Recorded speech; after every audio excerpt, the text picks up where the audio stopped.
Good morning and welcome to the Bowls New Zealand coverage of the 2024 Summerset Nationals. We are up to day 7 today and we're watching the post-section play of the Open Disability Singles, and it's going to be a game between Don Stevens from the Riccarton Racecourse, who is taking on Darren Walland from the Whakari Bowling Club. My name is Alex Reid, but your commentary today is going to be provided by John Macbeth and Joe Edwards. Joe, we'll start with you. We're at post-section stage, so all these players have qualified. What sort of game do you think we can expect to see? Look, they're obviously two very talented bowlers in their own right, and both coming from the South Island, they'll be used to these quick greens. So, like these guys just continue to amaze me with what they're able to do with the lawn bowl. So, looking forward to this one. Yeah, I agree. Nice to be working with you again, Joe. We're at this venue, which means a bit to you, of course, this Burnside Bowling Club in Christchurch. Gosh, we both spent, I was working, you were playing, a lot of time here during the World Championships in 2008 and 2012.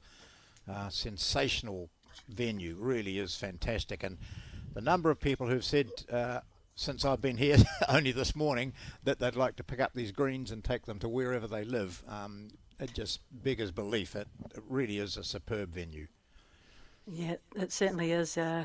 The members of the Burnside Bowling Club certainly get spoilt, and what a wonderful membership they have. So many volunteers, just time after time again. They have so many events down there, and yes, fondly remember both 2008 and 2016 World Bowls there.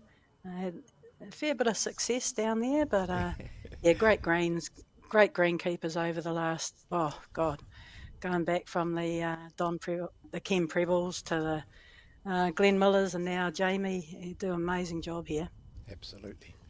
So these two players, as Alex has mentioned, Don Stevens is playing with those yellow bowls, and interestingly is visually impaired, so he'll be able to distinguish hopefully his yellow bowl and the jack, because that's the same colour. And then our other player, Darren Walland, who really came into prominence in Auckland last year with some sensational play. His name suddenly burst through into the open disability category from the Otago region, from Dunedin, and he played some superb bowls. And you'll look at these players and think, what sort of a disability have they got? Well, certainly no disability in their standard of play, but Darren has severe arthritis and has lived with that for a long time. And Don, as we've mentioned, visually impaired. Yeah, he's got no sight in his left eye and glaucoma in his right eye, so it's a deteriorating sight for Don Stevens, and pretty incredible to have both of these players out here. And of course, with that standard that we've seen already, Joe, these players play open able singles as well, just the open category. They're not restricted to playing just disability matches, because as you can see, they can compete against anyone. Holy hell, yeah. I was just having a look at that line taking in this first end. I mean, the worst bowler's a foot, 18 inches wide of the line, which, able bodies struggle to get to. But, it's just amazing. Like, we've been part of the disability set up with Com Games and World Bowls Trans-Tasmans over the years, and oh, geez, they just, honestly, I can't speak highly enough of them. They just go about their work, and quite honestly, there's bugger all of them think that they're disabled. I was just going to say they're that. Just rocking on. Have a look at this. What an end to lawn bowls. Yep. First up. So the furthest, the heaviest bowl is about 1.5 metres, I would say, over, and the rest are, well, you'd just be gagging for that if you were playing to get that sort of weight. Good stuff. Absolutely, yeah. They've certainly set themselves up for an amazing game if they continue this through the race to 21. So Don Stevens picks the jack up.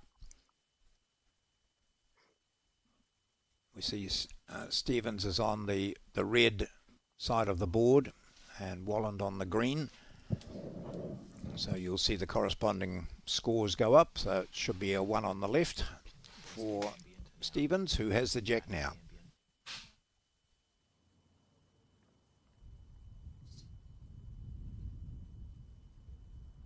You can hear the wind. It's a beautiful day, and in the back green, which was the main green, I think, for both those World Championships, it's quite still, but here, as you can see in the background, the flag's not too bad at the moment, but there is a breeze that's having a slight effect. But gosh, the temperatures, it's forecast for 26 degrees in Christchurch today. So pleasant enough. Yeah, they wouldn't want the wind to get up too much. Obviously, the quicker greens, the more the wind affects. But, this breeze be quite nice for the players at the moment. I'd say it'd be pretty warm down on green level, and just that little zephyr of a breeze coming through, just cool it down a little bit. So Walland looks like a matching tattoo on his sleeve to match the bare arm.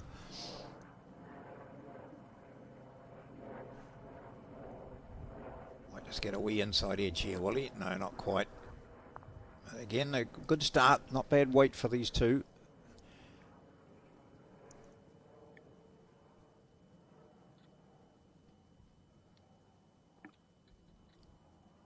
There's now going on just 74, I think, Don Stevens.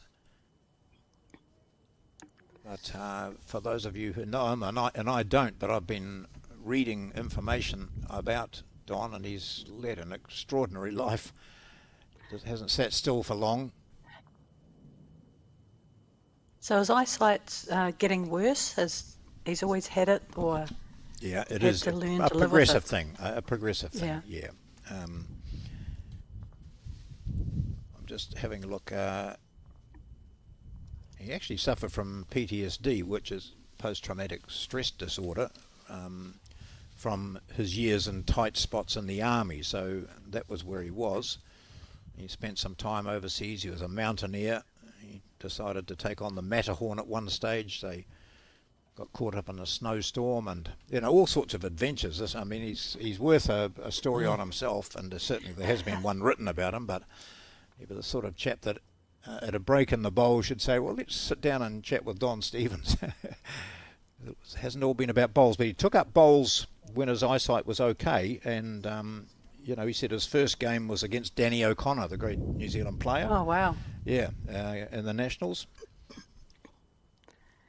Yeah, there's so many people with so many stories out there. It's really cool just to sit down, have a quiet drink with them, and hear their stories.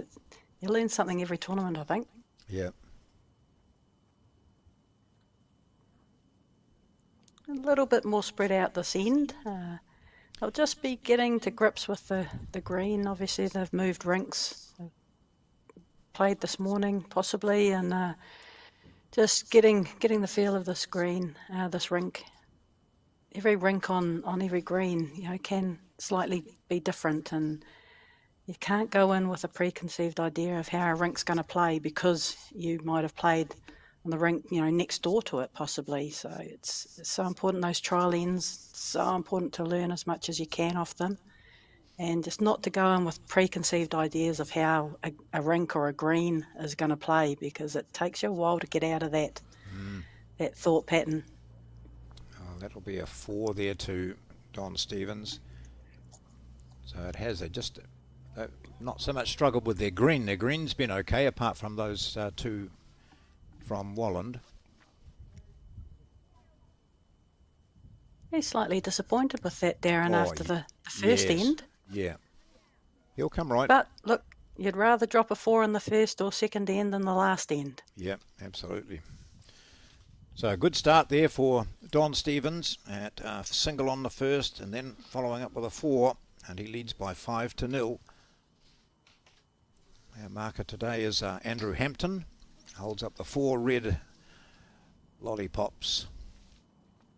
In the background, plenty of spectators, not just on this green, but watching the continuation of the women's singles and the men's pairs on both the other greens here, 3 greens as I mentioned, and around other clubs.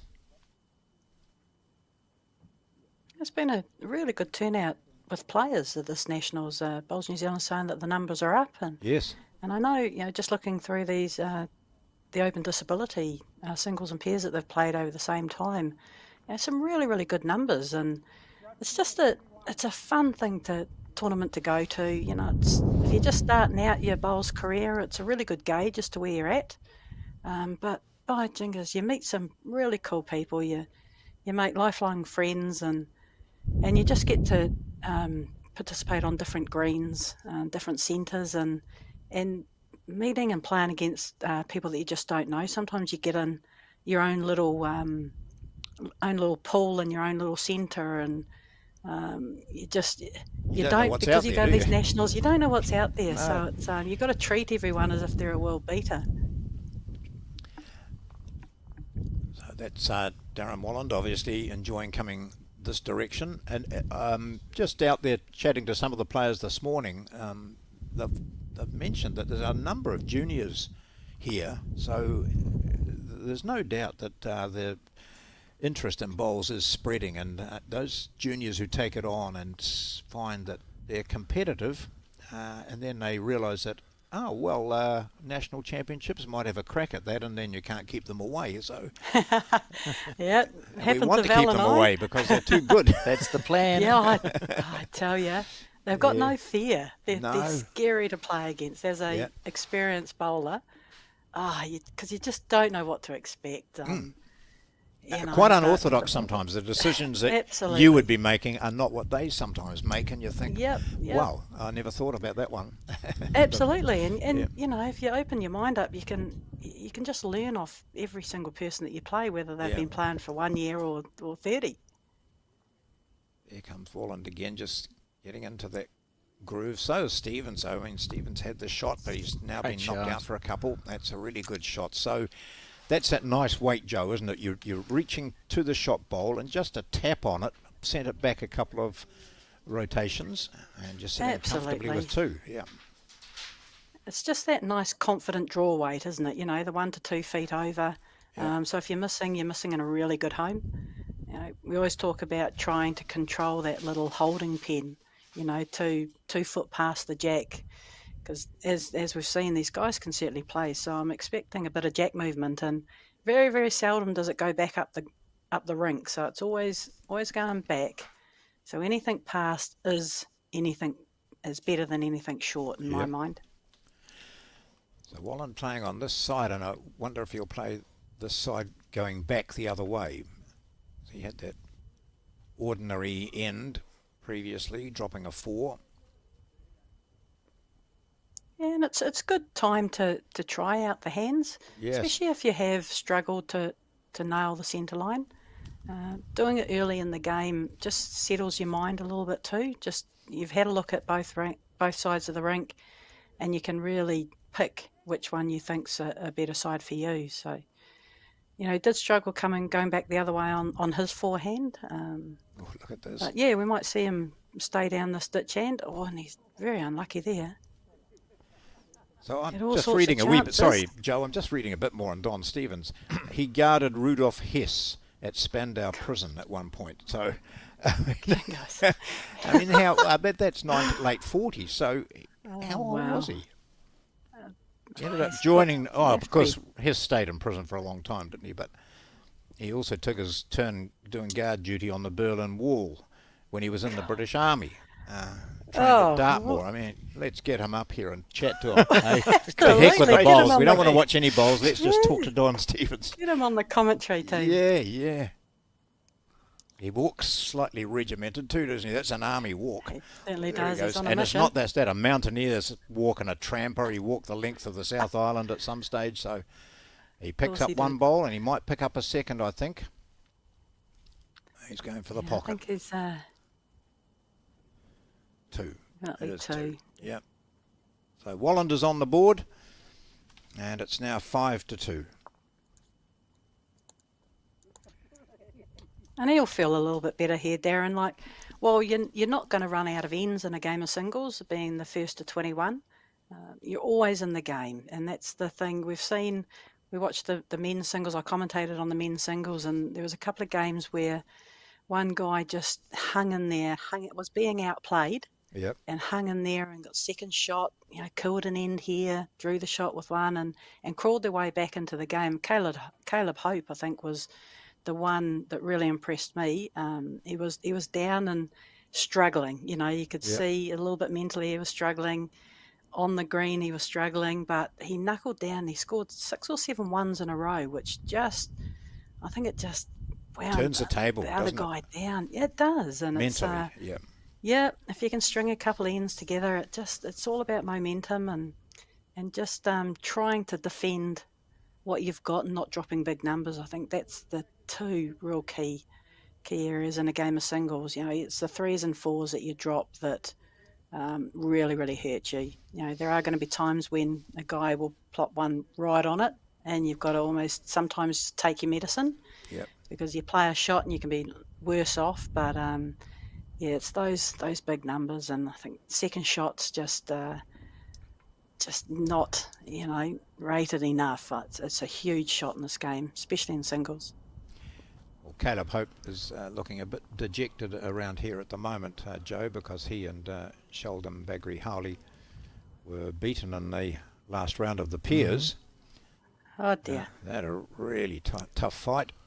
But they played Joseph from Papua Nui, and they did really well in the singles. Yep. Yeah, okay. It was a story of revenge for Joseph, who was defeated by Sheldon in the semi-final of the singles after being well up. And I watched a bit of the game, and Joseph was on fire. Everything he touched turned to gold. So perhaps the beginnings of another good run and post section for Joseph here at the Burnside Bowling Club. Most impressive in what I saw of that game, he and his partner.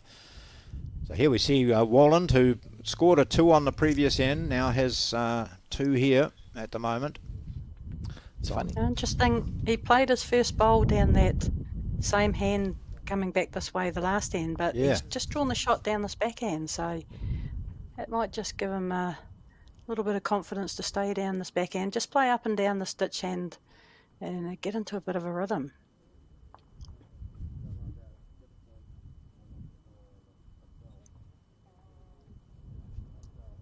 Don's just overcooked that second bowl of his.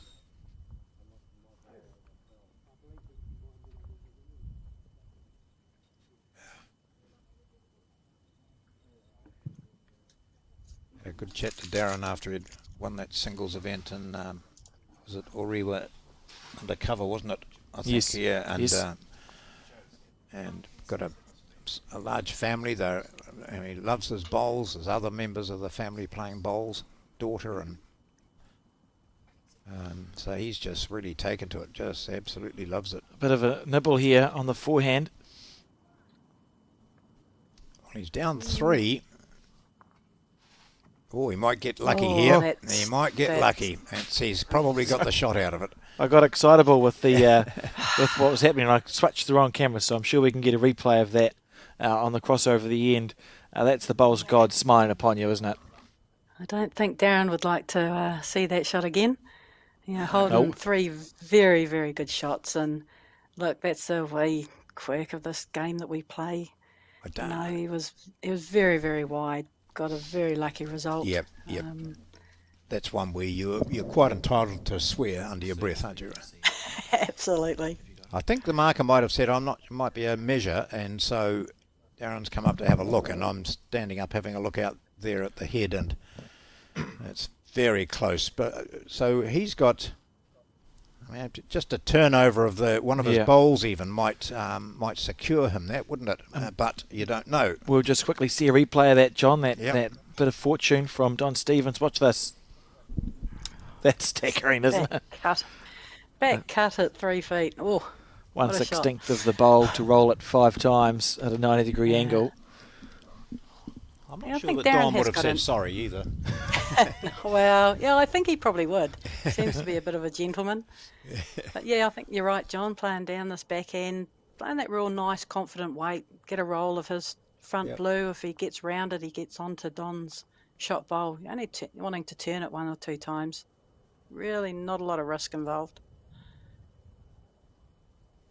Pretty good it's on track. A pretty good line here. He might even take that yellow clean. Oh, he'll still get it. Yeah, that's all it needed. Shot. Nice nudge. Couldn't go back too far because that deep bowl of, you can see it there now to the right. It's Stevens was against him, so he had to be pretty good weight, and he played it well. he played that perfect weight. 4 very good bowls by Darren this end. And this is pretty good with Don too. Just coming up, having a look at how much room he's got. I think it's one thing that probably don't do enough as singles players is ask questions. You just presume that that blue bowl's 6 inches short, where in fact it's 18 inches. It just gives you a fair bit more room to move and draw another shot. Yep, he sees there's a line there for him to get around that widest of the blue bowls.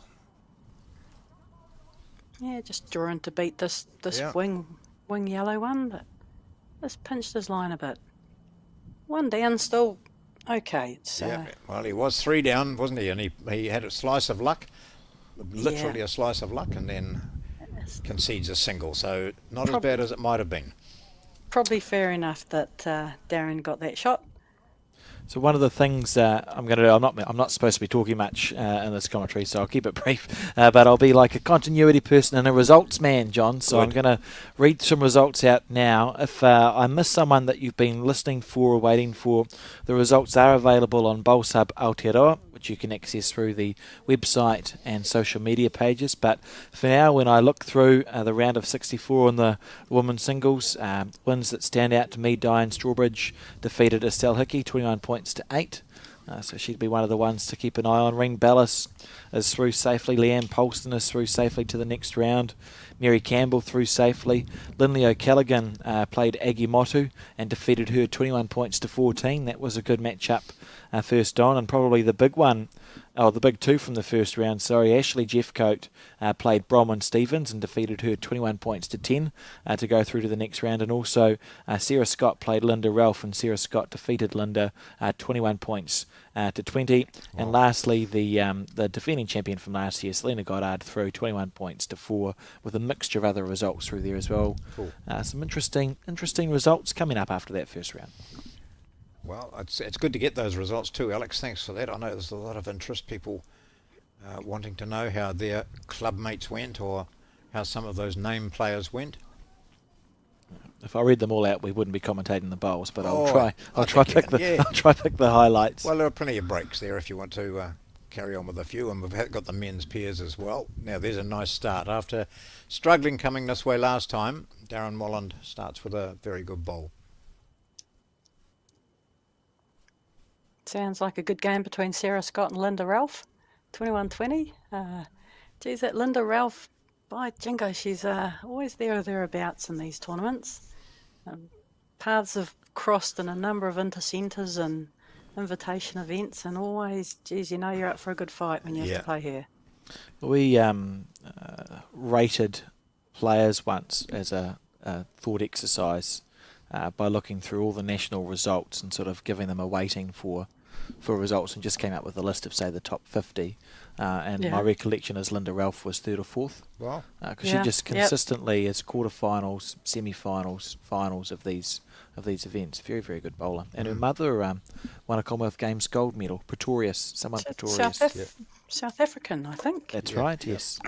Represented South Africa. Right, that's my talking done. I'll be quiet now and just press the buttons. As you were, team.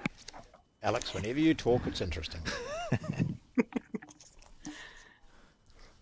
Good track here from Don if he's got the weight.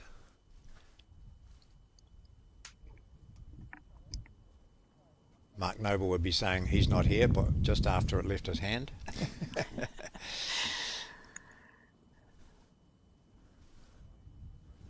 been good to have yourself and Mark and Dave involved with your expert analysis, Joe. And I know you're enjoying it, and you've got big bowls coming up soon, have you?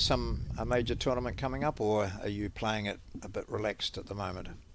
Well, look, I'm got a fair bit coming up, to be fair. I'm down playing on Burnside for the Stu Butter Pairs next weekend. Right. Coming down with Val. It's a tournament that we just love. Stu Butter was obviously just one of life's gentlemen, just absolutely lovely bloke, and we've been playing in it for a number of years, and we're right into it again, and Yeah, got a couple of rep fixtures coming up, and got a wee trip to Adelaide to play for a club over there. So just for a week or so, which Oh, we're good. really looking forward to. Love Adelaide.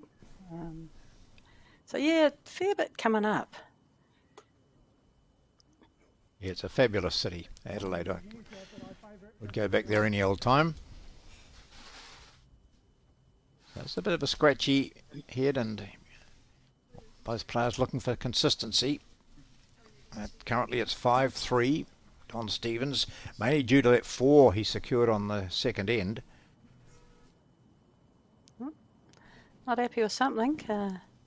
Be a little bit of sweat on the palm or something. It's pretty good. Just going back. Something's not quite right in your setup. Just remove yourself from the mat and start your pre-shot routine again. A lot of times we get a little bit stubborn and we just go, no, she'll be right. And the outcome is not what we'd like. No. It's a wee short arm push from Darren, isn't he? Not a follow through, is it? And so, yeah, well, that's interesting. I wonder what was concerning him. I think that's still him with the shot. Look, it could have been anything. It could have been a little bit of grass on his bowl or on his finger, and it just didn't feel right.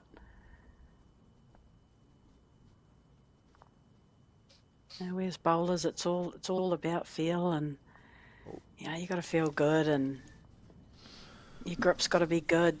Everything's got to feel right for you to be able to consistently get them close. And we mention it often that if you're not feeling right on the mat, just step back off and start again. Your opponent might get a bit annoyed at you taking time, but it's worth it, and there's no rule that says you have to rush through your shots at all.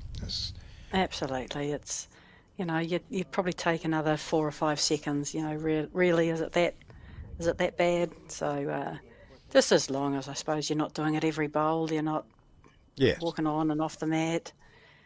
Yeah, it's probably more about you if you're getting annoyed than the person that's doing it.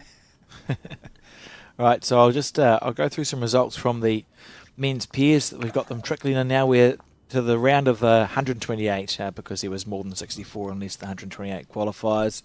From Burnside, as you said, John, Van der Pennen and Cotton defeated Baggery, Howley and Hope, so that's a big result from the first round. I can see that the defending champions, Gary Lawson and Tony Grantham, and they've made 2 finals in a row as well, defeated Barry Andrews and Shane Chisnell, 17 points to 12, in what was a good game. Another pair to look out for, Colin Garworth and Carl Garrett, who made a final at Carlton Cornwall 4 or 5 years ago. They are through to the next round. Davey Motu and Mike Bradshaw are through to the next round. I see Jordan King and Nathan Glasson are out. They've been defeated by Kevin Beasley and Dean Edge, so that'll be an upset. That's an upset of sorts in the first round, as well as Dan Dickerson and Nick Tomset, who made a semi-final a few years ago, have been defeated by Michael Solomon and Liam Hill. The rest of the results you can find on Bowls Hub. It looks like most of them are there for the first round. Chris Leve and Nick Cahill are through to the next round. Ali Forsyth and Steve McCarahan are through to the next round. So looks like it's pretty much going to form at a glance. Yeah.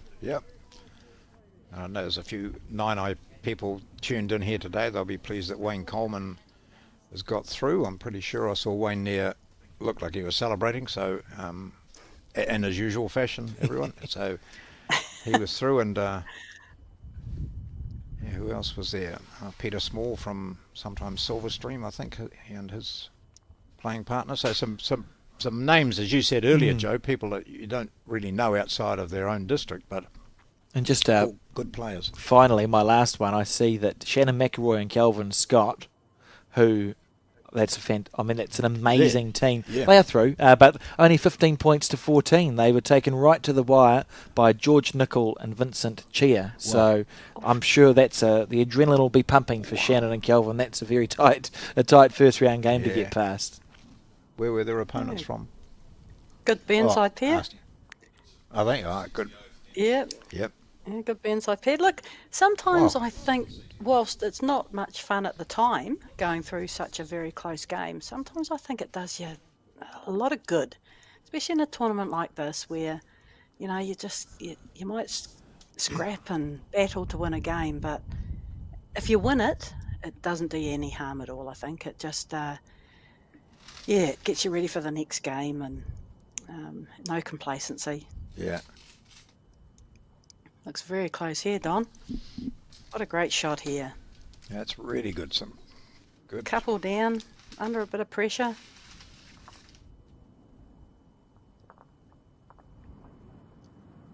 Darren's got a nice shot on down here.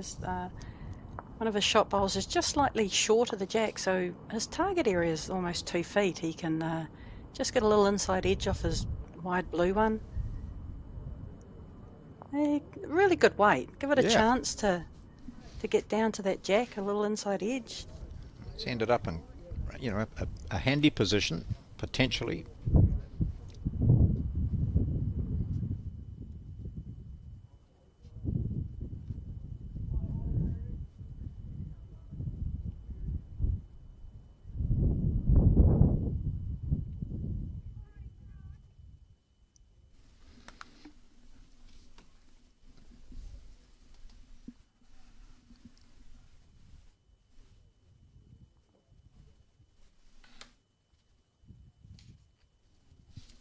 He's just looking to see if he's got 2 seconds.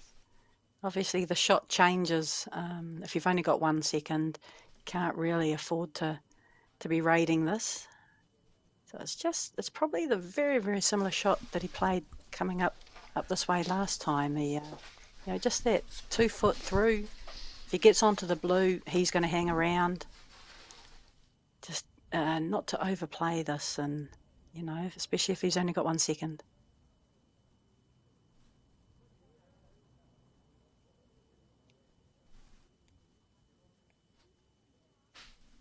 That shoulder's handy for him as well, so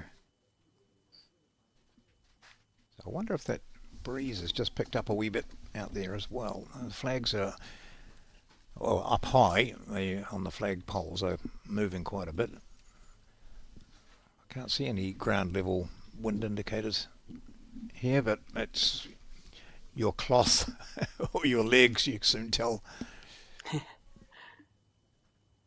Yeah, that was the intention there. He's just playing with a bit of weight onto that shot bowl if he could. Possibly more just a bit quick than a bit wide. If he had just that couple of feet of weight, it would have arced back to the jack.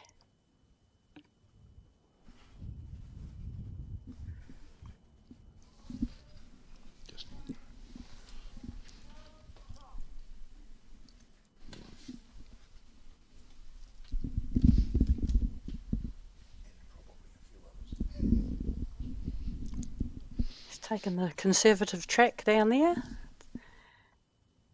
Good to see. It's you can't be crossing that centre line when you're holding the shot, unless you're trying to touch the jack for 4. Beautiful weight on it. Erred on the high side, which I think's a good thing. Yep. I think if there's one thing Joe Blogg's bowler can take from your commentaries, Joe, I fully endorse the nugget of gold that is: do not cross the line, do not cross the centre line when you're holding. It will save you. I can tell you, it'll save you a bit of heartache. It's the best nugget of gold that anyone can take.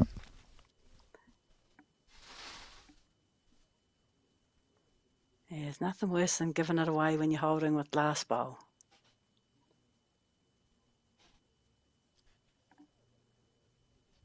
Well, I had someone thank me for doing that yesterday, actually. Played, it was a really long-standing tournament on Kapiti Coast at the Paraparamu Beach Bowling Club. It's called their classic, sponsored by Summerset, as the Nationals are here, of course. And a lot of old crusty, bowlers turn up year after year and joke and laugh and have a beer, and then they get on the green and it's a totally different situation. Competitive as bugger. Yeah.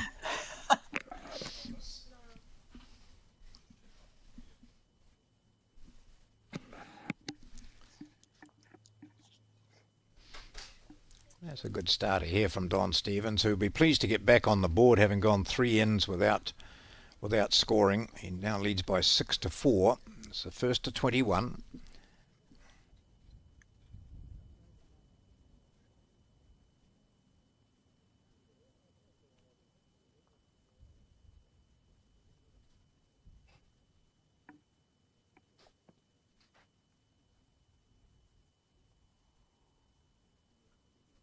Oh, nice piece of grass out there. Yeah, that was absolutely spot on, wasn't it? Weight and green, that's all you need. Got a nice...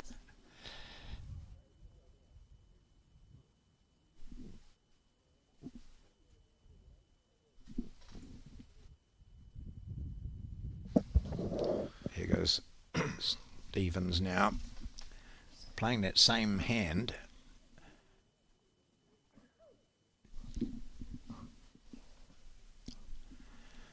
You were saying, Joe, that was he really picked the line nicely, didn't he, Darren, with that first bowl of his?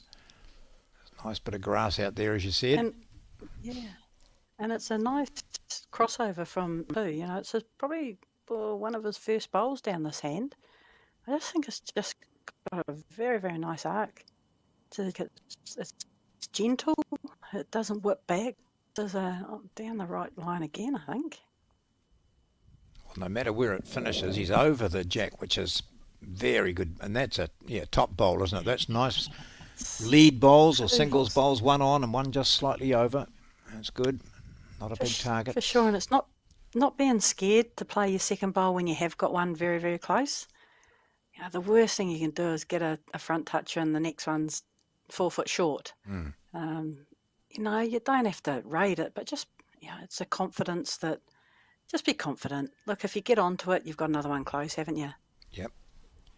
So what would you do here? Seeing you're holding 2, but 3 of the opposition bowls. I'd be going for about the tee, I think. Yeah. You know, so you can cover, you make Don play a harder shot with a harder weight. You know, obviously the drive is an art in itself, but to play that little 1 to 2 metre shot through on a quick green, it's probably one of the harder shots to play. So, he's just drawing for fun, isn't he? Yeah. That's very good. Hasn't fattened it up. Oh, it has. It just didn't need to sit down on that. It's when you don't want it to flop back on the jack, but it's still a very little target. And also as well, like if he decides to go this and misses, it gives Darren a hell of a lot of room to draw another shot. Sometimes you've got to respect your opposition, that if you miss, they're going to draw another one. Yeah, and he started off with a really good line, I thought, from there. Oh, here's a big opportunity now for Darren. He'll be standing down there, glancing up there, knowing exactly what he needs to do. Just another bowl, the same as his last, will be good. Yes. Just repeat. I mean, he doesn't have to get, you know, on top of the jack here. All you're doing is looking at beating that wing bowl. You don't get any more points the closer it is to the jack. You just got to beat your opposition's closest bowl. And he looks like he has. There's 4 very good bowls by Darren. So each player has scored a 4. Got his 4 back. He'd be pretty happy.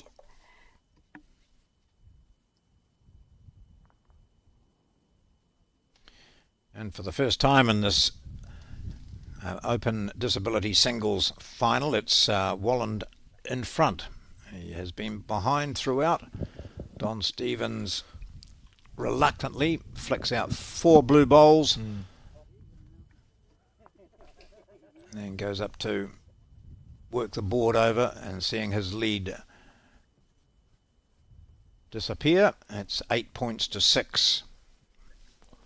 And we're not quite at the final yet. The final's tomorrow, course, John. Yeah, sorry. Although it feels, the standard play, it feels like a final, to be fair, but tomorrow the final will be, and maybe we'll see one of these players in it, because they're both playing pretty exceptional bowls. They certainly are. And this end, it's early in the game, but it's a real key end, I think. You've just one player's just got a 4, the other's just dropped a 4. It's so important for both players to score this end. You know, for Darren to consolidate the 4 that he just got, and obviously for Don, you know, he scores even a 1. It just almost just takes that whole nastiness of dropping a 4 away. It gets within a shot, but Really, really important end here. Staying on this ditch side. Picked that green perfectly on his last, heading the other way on that side, and doesn't look too far away here. Done the same here. He's picked that line beautifully. Another yard of weight would have brought him right back to the centre line too.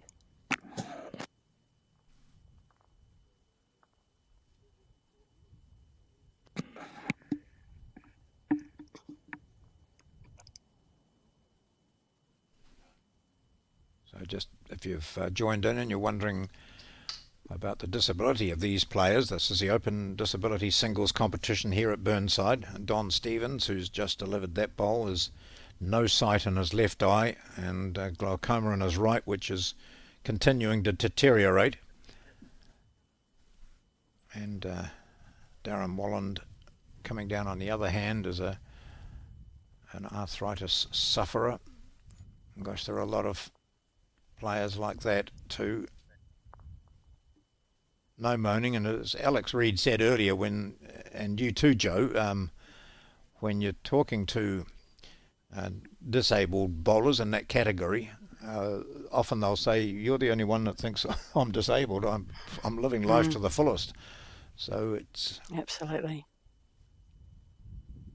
not at all concerned about it. Here we go. This looks a better track from Don, trying to bring it in and cut down this lead that Darren has secured.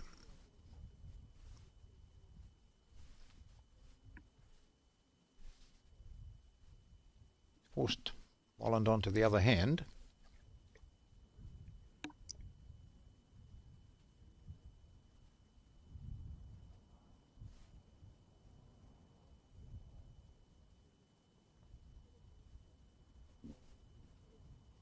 Just caught Don just lining up his bowl with the last bowl that he played. Just the way that he finds. Just watch him here. He just. There's a commentator's curse, Joe. There's absolutely commentator's curse. He put his other hand up last time and just almost visualised the line that he was going to bowl that down. Which I found interesting. It's just everyone finds their own way, and that's a good thing about the sport. Well, we don't try and make robots. We don't want everyone to be the same. But there's certain parts in your delivery that I think are really, really important. Your alignment on the mat, your feet placement, the timing of the bowl now. If you can get it off on that running surface as quickly as possible, you're just going to be able to correct a lot easier.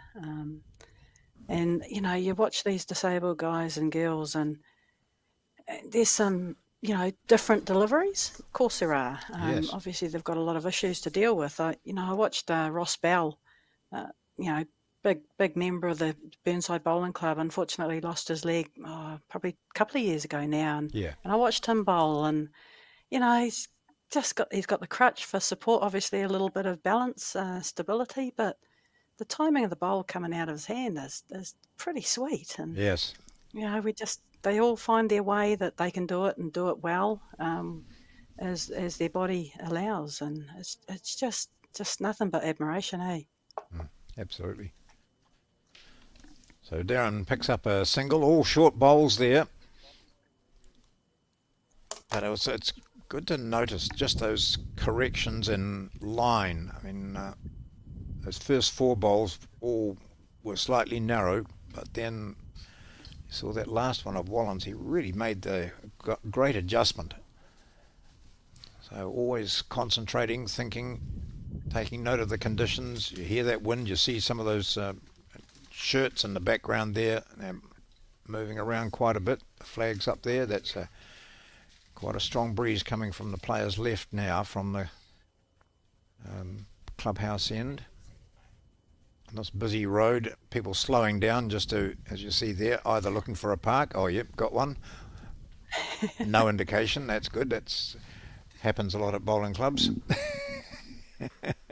And the Burnside Club did a really good thing where they dropped the front fences and put this wrought iron fence up just to allow people to have a look what's going in. I think a lot of people thought that bowls clubs were just a special place that you just can't go in. They're behind a big fence, and you don't go in there. And a lot of clubs have dropped those big fences and just showed people that actually come on in. Yeah, Tell welcoming you what, place. Yeah. you'll be welcomed with open arms, and it just could be your new sport. Just watch that car finish its parking then, Joe, while you were talking. I can see it, and comfortably taken 2 parks. But reversed up about another, and probably had about another 4 metres to reverse back. Another car could have got in front. Do you want to read out the rego on live television, no, John? I'm going to watch to see who gets out of it in case we know it. Really Please dob them in. don't say it on air.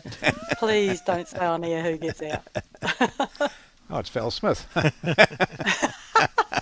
No, I can attest that she's a pretty good parker. I don't have a great record with parking, but we don't need to talk about that. Joe probably remembers. I wasn't going to say anything, Alex. I haven't said anything to anyone, honest. You've done well. Unfortunately, it was noticed eventually, but that's fine. We got through. I think the best image of Alex driving is actually him getting into the car with a sandwich in his hand and jamming the sandwich in the door as he shut it. Don't know how it happened. I don't know how it happened. It was leading up to. I knew it was going to be a bad day, John, because it was an important bowls competition. I wanted to go well out, and I thought, well, we'll stop at a bakery, and I bought this delicious-looking sort of, your chicken and salad sandwich, and I was hopping into the car, and it was in my hand. Yeah. And then I was in the car, and my sandwich was no longer in my hand, but it was above me. Stuck in sandwiched, the door. if you will. Yes. In the car door. I couldn't believe it. Unbelievable. I couldn't believe anyone could do it. Well, but then I realised it was you, Alex. So. Thanks, John. Yeah. What a day. Takes a special sort of personality. The good thing is, though, he still ate it. It was nice. I did eat it. Yeah, yeah. It was good. A bit squashed, but not too bad. Here's a nice-looking ball. Looks pretty on. good here. Yeah. Needs to get back into this game. He's only down by 3. But he was just being outplayed for the moment by this man, Darren Walland, again stepping off the mat, resetting.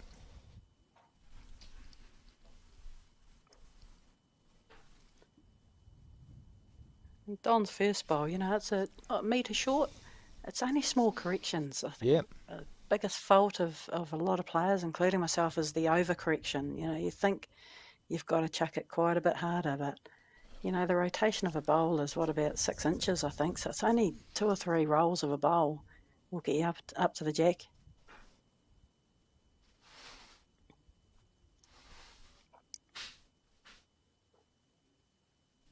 Just giving it a bit more green this time.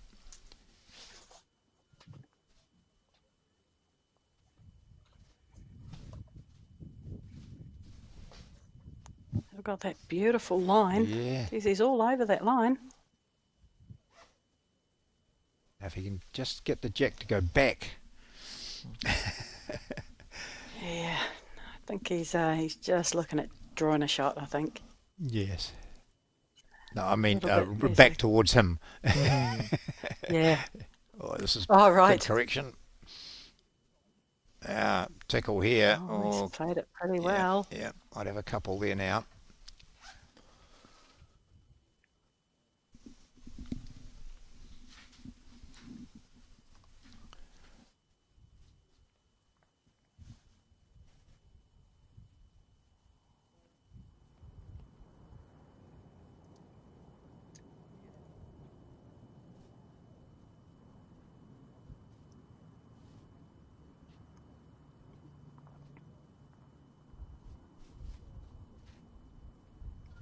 Probably Long going to walk have back. to change his hand here. Whilst the perfect draw, he could probably get round his 3 yellows on the forehand. It's got to be pretty perfect. Yeah, so he doesn't want the perfect green this time, does he? He wants to... No, he's just got to be crossing that centre Yeah, line, but yeah. he's Don't chucked think it he out on will a from wide out there. side. Oh, watch that ball. Panic. And that sometimes, that last bowl, it happens a lot, when you're trying to get round a bowl. Yep. In your mind, you're thinking, I've got to get round that bowl, and invariably you throw it too hard and too wide. If you just pick a spot if you're taking a spot off the bank, you obviously have to bring it in a little bit because you're wanting to probably cross the centre line on this occasion. But it's just going through that same process of just trying to draw a shot. Just not forcing it out there, trying to get round it. The bowl will get round it. It's what they're made to do. So just trust yourself, trust your line you're taking, and let it rip.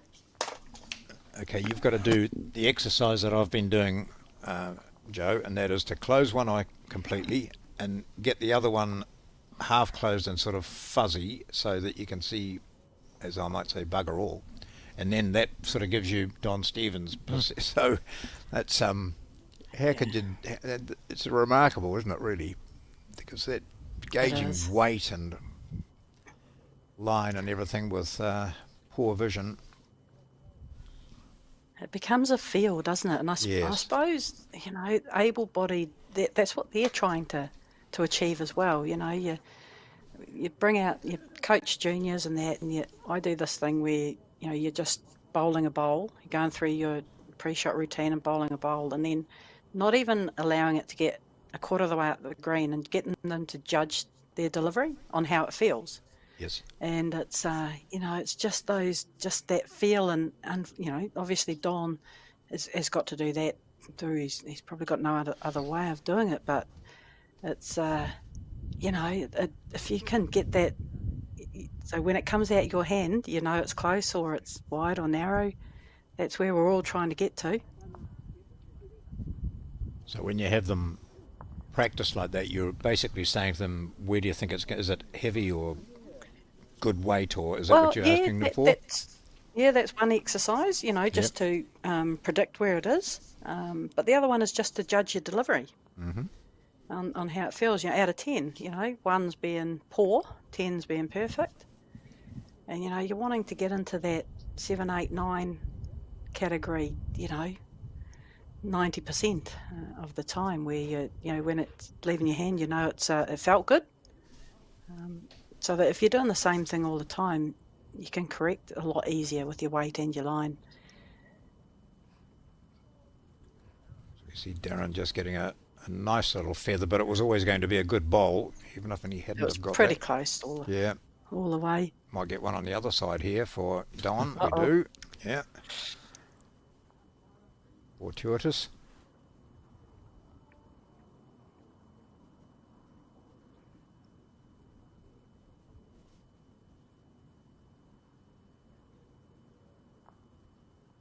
So how many more rounds of the disability singles have we got today, Alex? I could see that he wasn't doing much here, Joe, so I thought I'd throw a question at him. Thanks, John. Get him included. We're broadcasting one more round today to get them down to, what day are we today anyway? The 8th. Down to a final tomorrow they need to get to. So some players will have to play for quite a few games, but they'll have a final tomorrow, but broadcasting one more game today. Which sort of half answers your question, doesn't it? I can't even remember what the question was. Thanks, John. Yeah. The results do all appear to be through, by the way. Good. Team for the women's and men's post section that's going on at the moment. So if you hop on to Balsa Aotearoa, they're all through.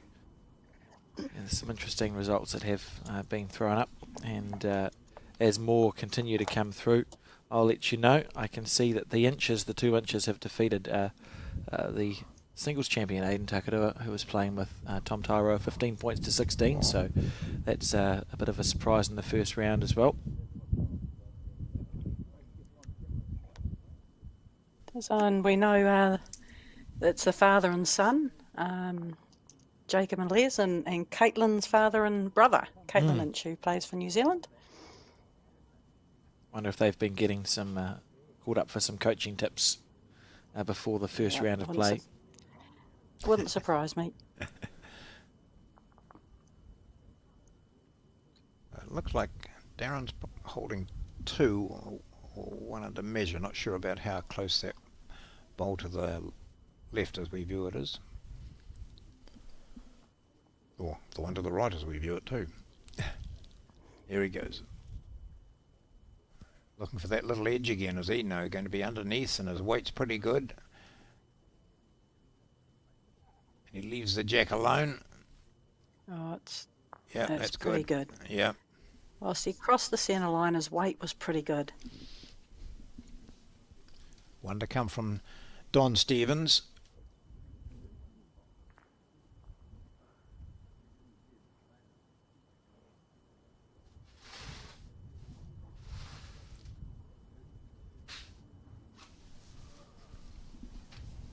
Just pushed it out a bit wide. Using different bowls. I think you can tell what bowls they are, can you, Joe, or not? Oh, I think they're the yellow ones. I think they might be Taylor's. They look like that logo, don't they? Ooh. And the others might be Optimas, actually. Yeah, I reckon some Optimas and some Taylors yeah. based on the grips. Yeah. I wonder if we can get a close-up on some of the bowls next end and we can have a better look once a couple of them have been played.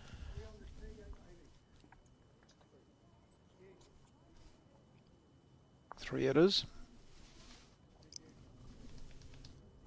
So for Darren Walland from the Wakari Club in Dunedin, he's scored a 4, a single, a pair, and then a 3, and moves into a 14-6 lead.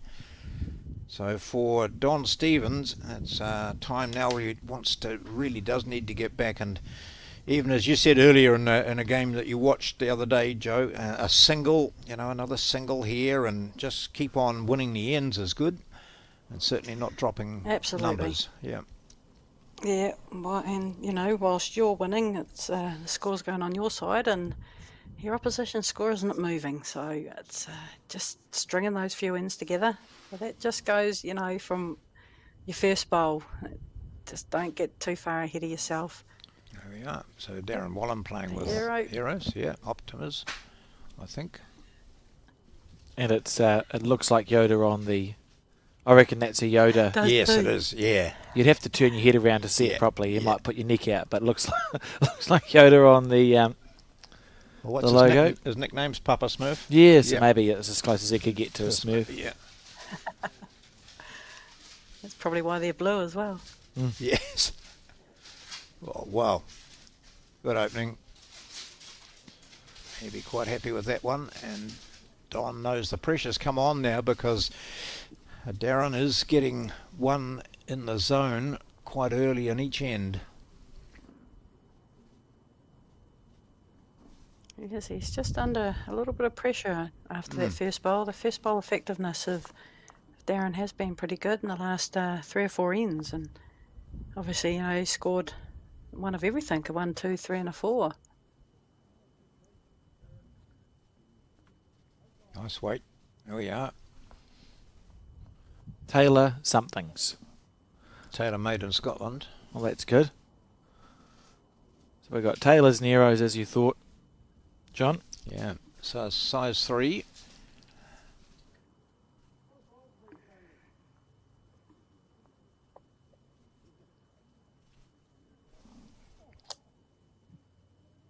Darren getting into the groove here now. With that nice little weight adjustment.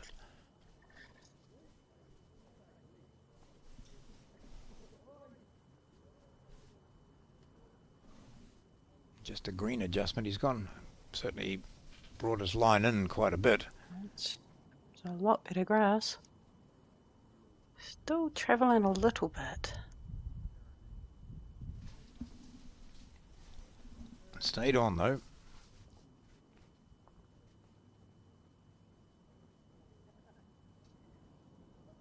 Just trying to read that T-shirt in the background because the word grumpy jumped out at me.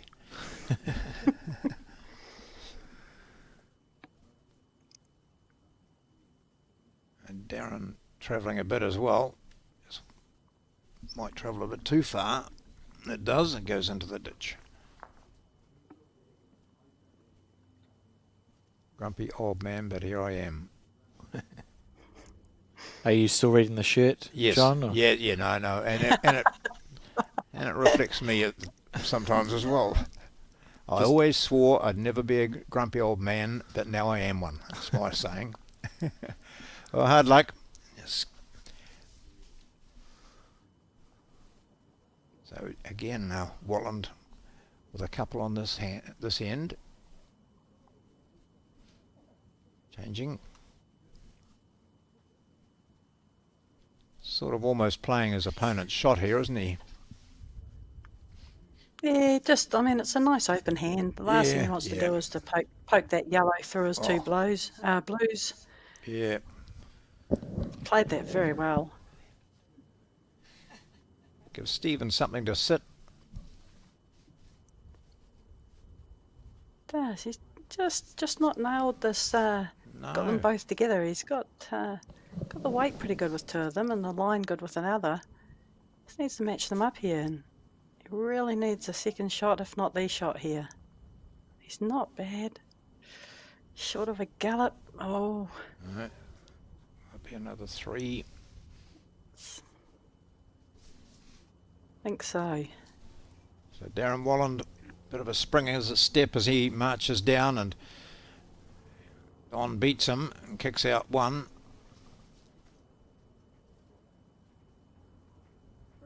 Kicks out 2. Oh, he's got to make it 3 now because he kicked it straight into that bowl, but it was counting anyway, I think. So 3. Yeah. So that's a big sequence in scoring for Darren Walland. First to 21, and he's 4 shots off it.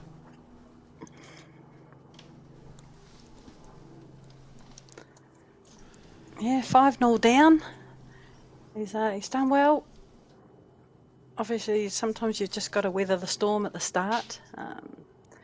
Some players are extremely fast starters. Others take a little bit to get going, and which proved at the start with Don taking a 1 and a 4 in the first 2 ends to go 5-0 up. But he certainly has strung 5 ends together. But not only has he strung 5 ends together, he's scored very, very well.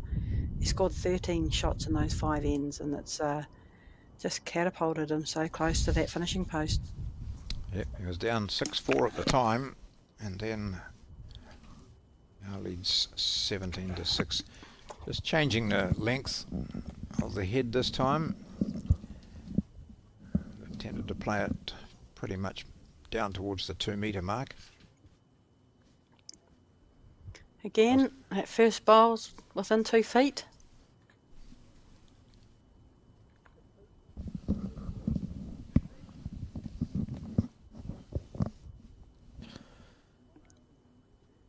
I think this is a great opportunity for us to just encourage people who may have a disability. Great shot here. Yeah, that's very good. That I can see just on one of the other rinks there's a wheelchair player in action that we see over in the top right. Not all clubs have that ability or access to a green for a wheelchair, but most can accommodate, and certainly if you're asked at any clubs, they'll do their best to assist. And and honestly too, sometimes age is a bit of a handicap, isn't it? But yesterday was played against a chap who's in our club. He's 93. In fact, the first time I met him, Tony Burbage, he was an umpire here at the World Championships in 2008. And he's 93 now, and he was playing in this 2-day tournament on his feet all the time, tried to play lead when he could so he could sit down. And there's a man who's, just continuing with bowls, and in his team with a guy who plays with us, with an arm. And like so many who play with an arm, they say, I wouldn't be playing bowls if it wasn't for this bit of equipment. Yeah. And they're not, physically or disabled, but they are I've got can't get down, bend down, or can't last a day, but they can still play a lot of bowls. And we see out here wheelchair up there. We've got people with limbs, severely handicapped, without limbs, as Mark Noble so accurately describes some of his teammates as Mr. Wobbly, and people with all sorts of disabilities can play bowls. I just love it. In particular, the Open Disabilities, or the National Open Disability Championships, which we run in conjunction with our Summerset Nationals, is a pretty good place to start if you're looking into the para bowls world, because we don't require you to be, as we see Darren Yeah, Under the just line, having a go yeah. at it. Under the line. Good opportunity here. Oh, he's not happy. Throwing his cloth. I know that feeling. No, there's no requirement to have an official classification, John. So Yep. when you play official, more serious para bowls, it's from B1 to B8, which ranges from people with vision challenges through to physical challenges, and you have to get pretty thoroughly assessed. Yes. And then you are put into a category. Open disability, we literally say if you feel like you have something that impacts your ability to play bowls, you are eligible to play, which is why we see a mixture here. We see someone with vision impairment playing someone with physical disability, etc., etc. So it's a very open and loose a use of what you consider a disability is, and the idea is just everyone can play together, and if you feel like you have something that impacts your ability to play bowls, we accommodate that, which is why they in section play only play 2 games as well.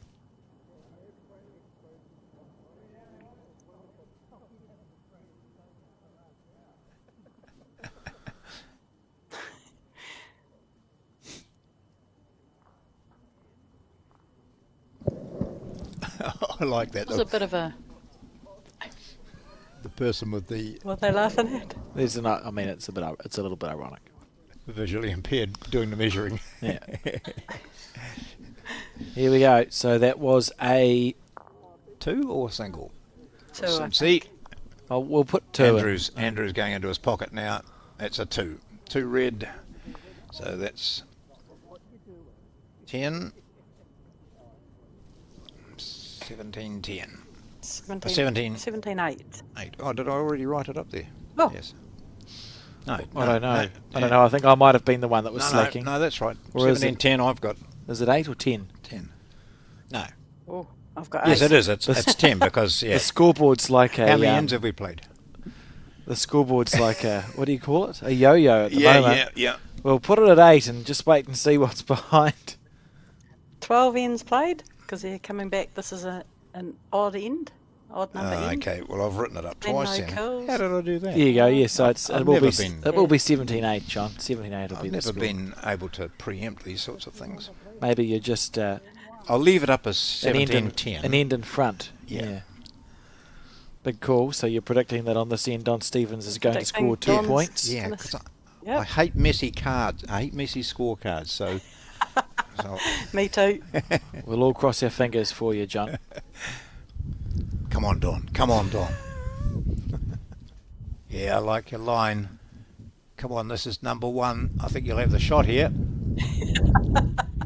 Look at this. Come on, Don. Whoa. Oh, just Gee. a little bit tight. Oh, Well, he is holding one. yeah, I know. He is holding shot. There's still a chance. So it's Little bit 17-9 of at the moment. Well, a little bit of a risky shot that Darren played in that last end. Hmm. Yeah, he was 2 down, but he only had 1 anywhere near it. He plucks his own out sweetly. Don's drawing for 4, so... And I think Darren was well aware of it. It's almost like, I want to play weighted shot, but don't be wide and get your own. And Yeah. invariably what happens, you play under the Narrow line and miss, you miss it yeah. narrow. I think he had the 2 back bowls, didn't he? So I think it probably entered his equation. But you're right. It's he was Yeah. really annoyed with himself, wasn't he, after he played that? He was. Come on, Don. Yep. I'll stop the end for John's Yep. sake. That's it. Yeah. Yep. 17-10. Very good bowl. Did he get chalk? No, I don't think so.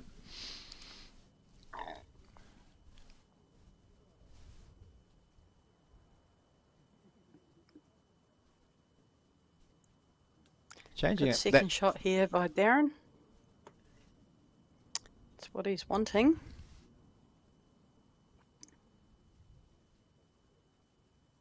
Changes your mindset a wee bit, because Darren is probably still a bit frustrated at that last end when he had a chance to possibly secure the victory, but now he's gone long and narrow, and he's given Don this lovely feather that will give him the second shot. Here we go, 17-11.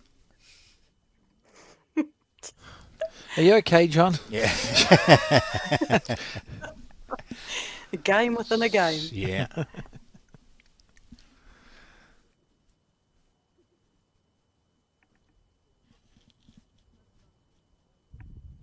What do you reckon, Joe? Is he here? Oh, he's got a good track. I just see short of a gallop again. Twists and turns in this game. Yes. So you're going to trust yourself on that hand again, Don? You may as well. You're playing it really well. Oh, no. Okay. Nice. Change your hand then. He can sit on his own second shot nicely. Hasn't played this hand for a while. He's got a wide line, but is he going to finish off? I mean, I don't want to put a he's just commentator's hanging curse out on it there. here, but as it sits, your scorecard is going to be correct, John. So Yeah. I wish I hadn't said that. So, well, we'll wait and see. yeah. So Darren Walland, he's down 2 here. He's dropped a 2 on the previous end, and he's going to drop a 2 here. Well, would you look at that? Okay, so I don't have to change my scorecard. What was the score again? 17-10. Well, there you go. That's fantastic. Wowee. Are you going to continue with the prediction, or are we just going to go back to the I was going normal? to say, Hell John, no. what's happening in the next 10? Well, you see that down comes Don Stevens. He's walking very smartly. Gets down there and he knows that Darren's going to kick out 2. Yeah, well, he kicks out 3, but there was only 2. And Don now gets the jack. I wonder what he'll do with this. He hasn't seen much of it over this match. So 17 to Might just 10. lengthen it out. Yeah, I wonder. Just lengthen it out a little bit. Just change something. Mind you, scored a couple of 2s now, and he has lengthened it There you out go. Yeah. from that first to the second. So you can put the front edge of the mat right on that tee, which makes it as far back as you can take it. He's put the back edge of it on the tee. He's thrown the jack maximum length. And when I first started, John, at the start of every day, everyone had to put the mat on the 2 metre mark. Oh, right. Really? Because it just, yes, because it looked nice and uniform, and oh, I could tell you some stories. Yeah. Well, over that, because the greenkeepers want you to move it around, don't they? We were instructed over the weekend, move it around. It's hot and dry, and it was just for the first end you had to have it on the 2 metre mark. Oh, that's interesting. So it looks nice. So someone takes a photo of all the mats lined up. Yeah, I think that's pretty much the only conclusion I can come to as to why it was a rule. Remember, there was a time The when the laws were changed for about 7 or 8 years, wasn't it? When if you won the end, you could give the mat away. Found that very confusing. Yeah, I think it just was too kind to have last bowl. You give the mat away, you have last bowl every end, and for the superstar skips, geez, it was a hell of an advantage. Oh,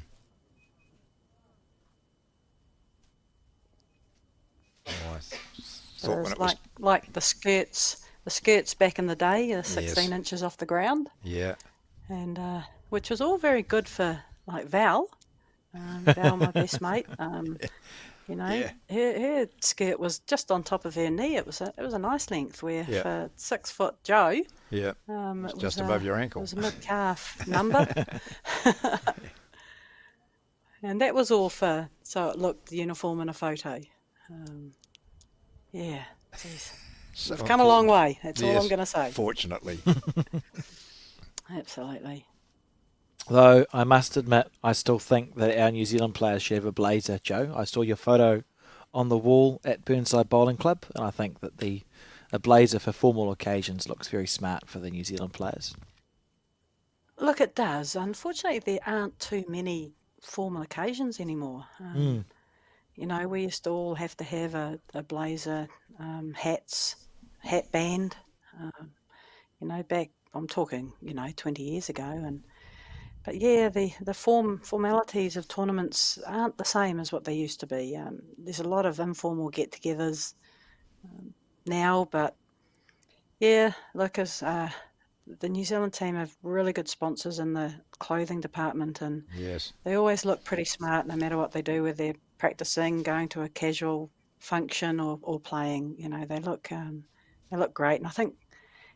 People used to ask me all the time, don't you get sick of wearing black? Why don't you put a bit of colour in your uniform? And I'm like, why would we want to? Mm-hmm. Like, black is our colour. We feel brilliant in black, and I think black together is such a dominating colour too. You get a game of fours and you get three people on the head. We might have this all in bowl. Sorry, black. Joe. We might have this bowl for the match for you. You bet you're right. Yes. Black sits comfortably with our uniform. Here we go. Is it Yes, three at he the is moment? drawing- Maybe only drawing two. for the game. Yeah. Yep. Yeah. Oh, I think it's three.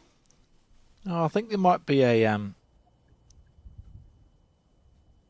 a bowl to the right. Yeah. It looks like it from here, doesn't it? 1, 2, 3. From that other view we had, that it looks like that yellow one in amongst the two blues might be advanced on one of them, but from that overhead we had, looks. Call it 3.5. Definitely three and a measure. I'd have an umpire called upon because that yellow bowl that you see at 11 o'clock to the jack is leaning on the blue bowl, or whatever colour bowl it is. Yellow. 1.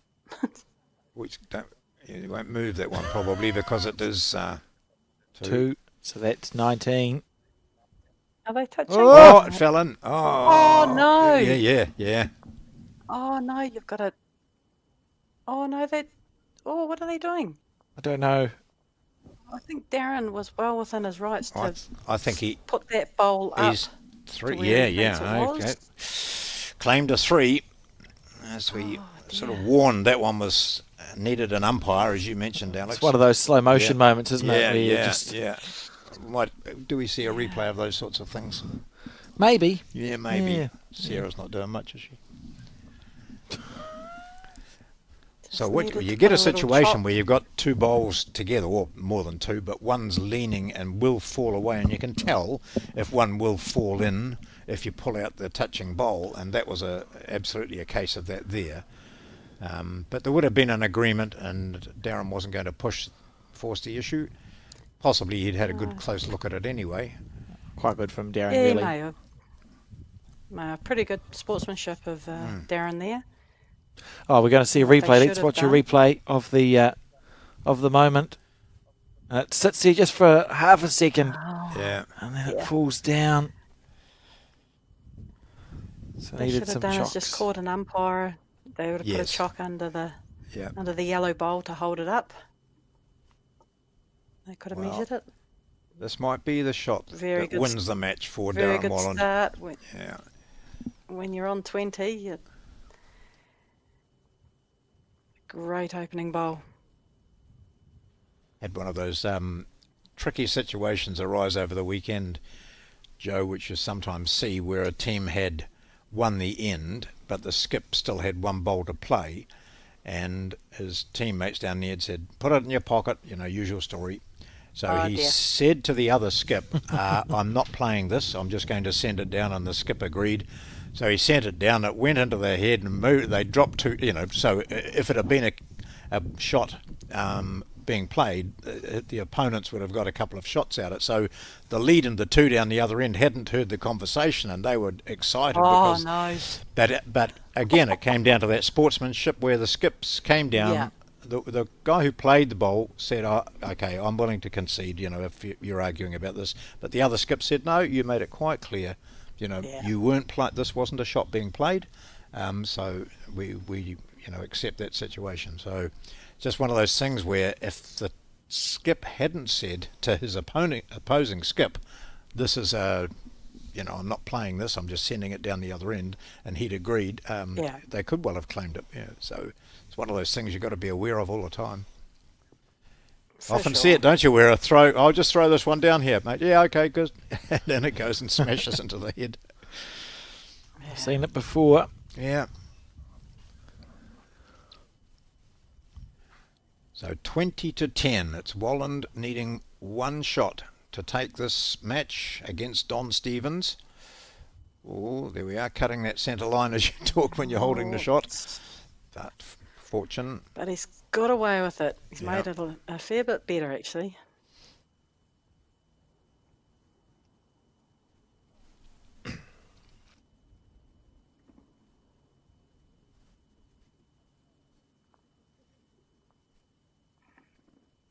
Donna played that other hand, the other side, coming this way most of the time. Just looking for a bit of luck out of this now.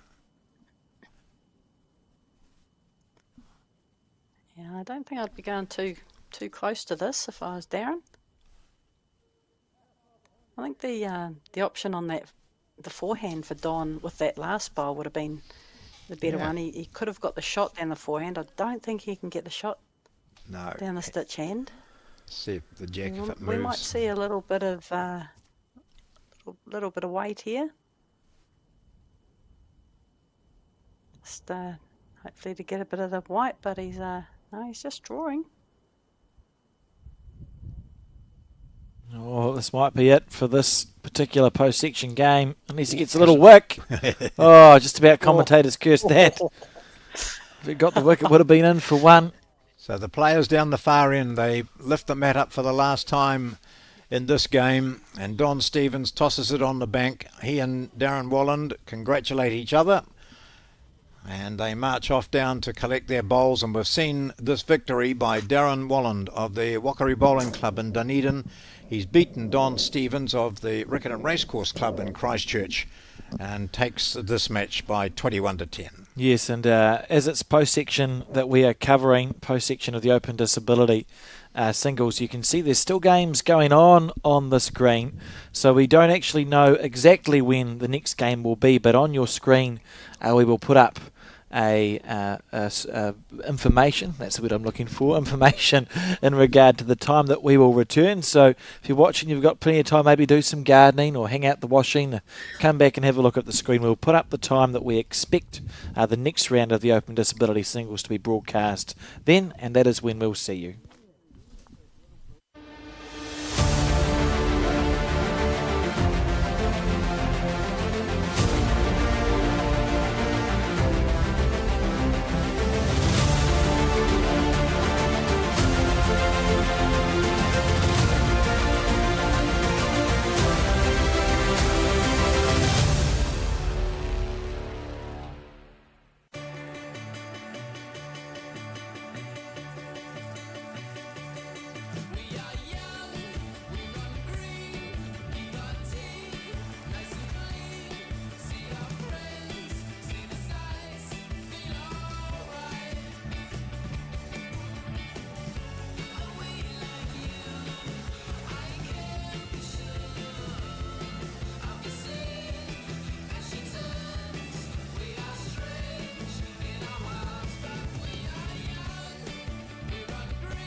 Think age is just a number.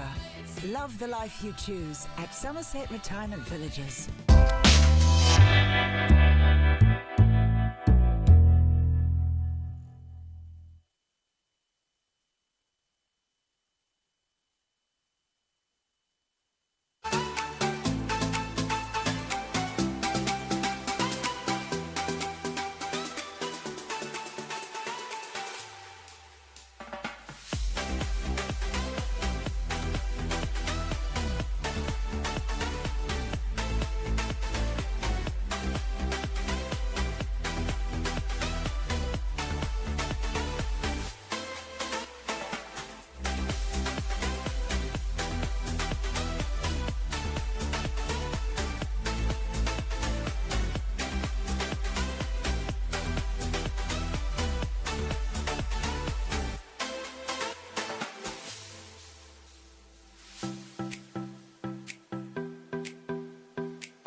There's no one else who loves me like you used to. Sometimes we're not ourselves. There's no one I can turn to. And I know all the feelings that we shared are in the past. And I know your relationships are never meant to last. And I'll take some time, but I'll be alright. We're moving on. I know times are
Good afternoon and welcome to the Bowls New Zealand coverage of the 2024 Summerset National Singles and Pairs.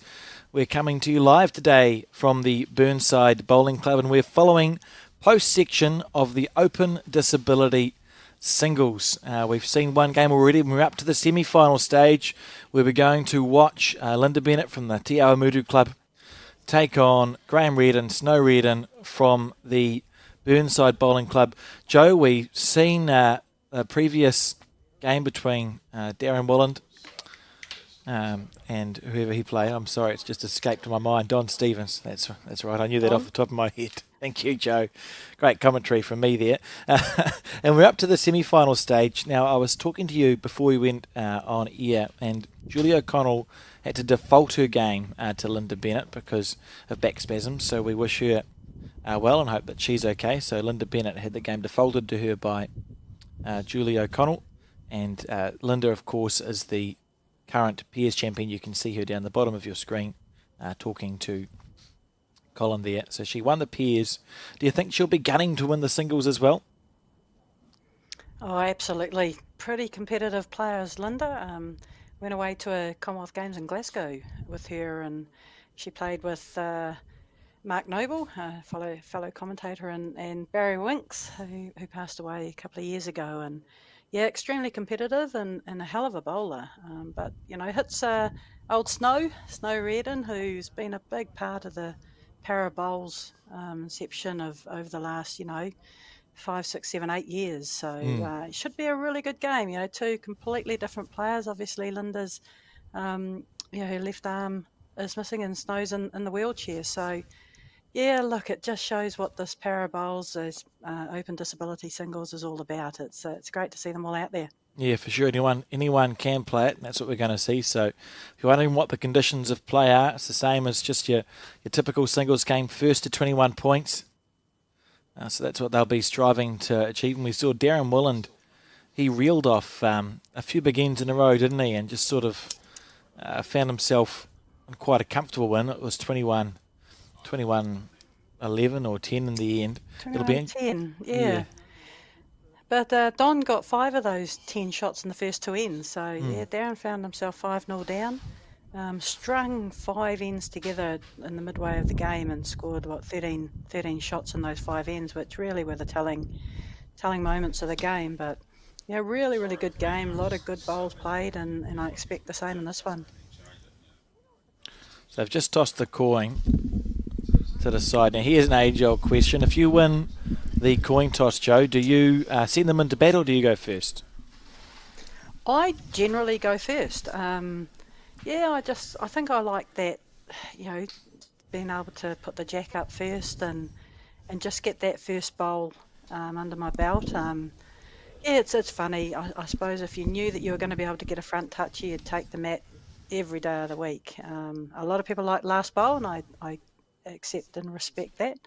But generally, first end when the toss, I like, especially in singles, I'm into it.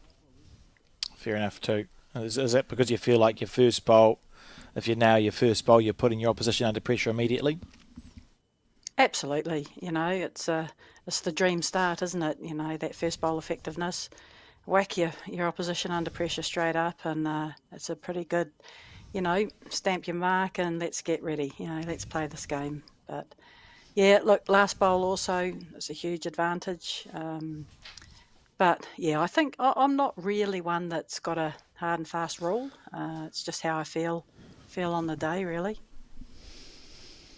Well, looking forward to this. We saw one very good open disability singles match earlier in the day with some excellent play between Don Stevens and the winner Darren Willand.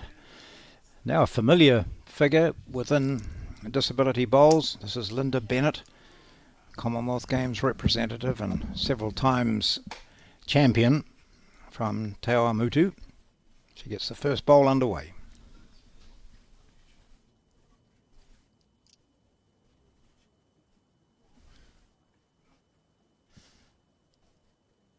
So Linda loves her bowls, there's no doubt about that, and she and Pam Walker were in that Commonwealth Games team. They were got on well together, played some exceptional bowls. They continue to do so. And her opponent is Graham or Snow Reardon from the home club here, Burnside. He had success at Burnside last time we had, I think we had the B5 to B8 Nationals held as part of the Nationals last time we were at Burnside, and Snow, I'm sure, won the pairs, or the singles maybe. He won something. I remember him winning something. I was impressed, very impressed with his play, John, on that back green at Burnside. Yes. And we see he's won a couple of national titles, I think, in his category. He's a tetraplegic. I hadn't met Snow before, but I was just down having a chat to him. That's probably why we're a bit late in getting the game underway. I don't know, because I was holding you up. But always your fault, John. Yeah, I'm always fascinated with people's stories, and sometimes you feel a bit awkward asking people about, what's happened to them. But Snow was most forthcoming. He's a hell of a good bloke, and he said, I was heading off as a sheep shearer. He was heading off to Australia to get the big money in shearing back in 1973. And the day before he was due to leave, he said, I picked the wrong driver for a car. He's in a car with, he wasn't driving, and they had an accident here in Christchurch. That was 1973. And so what's that? That's 50 years ago, isn't it? Mm. Yeah. So he was only a youngster then, and he went through the spinal unit. It wasn't the current spinal unit here at Burwood. That hadn't been built by then. It was a public hospital, as he mentioned. So he ended up working hard to get out of the place, he said, and now he's making the most of life, and has done for 50 years. But he's been playing since 1991 and thoroughly enjoys it. He's a good bugger too. Yeah, Really absolutely. nice guy. But meanwhile, Linda has certainly honed into this centre line. All three bowls been pretty close. Two really good close bowls. Snow's under a bit of pressure playing his third. Got the weight right. Just needs to change the line a little bit, which looks like he has. Yeah. He's got that bowl of Linda's to sit on if he manages to be over the jack. He does. He gets a wee flick off that. Not quite what he wanted, but not bad position there for him, even though he's 2 down. Pretty good. He possibly was 3 down. So, any bowl that lowers the number in the count is a pretty good bowl in my eyes. I think his tactics are, if Linda gets too far in front, that he'll back off the mat quite quickly and run over her foot. Was that part of your conversation as well, John? Yeah.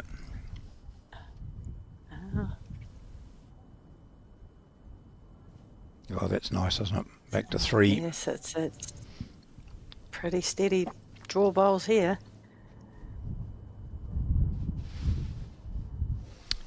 And Linda in the background there is, as you can see, a left arm amputee, and that also was a result of a car accident back in 1989.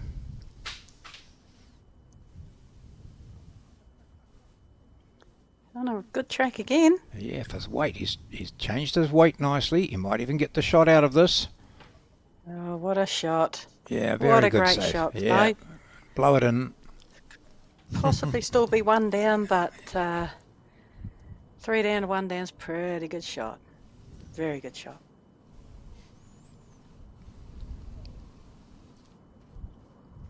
So Snow defeated Riley Patterson from the Balclutha Bowling Club, 21 points to 14 in his quarterfinal. And in his round of 16 defeated Roger Strong from Waihopai, 21 points to 13. So in pretty good form. Linda, of course, was defaulted the game by our world champion Julie O'Connell, and in the first game defeated Jono Radke. So yes, a single to Linda. I think she's on the red.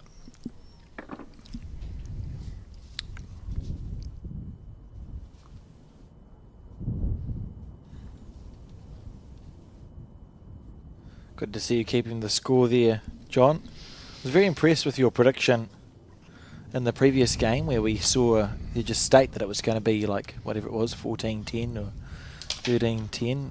I could show you actually if I That was wonderful. You predicted Yeah, literally no. 2 ends worth of scoring, Yep. such as your experience Yep, as a yep. commentator. Did you? I took a photograph of it. The score was actually 17-8. Oh, beautiful. But I'd 17-8. filled this end in twice, and I had 17-10. But because I don't like untidy cards, I decided to leave the score there, and sure enough, Yeah, very next impressed. end it was 17-10. Didn't have to change anything.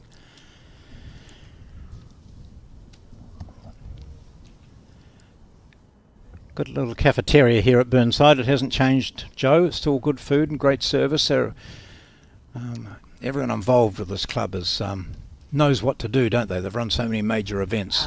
Just run smoothly. Absolutely. Is Nikki still doing the catering there? Yep, She does a wonderful job. does a very good banana looking- cake. Yeah, looking forward to it over the stew butter pears next weekend. And they have this French toasted sandwich Oh, thing. Yeah. It was pretty. You know, when you have something with cheese in it, it's got to be tasty Yeah. cheese, doesn't it? None of that sloppy, soft, Melted. tasteless cheddar stuff. Yeah. No, a good, tasty. Well, this sandwich had chunks of ham in it, really Yeah. good thing, and onion and A little bit of mustard. cheese, a bit of mustard. And of course, their cheese rolls are, well, that's afternoon tea if there's any Yeah. left.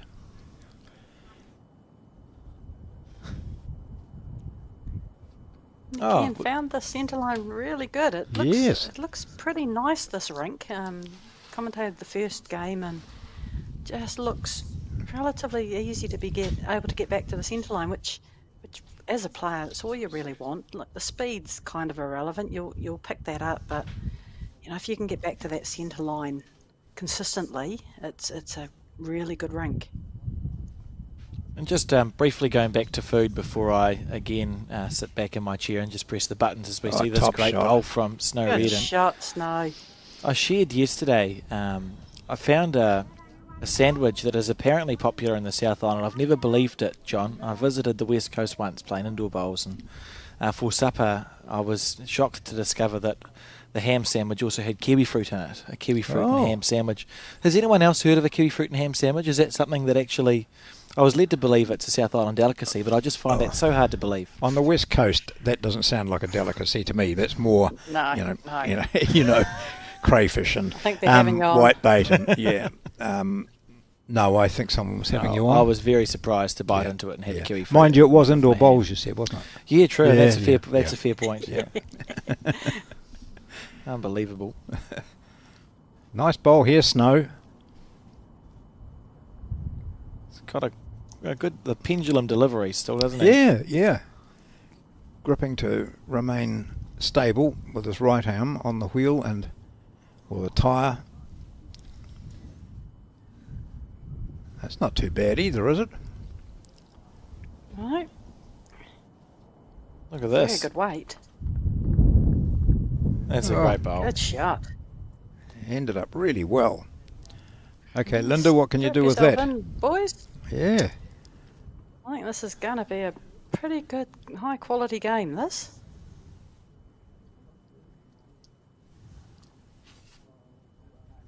Oh, starts off well. We should bring it in from there. Not quite. Oh, she will, but not till a bit later. There we go. So, one to come from Snow, and he's holding two. Same, repeat. Please, he'll be saying to himself.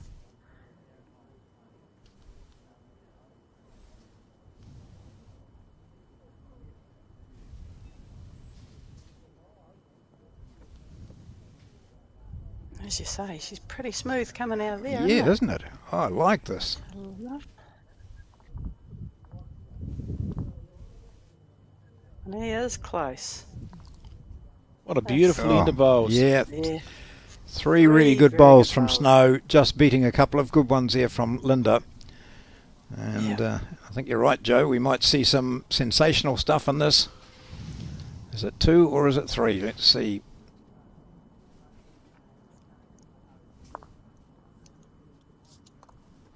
I think it's three, isn't it? Three all the way. Have to be. Yep, it is. So it's a race to 21 singles match. the National Open Disability Singles here at Burnside in Christchurch, where we've got lovely temperatures, warm temperatures.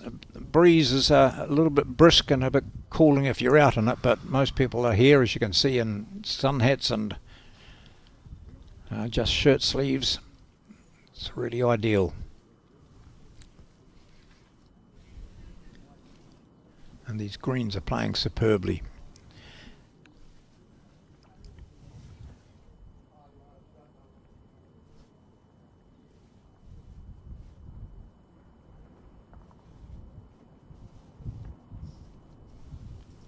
So Graham, or Snow Reardon, spent a lot of time bowling in this club.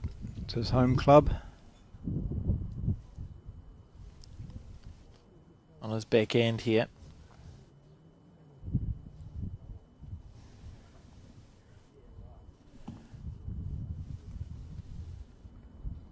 Just interesting to watch Snow. You know, we talk about this pre-shot routine. It doesn't matter, Wow. you know, whether you're able-bodied, disabled, in a wheelchair, you can still go through that process of having your pre-shot routine absolutely nailed and doing exactly the same thing every time. Yeah. You watch Snow, he's got it down pat, as does Linda. You know, she does a lot of work off the mat before she approaches, but it's always the same, and it's such a repetitious sport. You know, these things they've just got to relate to that, really. Two good bowls here, eh? Really good. Sit the shot out. That's not bad. You see Snow loads up the wheelchair, whereas here's the bowls underneath here. I wondered what he was. I hadn't taken any notice before. No one's handing them to him. He's got them there loaded up. Them He's underneath, preloaded. haven't Yeah. It's like an incubator, isn't it? You'd be unsurprised if they hatch. Just keeping them warm. Oh, here he goes again. It's close again. Yeah. Oh, my word. That's outstanding. What a shot. That's great. Wow, he's made two of it, I think. What a shot.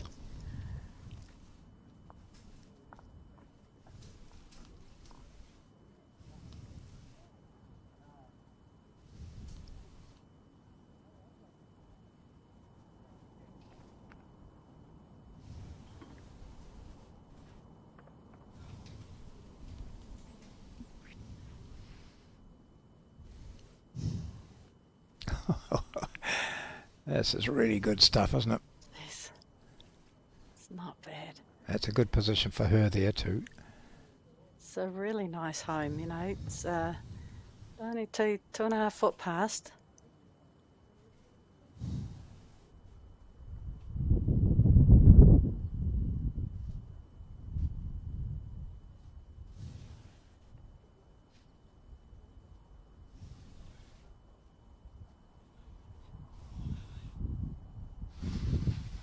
He's on a He's good going to put a track third again. in there, is he? Oh, That's a far away. pretty handy bowl by Yeah. Snow there. That's a little bit of insurance from his two first good bowls.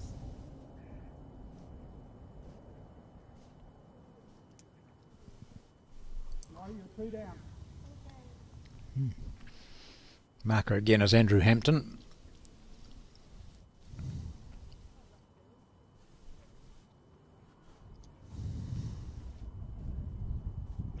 Nice little confident draw down the forehand.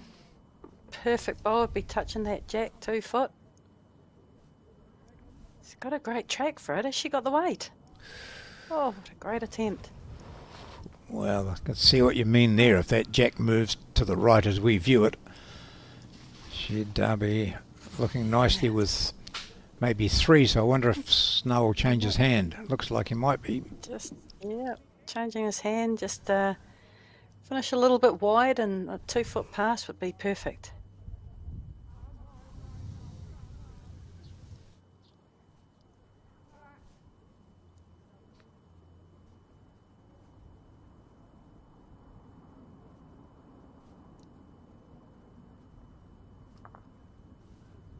Under that, and Down, you've got a land on the corker, side. or Oh. even round, it'll be all right, won't it?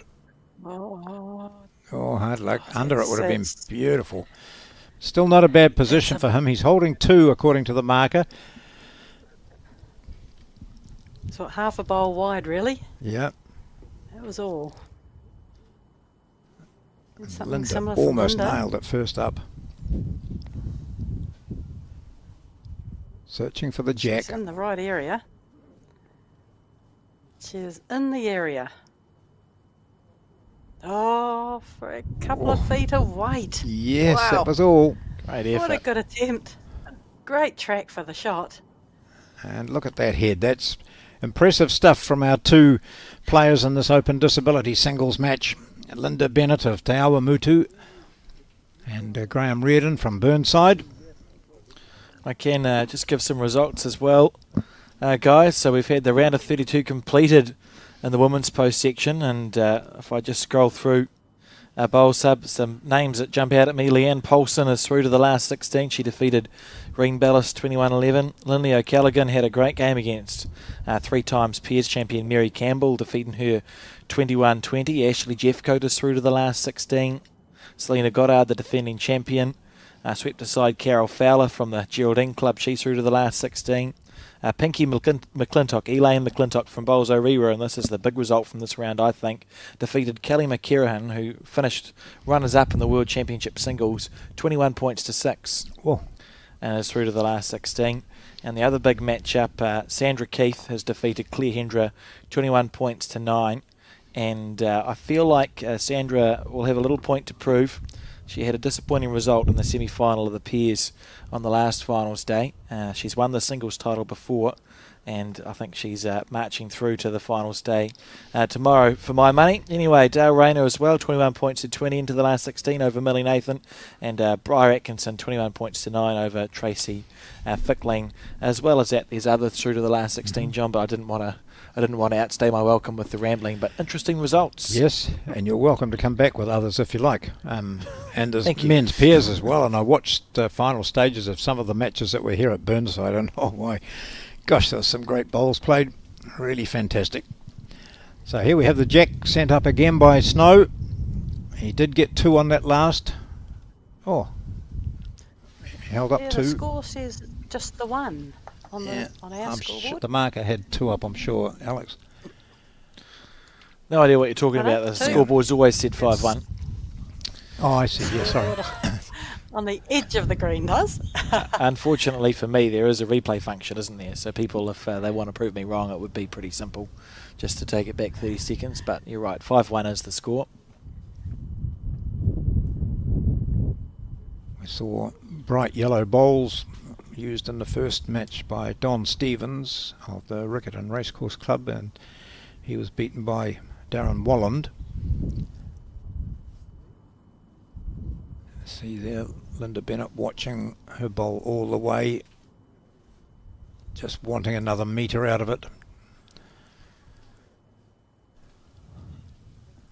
I wonder if Snow will just back his forehand again. No, he's lined it up on the other hand, so I'm sure he played the backhand coming this way first up.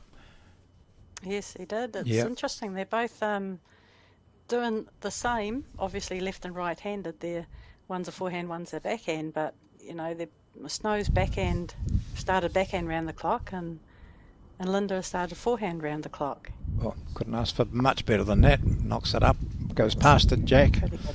and stays there for a single still.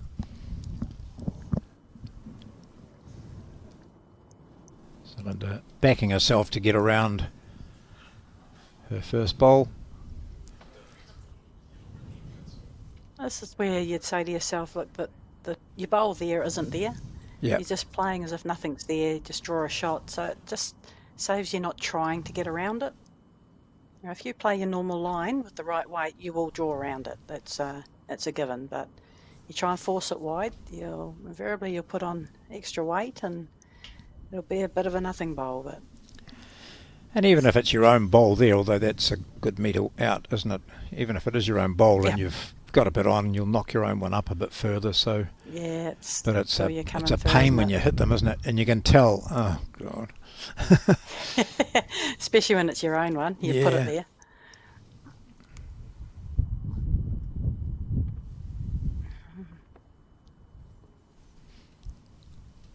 So plenty of room. Will she stay on that hand? She's almost nailed it. She had the think line so. pretty well right just around that first bowl of hers. Yeah, Needs a metre on. it's just another yard of weight, isn't it? Yeah. On either line.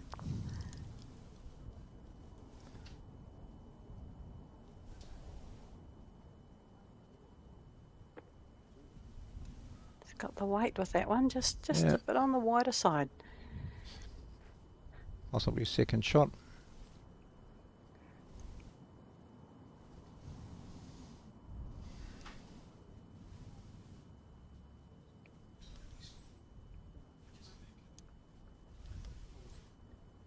Down on a pretty nice track here. He's got the weight. He would hold on a little We've- bit. Yeah, if he got an edge of that and flicked it to our right, he would have been God, that would happy. have been good. Yeah.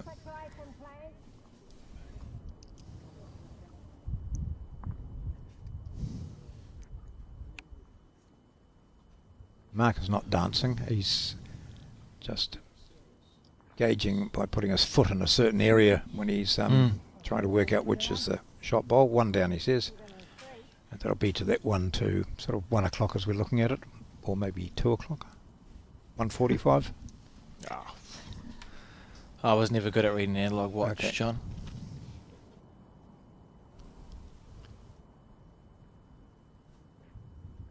Snow gets the momentum going on the far side, and that spare rink as he watches this shot, which should find the gap. And Got the gap. oh, he doesn't want. Oh, Oh, that's a good effort. yeah. So we'll see what the call is. It still looks as though that yellow bowl. When people are looking at it, there's 4 yellow bowls here, John, but the closest of the yellow bowls will be the shot. There's not the little yellow bowl in the middle. No. Now I want to watch the loading of the wheelchair. Right, so we'll keep our eyes on Snow.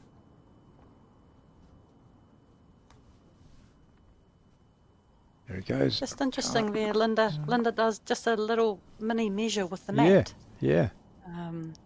Obviously won't be able to get down and do a measure, so Oh, it's laid an egg. 2.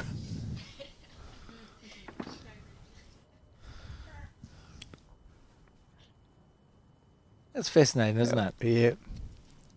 After, what did I say, it started playing in 1991, so 30 years of playing. Here's the mat placement in front of his knees and pops the bowls into the tray and away he goes. No messing around. Snow picks up a single on that. it goes to 6-1. Nice little start, Snow, but by no means out of reach of Linda. As we all know, it's just a race to 21. The ends will not run out on you. Just time to be a little bit patient.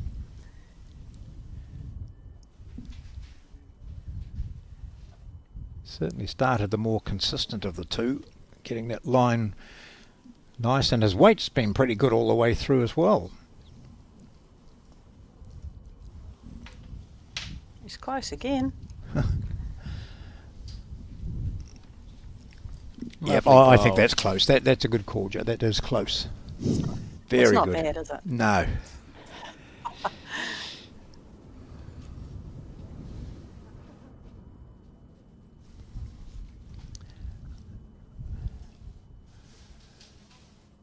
So Linda Bennett, New Zealand representative. She's pretty close as well. Yes, this is why this is going to be take of the jack, is it? Not quite through the hole. That's outstanding. Yep, Those that'll two be the bowls. shot. One down. Yep.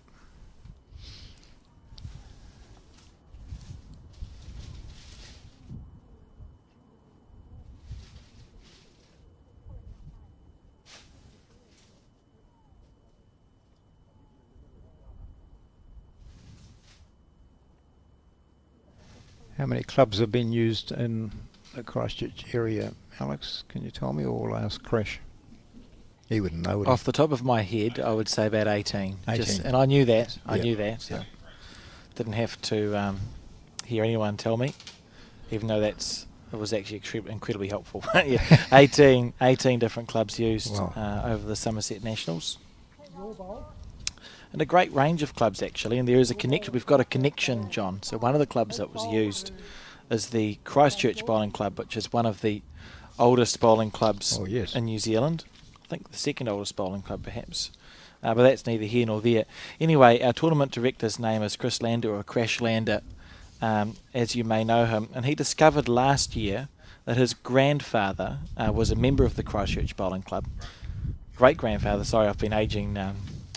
Crash isn't quite that that old. Great-grandfather was a member of the Christchurch Bowling Club and also a past president of the New Zealand Bowls Association. Oh, wow. Which I think absolutely fantastic.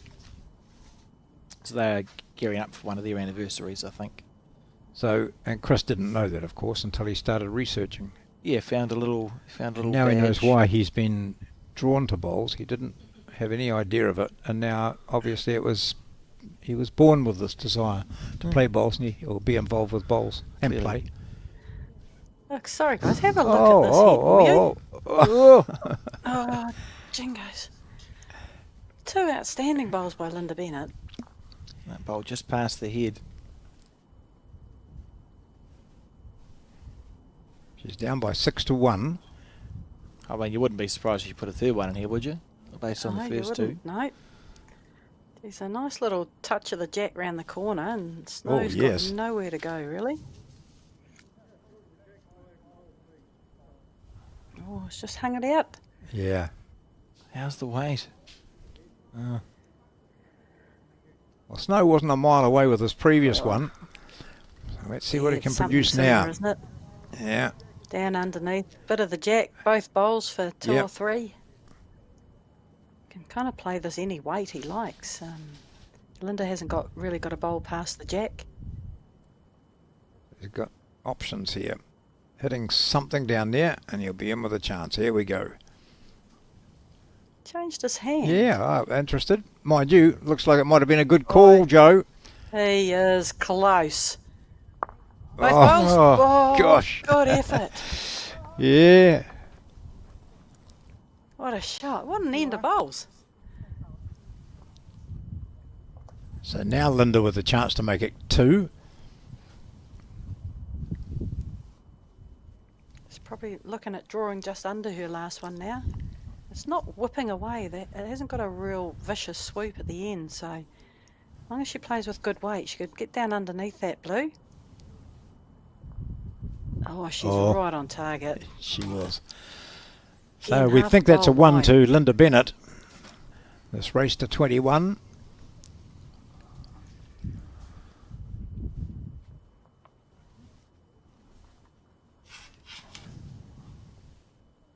Scoreboard on the background there, 6-1 it says. No need to worry about the ends.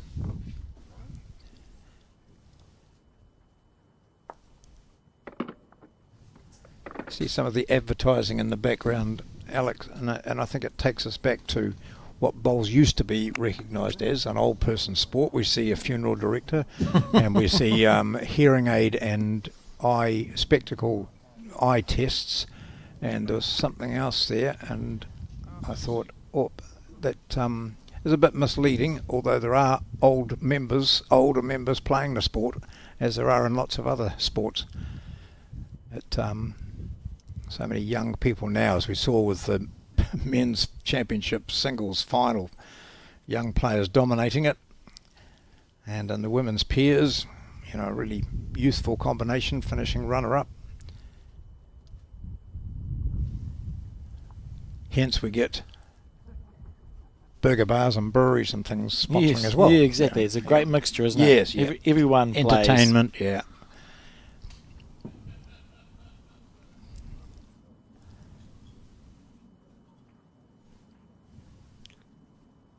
Yes, it certainly is the sport for all ages Yes. and abilities.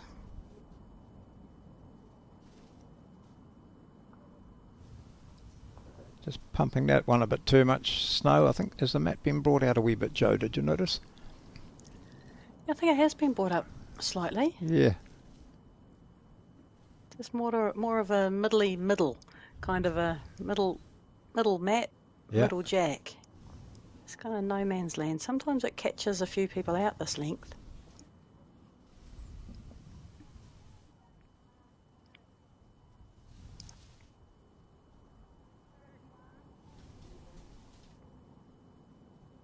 Yeah, two pretty handy bowls there.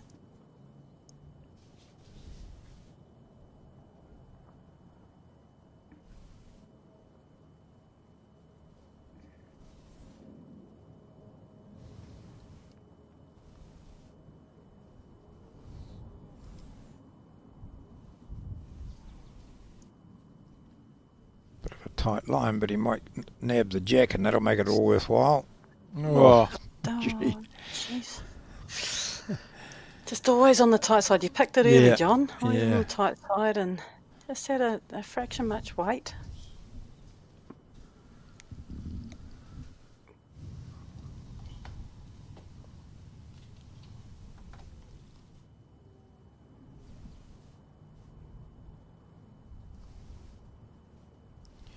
This could end up being a pretty handy end for Linda Bennett if she gets up with this one.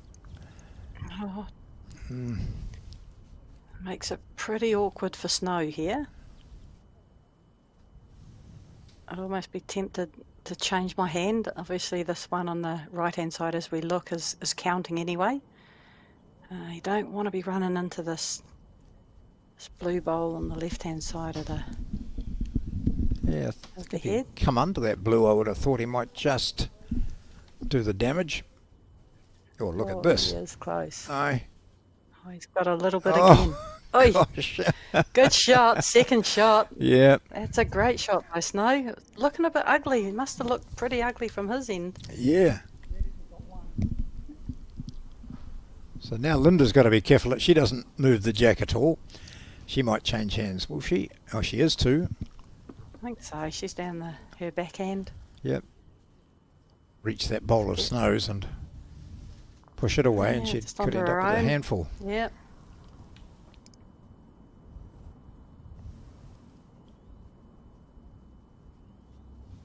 Good ball. It's a good attempt. Oh, two shots. Oh, just fallen out at the end. That yellow one looks closer from here, doesn't it? Does. One and a measure. I favour yours for second. One and a measure. Favours the blue bowl as well, so.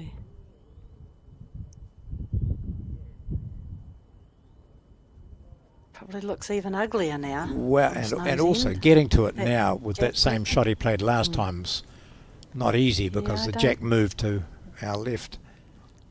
I don't think he can No, he might just Almost play with weight. get much closer than his, but Yeah, playing with a wee bit he'll of weight. prove me wrong.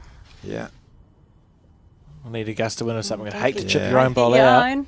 Do not get your own, Snow. Oh, jingoes. so one and a measure to Linda.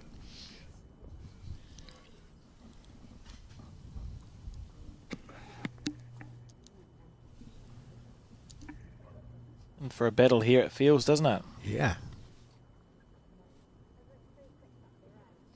Our thanks to also go to the Aotearoa Gaming Trust, the AGT, for their support of this event. Much appreciated, as Linda Bennett appears to be calling for a measure there. I think so, yeah. She's just getting the marker to do it. I think the marker is an umpire. Yes, Yeah, yeah. Andrew. Decked out in that wonderful Summerset apparel. They do a wonderful job too. All the markers, umpires. Geez, it's a long day. Yes. A lot of the umpires, might get one or two calls a day. It's certainly not a job I'd like, but geez, they do a wonderful job. Oh, we need them, don't we? We've And, got we've take my hat got off. one here, Margaret Eames, who's risen through the Oh, ranks yes. of the technical officials. She's officiated at Com Games and World Bowls. She plays out of the Wakefield club here in the Nelson region, and just one of many that do an outstanding job.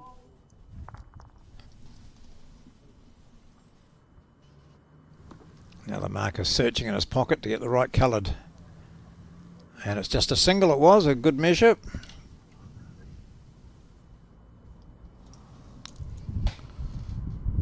Have I gone the early? Oh, I don't know. Did you put 3 up? I don't know if I've already done that. Well, I'm confused. That's right. That's the right score. It makes- 6-3. Hey, is She it? got a single on the previous one too, did she? Oh, maybe not. Yep. Oh, she did. I don't know. We'll just wait and see. Feeling pretty discombobulated.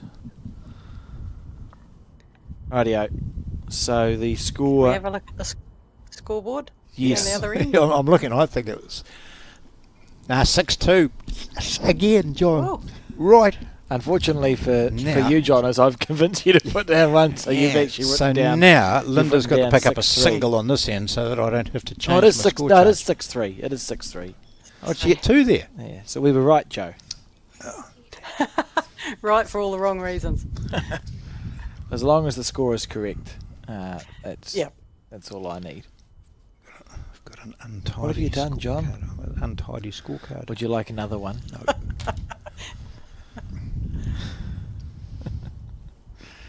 Oh, it's all falling apart in the commentary booth today. We've made it nearly to the end as well. One more day of broadcasting to go. This is day 7, 6, 7. I don't know. I've lost all time. It's been great to be here anyway.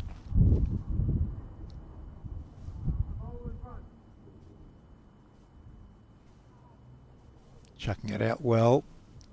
Snow Reardon. Might be just a bit tight, but he's going to get that jack, is he, again? Snap with the jack. Ooh. Gosh. He's just playing on that tight side. He Yeah. would want to just be able to take a fraction more grass. Let bend back to the jack.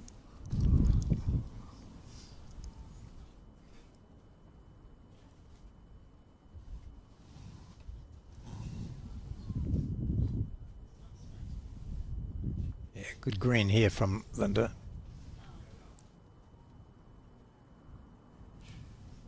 So we've got the longer jacks come down a bit further, but still Linda putting the mat out a few metres.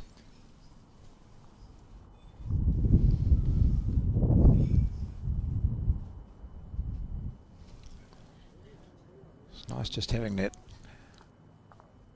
quarter frame shot there, showing Graham or Snow in his lead up preparation for the delivery.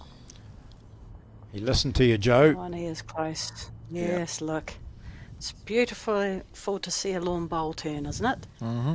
You know, just in its perfect arc to the jack.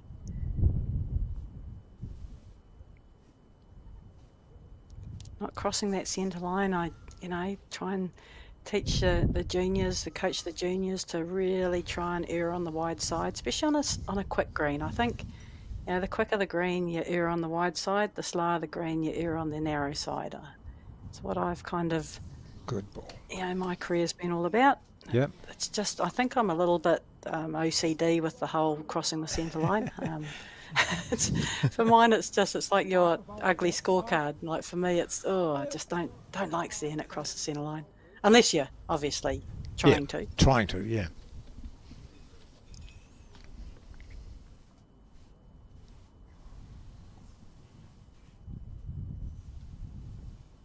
Do a real good practice session where you score your bowls, and it's like within, I don't know, a mat width maybe. If you're high of the jack, you score 2 points. If you're within that mat width, you score 5. If you cross the centre line by a mat width, it's -1. Oh, and if you yeah, cross it yeah. by any more, it's -5. And you just, 40 bowls, have a look at your score. Yep. Hopefully it's in the positive.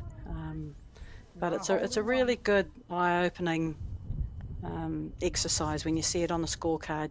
These -5s, they're ugly. But yeah, it's a good coaching exercise.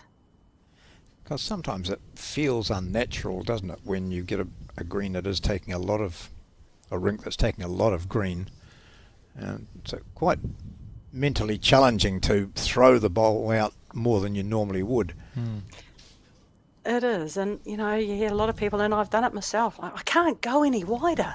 Well, you can. Yeah. And you know, the great Peter Bellis, you know, it's one of his nuggets of gold of advice and information that he gives is your eyes don't lie to you. Yeah. Believe your eyes. If you've got to go out there, guess what? Go out there. Go out there. Snow knew as soon as he let that one go that he'd miscalculated, went very wide. He will concede a shot here.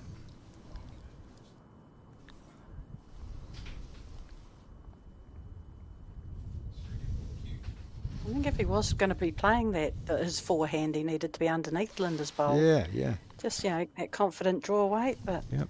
or else you stay to your backhand and draw it dead.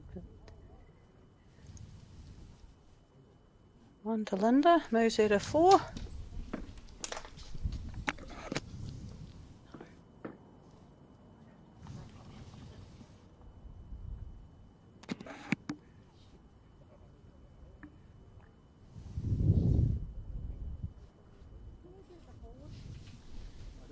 This is the 7th end of this match between Linda Bennett and Snow Reardon in the National Open Disability Singles here at the Summerset Nationals at Burnside in Christchurch.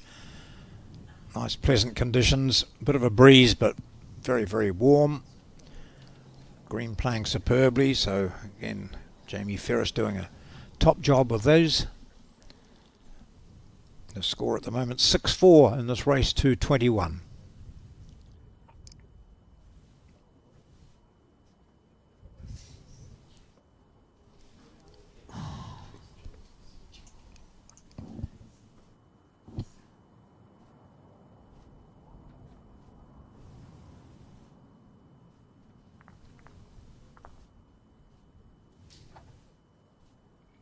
It looks like there's 2 other games going on the same green. Yeah, there are. So they're effectively quarterfinals.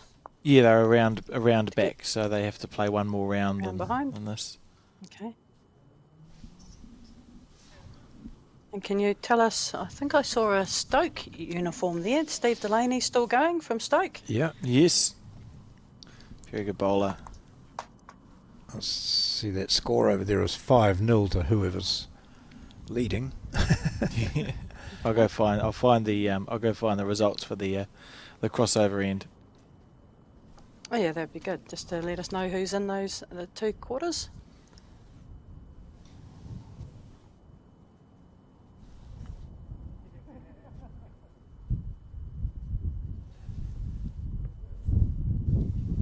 So Snow's bowl, his first one did stay on. It's about half a metre less than that from the ditch.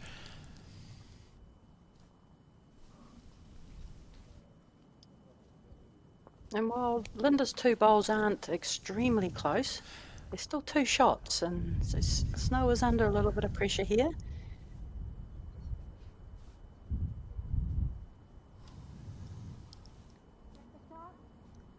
Well, he's cut out one, and it might well be the shot there. Oh no.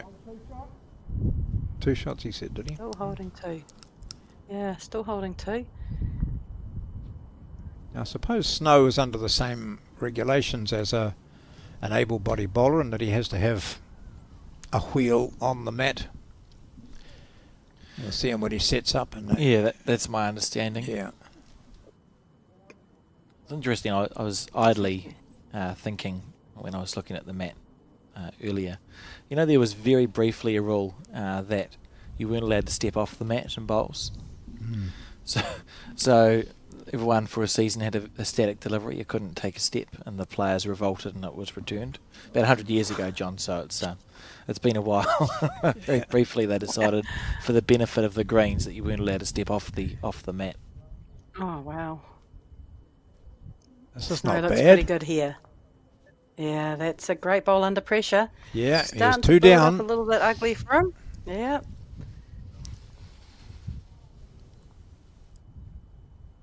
Very good bowl. Linda can't really get to it either, even though she's got 2 seconds. She'll just be looking to draw the shot. Little touch on the on the little jack. May bring her other one in, but she'll be trying to draw it dead here. She's got a nice piece of grass out there for the shot. Oh. All right. Free shot here, Snow. Yeah, Big bowl, buddy. Remember what you did? Yeah. Got a good couple of feet to draw another one. Talk about these bonus bowls being huge in the context of the game.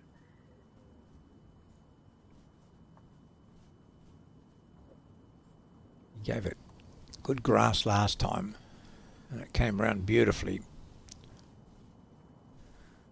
Not a million miles Not too bad on away. the line either. He has played a bomb. Oh, What wow. a shot. Yeah. That's brilliant. Could you get it That is closer, brilliant. Snow? So we're going to have a look at who else has made the quarterfinals. So half of the field is one round ahead. So we're watching a semi-final here, but the quarterfinals that are ongoing in the background, you can see them on your screen. Darren Walland, who we saw defeat Don Stevens, is taking on Wayne McCarthy from the Methven Bowling Club, who defeated Glenn Olsen in the round of the last 16.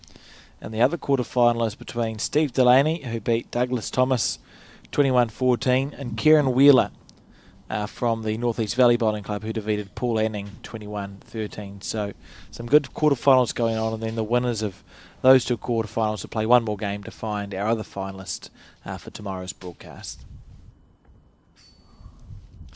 Well, tomorrow's the last day of the bowls here at Burnside, the Summerset Nationals, and we'll have top quality games, of course, if you get marched through all those women's singles competitors and the men's peers. So you can expect high quality players in the finals. And there's some battles going on at the moment as those players try to reach the last two. And finals day tomorrow for viewers who've been tuning in regularly starts a bit earlier. It's an 8:30 a.m. start tomorrow, finals day, with the Open Disability Singles Final, and then we'll broadcast the Women's Singles Final, and then we'll broadcast the Men's Peers Final. So an earlier start to the broadcast tomorrow, live on Sky Sport 4 and the Bowls New Zealand YouTube channel. And there will be a book open as well after play finishes today and before play starts tomorrow on the TAB. So plenty of interest in tomorrow's games. Encouraging opening bowl from Snow. He picked up a couple on that last end.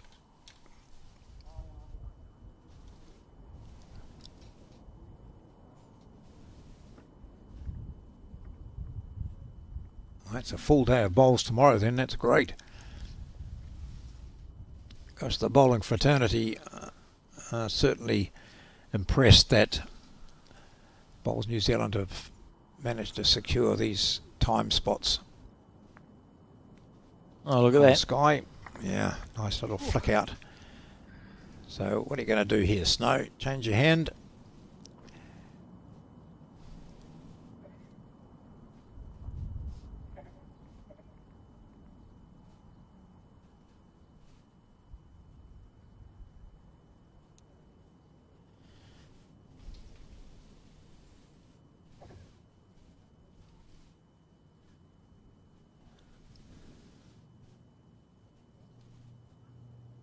So to the bottom right of your screen is where we're looking for the jack. Out there. Yep, superb weight there from Snow Reardon.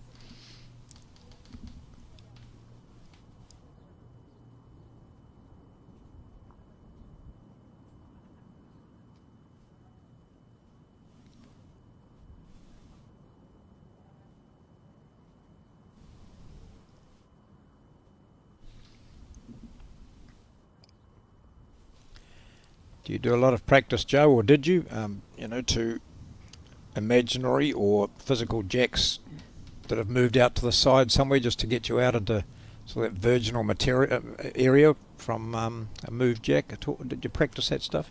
Yeah. Look, I did. I was a very good practicer. I always believed that you just had to put the work in, and it's such a repetitious sport that if if you don't keep your eye on and practice a lot, you kind of lose your touch a little bit. So, yeah, it was all about trying to come up with new and different ways to practice. And I used to always, go down. That could have been drawing to an off-centre jack and then going down the next end, put a jack about 18 inches, 2 foot off the ditch and just draw to that. So that the jack's not in the ditch, but you're effectively drawing to the ditch and you've got the fear of the ditch behind the jack. So just to really put some pressure on yourself. And I think, if you practice it, when you come up against it in a game, you're like, righto, I did this during the week. Righto, There's your line, there's your speed, away you go. And it just rather than, and we see a great look shot at this. here by Linda. Yeah. Really good shot there. And it just, takes that whole guessing thing away from the shot that you're about to play. So, anyone can draw a bowl to a jack on a centre line any given time. It's the consistency in doing it, and then just the one-off bowls here and there. I used to do a lot of shadow bowls. Scruff, my husband, used to come down and he'd just place bowls against me, and it would just be like, draw that, smack that, draw to the ditch. So it was all just one-off bowls, and it really does put a lot of pressure on yourself.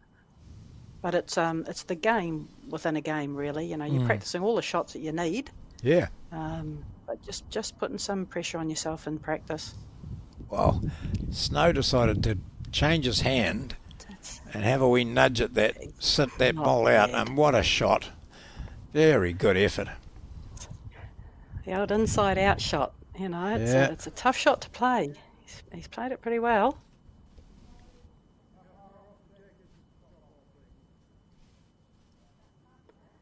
There's a little touch of the jack here for Linda down this backhand.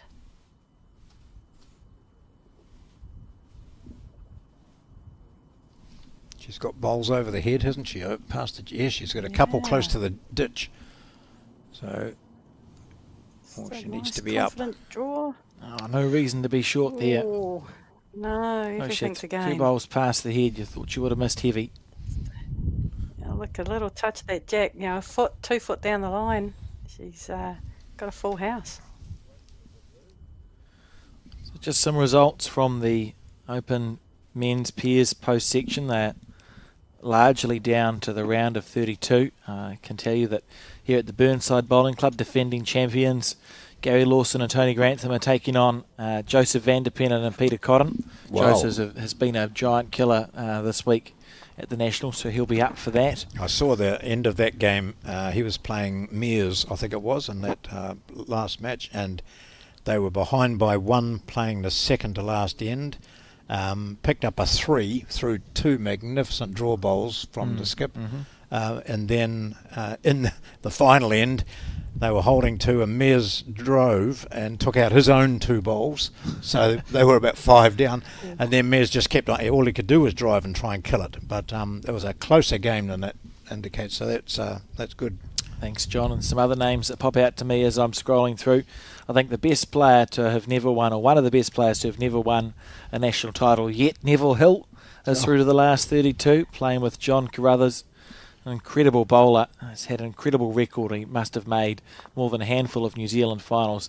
Hasn't won one yet, so maybe this year's his year, and they're playing last year's beaten finalists, Ray Martin and Will Bennett, in the round of 32. Chris Lalive and Nick Cahill are playing Ali Forsyth and Steve McKerahan. If you want to go to Fendleton and have a look at that, it's it started at 2:30, so that game will be underway, and that's a mighty game. And a few other results. Finn McGuigan and Robbie Bird are through to the last 32. Shannon McElroy and Kelvin Scott are through to the last 16 because they had a bye, and they take on Rodney Graney and Paul Matheson. Lance Pascoe and Jamie Hill through to the last 16. And Ryan Bester continues his march forward. He's taking on Elliot Mason and Ken Walker, though, in the round of 16 at Bowls Hornby. If you want to go have a look at that game, that could be an interesting one. But rest of the results all available online. Bowls Hub Aotearoa is the place to go. Who's Bester with? The person with a very long name. Dale McWhinney Shillington. Oh, that's right, yeah. It frightens me because our graphics have all been designed to fit Sheldon Baggery Howley as the longest name, and McWhinney Shillington actually has 3 or 4 more letters than Baggery Howley, so it might not fit if they make it to the pointy end. We'll just use Just nicknames. initials, I think. Yeah.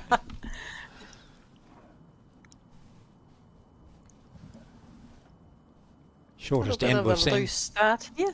Yeah.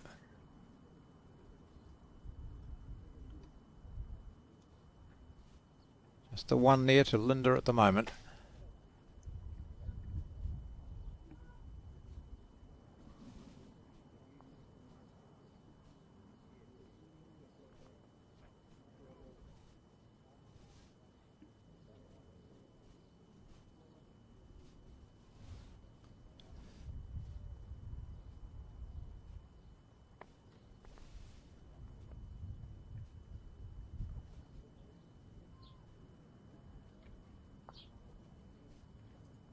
Well, that's drawn for 2.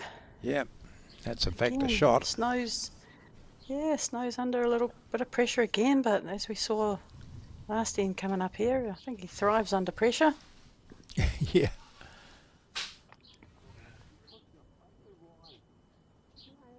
Just adapting to that weight change from the longer ends. Oh, he's come inside that too, isn't he?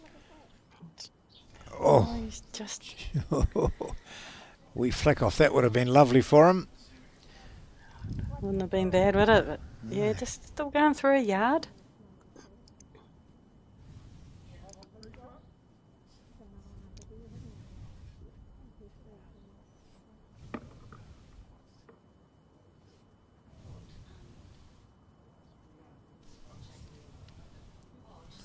So Linda Bennett, an opportunity to draw level here. She's 8-5 down, holding 2. This for 3, and then pressure on Snow. Where's she up? Just going to sneak into it. Ooh. Oh, that may be counting as well. Yeah.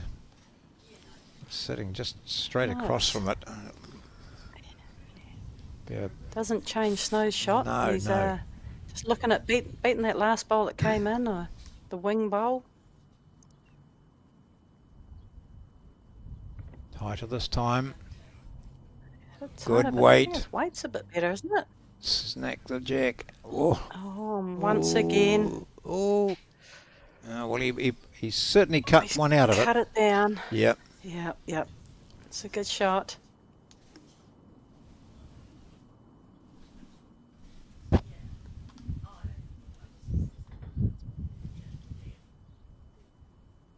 She'll be disappointed with that last one of hers, I think, Joe, because it was a fantastic opportunity for her to grab a 3. Absolutely. It it does funny things when you're holding shots, you know. You're all on the mat, let's be confident, draw another, but, you know, sometimes at the last minute, geez, don't move the jack or don't be narrow. Yeah. Little things creep in and they play huge effects with what you do. You know, you just got to really have clarity of mind, clear your mind, and pretty much it's just draw another shot. Just draw another shot on another green on another day. It's always intrigued me, Joe. We talk a little bit about scar tissue that can build up, or metaphorical scar tissue that can build up with some bowlers, and it comes down, I think, to the mental strength. But you know, we spoke earlier, it might have even been the first game, how junior bowlers are generally fearless. It seems to me they're fearless because they haven't had the scar tissue, you know. They haven't had a metre to draw and missed yet, or so on and so forth, so they don't know what it feels like. But it's an interesting exercise, isn't it, when you've been playing for a while, to have had those sort of traumatic moments and to then be able to execute those shots if you need to. Absolutely, and I just look. One of the best learning things is doing something wrong. I know it sounds wacky, but I remember a certain national tournament on the other green at Burnside, the front green, and playing the great Judy Howard and Barbara. Oh, yep. I'll get back to you on that. And it was down, Judy and Barbara. It was a final, and we were 1 down, and I played this really, really good shot to get the shot, and and Judy Howard plucked this out, and we dropped a 5, and effectively went on and lost the final. And honestly, there's been that many times. This would have been 20 years ago, and there's been that many times Val and I have been playing pairs, and we've been in a situation where it's been Judy Howard, try and get another bowl on the head. Yeah. You know, you get your blinkers on, you just want the shot, but you don't see the bigger picture. And look, yeah, it cost us a national title, but by jingoes, it certainly stayed in my mind. It's not the mental scarring. I think it's just a learning curve that, you know, there is a bigger picture in a game, and it's you've just got to be looking just that slightly, a little bit down the track as to what could happen, where your vulnerabilities are. Yeah, and what one bowl on the head screams alarm bells. Yeah. so what you took away from that, Joe, is you learnt a way to read ahead, whereas it might be easy for a bowler to go, oh, for goodness sake, I played a good bowl, I was ripped out, I was so unlucky, etc., etc. Whereas you've taken that learning. Absolutely. So I think that's really valuable. Yeah, and but these incidents occur over and over again. Still to this day, things happen where you go, oh dear, won't do that again.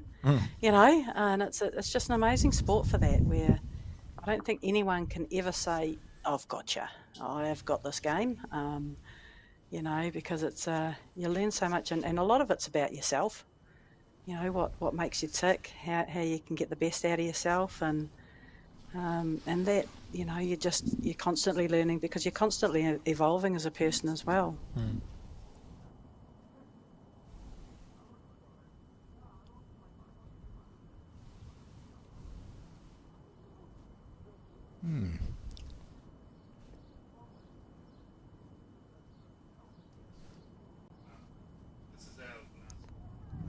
There we go. Snow now. 1 down again. Just 2 down on the board.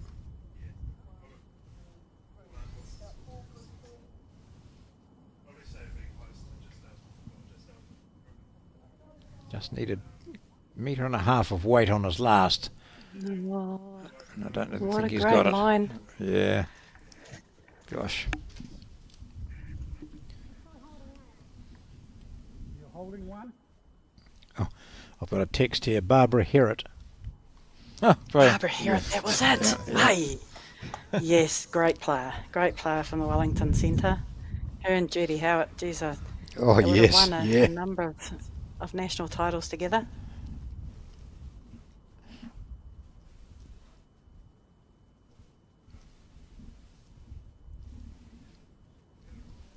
And a lovely lady too. Oh, it's a great long bowl there from Linda. Just found that gap beautifully. Perfect weight. Couldn't have played that any better. Snow's line on that last bowl was really spot on. If he can add that 1/2 metre or so, then he'll be in to sit on the shot and maybe upset this, because at the moment we're going to have scores tied. Oh, he's got that track again. Yeah, I don't know whether he's Short up. of a gallop again. Yeah, gosh. Well, let's I wonder if this look at those. wind's Oh, just yep. playing a little part. Yeah, I wonder, 4 bowls the same distance short of the jack. And Linda marches down with the mat and has the score tied up at 8-all. Is it just 2, or does that wing bowl? Well, that's a very good question. I don't know. See what You're they right, you're right. concede here.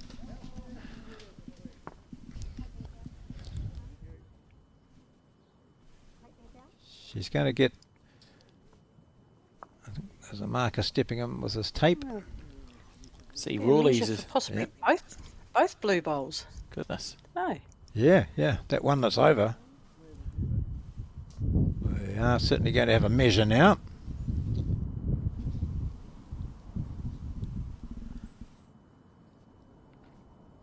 Here comes the chocking.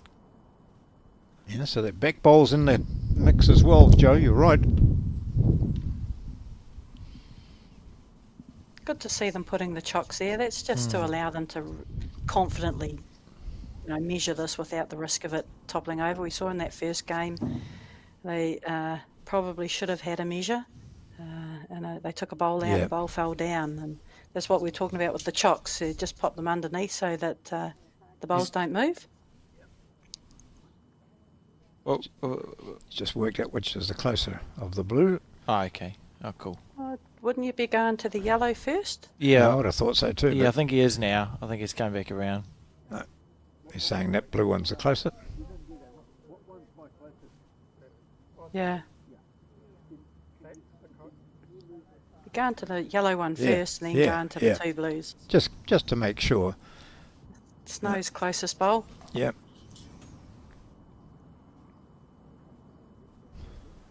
Yeah. So just To find out Snow's closest.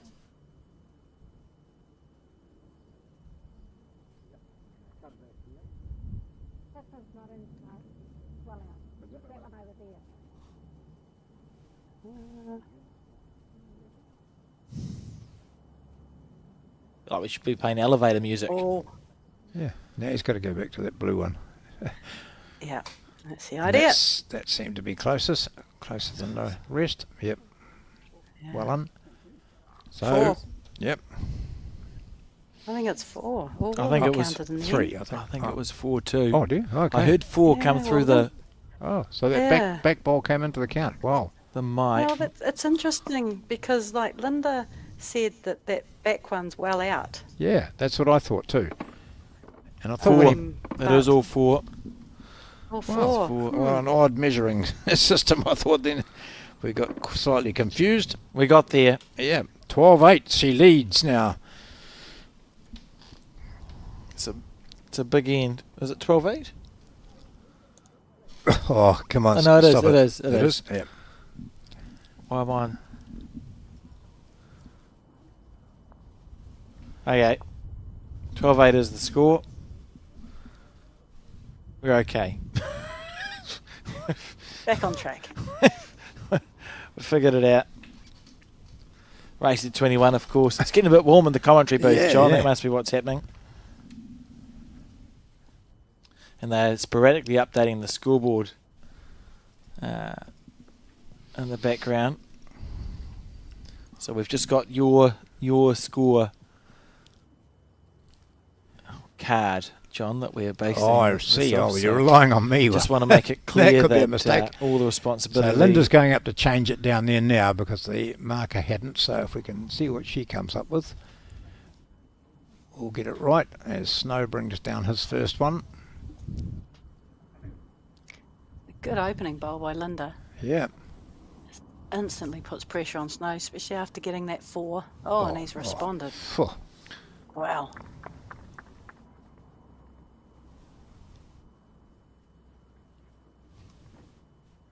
The 10-8 the score. Or just match the score. It is too. I can see the chalk to 6 and then 5. Okay. So was that me doing my scoring previous? I think we'll blame John. After How's he your had such a scorecard looking now? beautiful scorecard last Yeah. game, and this one Just looks ruined like Frankenstein's monster. Here we Oh, go. she is close. Great effort. That's unlucky. What a great shot. Good couple of seconds though. Could come in handy at the end of the end.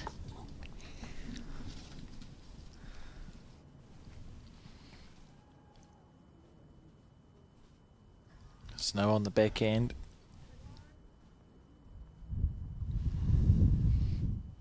So we've got 2 players here who have both been disabled through car accidents many years ago and have made the most of things. With Linda Bennett having played for New Zealand at Commonwealth Games and been right at the forefront, not just of disabled bowls but open bowls as well. And Snow Reardon, who's tetraplegic and has certainly just shown great determination and grit over a period of 50 years since he also was injured in a car accident. So he's holding the shot here. Linda's played 3.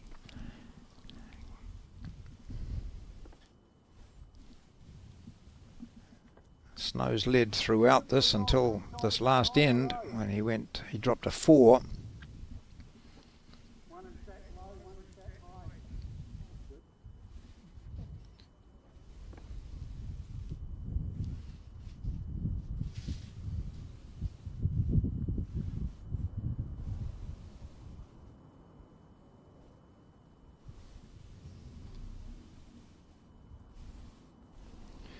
Hasn't pushed that one out very far, has he? It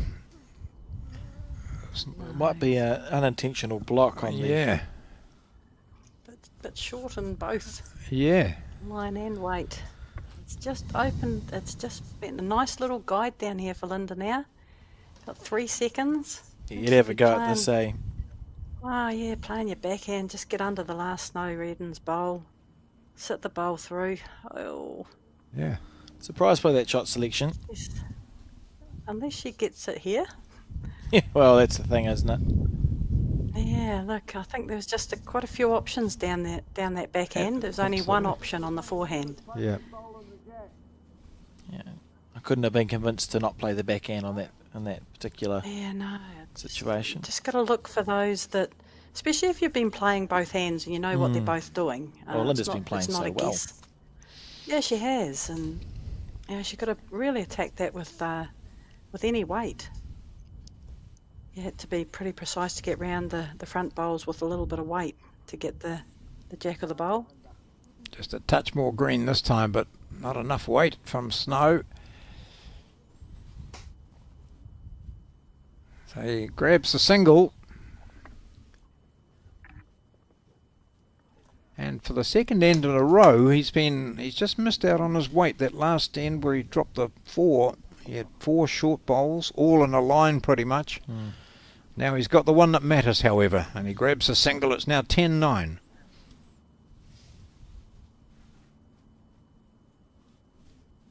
I think Linda may have just popped away. So maybe a small break. This bowls continues in venues all around Christchurch.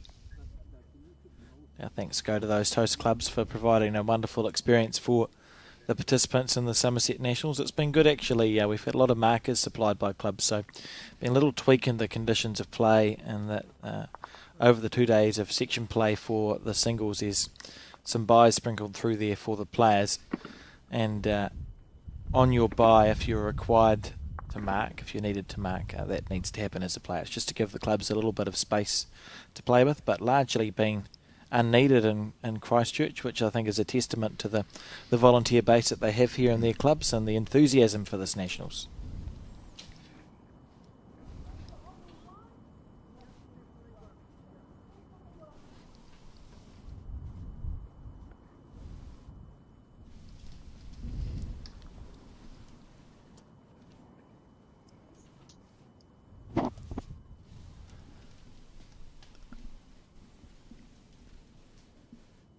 Those other 2 games are still going, Joe. The other 2 matches in the disability singles. I can't tell you who's leading, but one's 11-9 and the other's 12-10, so they're close matches. They're close, Righto, yeah. not much. Say that. Not much in all 3 games. No. Good to see. I mean, when you get down to the pointy ends of tournaments, you expect close games because you're all pretty much showing a bit of form.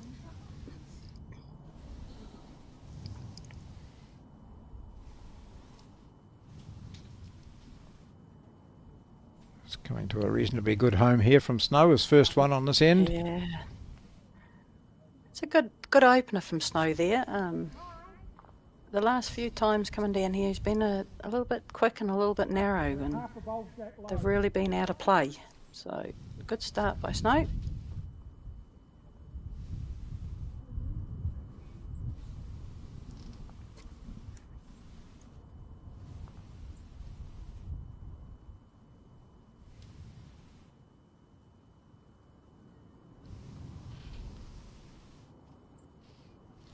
It's a day like this, you need to hydrate, don't you? Take on a bit of water while you're playing, Absolutely. because suddenly you realise that you've played 14 ends or something, and you've been out there for an hour and a half and you haven't had a drink of water. Yeah, it's so crucial. And again, it's something that you probably learn from doing it wrong. You know, there's been a number of times, and I think in the sun, it's kind of easy to remember. But when you're playing and there's that cloud cover and it's a little bit cooler, and you still gotta keep hydrated. And Yep. they're the times where, you know, if you've got a coach or a rink coach or a friend, just to give you a wee healthy reminder. Good bowl. Just made it a bit awkward to get at it, but he's back to that weight that we've seen him, weight control that we've seen from him. Yeah, it's a good opener from Linda. Yeah. Pretty good She's on a track good again. track again. Mm. Oh, she's done well here. A great 2 bowls. Just made it a little bit fatter, the target, but hey, there's a fine line between an awesome shot and a uh-oh. Yes. That's Snow realises he's got, I don't know what that is, 3/4 of a metre or something with which to draw, and his weight's been so good, and he's had the line perfectly with that last one. It's gone out a bit this time.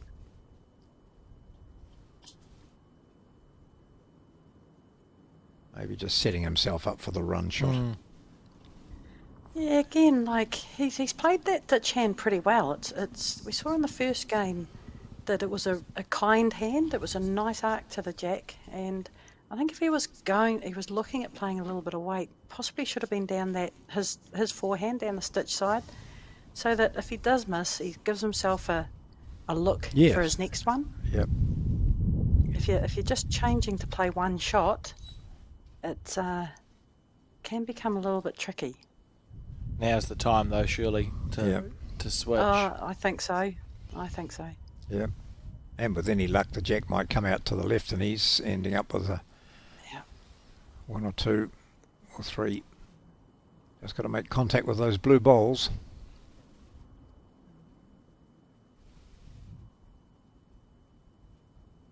Yeah, good decision to change here. And he is close. He's closer than close. Oh, what a shot. Look at Oh, that. Shot. Gee. Perfection. Absolute bomber. Look forward to seeing a replay of that one in a minute. Bones out of that. Oh, wow, what a shot. Shot of the game. 2 down to 3 up. That's think brilliant. so, yeah. Absolutely brilliant. Still a bowl to come. Okay. Come from the right of your screen, this one. Immense pressure on Linda here. Got to draw within a yard of the ditch to cut it down. So just keep She's your playing eyes peeled. It should Into there we those are. yellow bowls too, which mightn't help her if she hits those. Well, if she wasn't She's 3 down, she might be now. What a brilliant shot. What a shot. Couldn't have played it better. Lovely weight control too, so the collision bowl stuck with the jack. Like the ditches here at Burnside, I watched, been watching a few games over the week, and geez, they hit the ditch and they just drop straight away. They're beautiful ditches. They, some around the country, you know, bowls and jacks come out of the ditch, and it's the most frustrating thing to see when you've hit a really good shot, to be denied by a ditch that maybe isn't as deep as it could or should, or a backboard that isn't as flexible. But the ditches here at Burnside, they go in the ditch and they stay in the ditch. It's good to see. Right, and that was 3, and let's watch a replay of that shot from Snow Reardon. Watch this, absolute perfection. Outside half of the jack. Amazing. Like you say, that perfect weight after he hit the jack, just the bias takes over and just keeps getting closer and closer to the jack in the ditch. Well, if that doesn't give Will you a this bit be of the turning confidence, I don't point? know what does. Yeah. Those are the shots that give you a buzz, eh? Absolutely. Then you throw the jack out. No, not quite. So he's back in front. Snow Reardon, he led 3-1 after end 2 and was up 8-6 after 9 ends, which didn't matter, the ends of course, but just progress was made. He was leading 8-6, and then he dropped a 4 to be 10-8 down, picked up a single, and now that 3. So he dropped a 4 and picked up a 4 over 2 ends. Now, did I just see the scoreboard at the back read 11-10? Was it 2 or 3 that last end? Well, we thought it was 3, but based on our track Yeah. record, I wouldn't be surprised if it was 11-10. I'm sorry for your score. Your scorecard, John, is an absolute nightmare situation. The umpire said 3 on that end. Yes. Certainly. So Yeah. how can we... I don't know. I just saw the scoreboard behind Linda there, and I'm pretty sure it read 11-10. We'll have a look in a second. I think you might be right. I'm going to go down and have a look at the Yeah. scorecard. Oh, yeah, why not? Yeah, Yeah, all right. Let's do that, Just John. talk. 'Cause Joe and I'll hold the I fort. do- You go Yeah. sort it out. Sort this out once and for all. Bring your It's pretty scorecard. important. Like, it's pretty important, you know, that if it is 12-10, it can play a huge effect at the end. Now's the time to find it too, isn't it? Instead of getting to the end Yeah, of the game and yeah. going, oh, hang on a second, didn't I score a X amount of points on this end or that end? Yeah, it's hard going back, trying to remember what you did each end. So we've sent John down to go and see what's what. And meanwhile, Snow Reardon, it looks like he has taken a bit of confidence from that bowl on the previous end.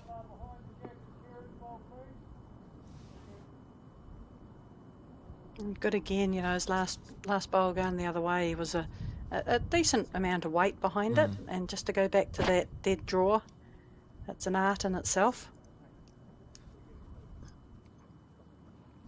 Certainly, it's sort of when you know you're in the zone, so to speak, isn't it, Joe? When you can just sort of comfortably Yeah. switch between all the different weights and be confident Yeah, in and that. it's a real, you know, calming yourself down, just taking perhaps a little extra second, big deep breath, just when you're chopping from a drive back to a draw, because that adrenaline, the muscle memory plays a part. So it's just slowing yourself down, getting back into that rhythm of the draw shot.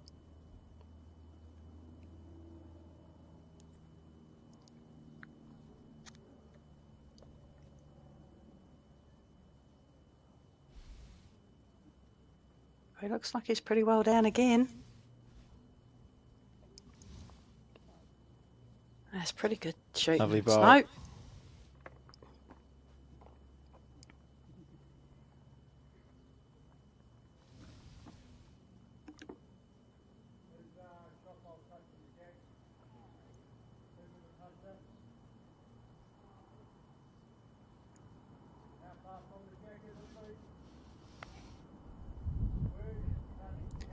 Again, a nice piece of turf out here. She got the running. Shot. Has she got the running? Oh, she's cut it down. And look at that. There's John Macbeth. He can add and he can write. Putting it all together in conjunction with the marker just to make sure that it all makes sense. He'll come up and he'll say the score's actually 12-9 or something stupid. Looks like he's got it well and truly sorted. It's been writing for a while. Snow on a good line again. I don't think he's got the running. Dropped all the weight. Holding 2.5. I can see that John has handed the marker back the scorecard, so I'm sure he will be up here shortly to tell us what's happened. Switching to the forehand side.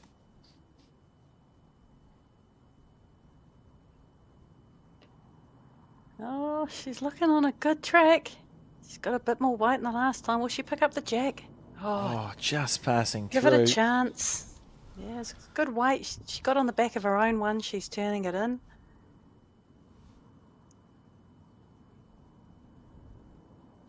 Interesting to see how many points this is. Certainly 2 yellow, the 2 to the right of the jack, and potentially a third one snuck in there. Are they shots or points, Alex? Well, that's a really interesting question because Scruff keeps telling me it's shots, and it is shots because you go to 21 shots. But I plead that my indoor background has broken my brain because I went looking through all the conditions of play, and in indoor we call them points apparently. So I think it's not my fault; it's my upbringing. This is an indoor, Alex. I know. It's outdoor. I'm trying to find an excuse, but shots. I do endeavour. I fixed it for a little while, but I always seem to slip back into calling it points. But you're right; it is shots. We count in shots and bowls. And, I'll get there, Joe. It's all right. We'll keep reminding you. Fair enough. So if you could see my That was just a scorecard two. now, Joe. I've seen better scorecards. Yeah. The score is 12-10. I went through 12-10, the and marker's card. I said, I can't match your card. And he said, it is 12-10. I just hasn't been changed down there. And I said, I'll go through the card with you. Well, that means I just gave up. But 12-10. But anyway, 12-10 is the score. 12-10's the score. 12. And Snow's just got 2. I'm not going to say that because I'm not too sure. Does that make it 14-10? I think so. Yeah. Crikey, this shouldn't be this hard. No. Now, Mark has now asked someone to change the score over, and there she goes. I hope it doesn't go to 13. 14. Oh, that's good. 14-10. Yes. Can you imagine? Can you Right. imagine if it had gone to Concentrate, 13? team. Right. Right, we've got it from here. We've got it from here. Yeah. Well, 14-10 good the thing is, score. a couple of spectators saw me talking to the marker, and they said, "Excuse me, do you think that score on the board's right?" And I said, "No, we didn't think so." So that's there why- you go. So they were why in we sent you control of down. it. Yep. We're under control. We've got it sorted. He's now... Oh dear. Maybe straighten the jack, buddy. Here we go. Happy days. I mean, the good thing is there's all the time in the world, isn't there, Yep. in this race to 21. Yeah. 14-10. He's sticking with this length, and so he should. He scored a 1, a 3, and a 2 in the last 3 ends. He seems more comfortable with that longer end, doesn't he? Yeah.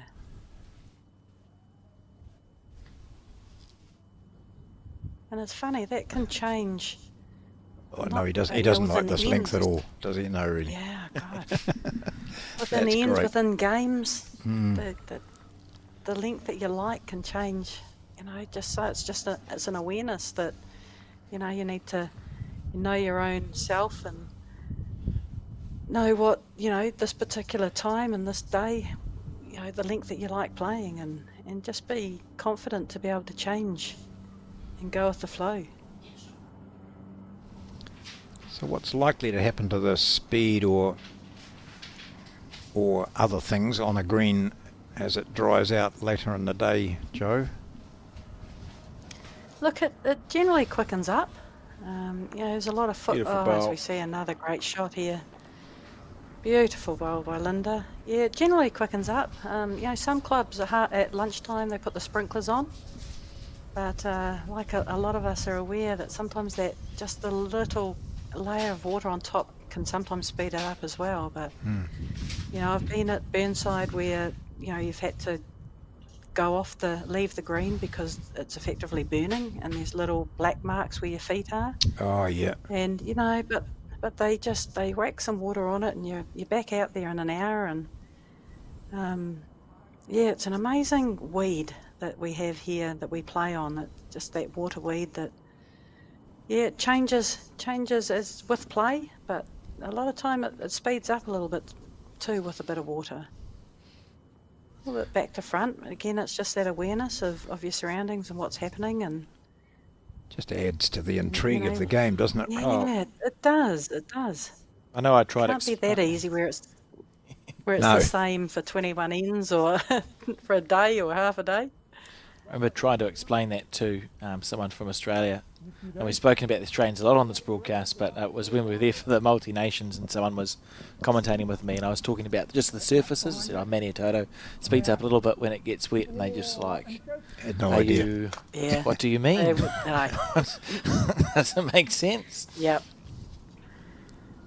And that's, it's another kettle of fish over in Australia where a bit of cloud cover comes over and the green slows down by a second. Straight away, you're playing by water and it's high tide slows down. It's just, there's so many conditions that you've just got to be aware of.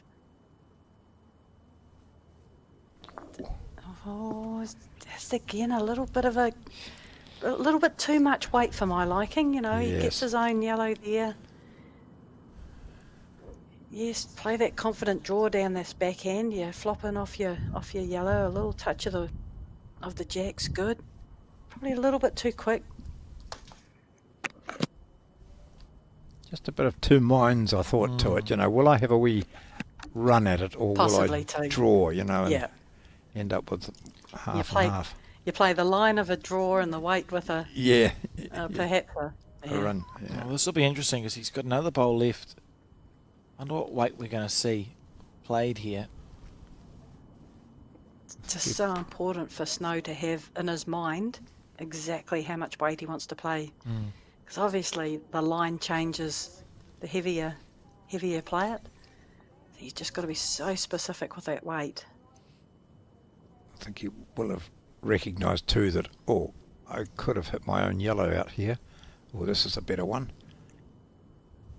He's Oh, got this a isn't great bad, is it? track. Oh, hard luck. Oh, it's a good effort. It's not too far off the weight. No.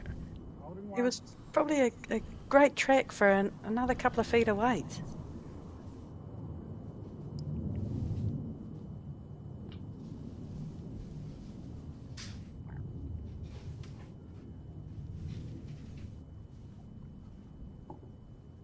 Linda can just try and add here. No risk out here. I don't think she can get on the back of the yellow bowl and turn it in.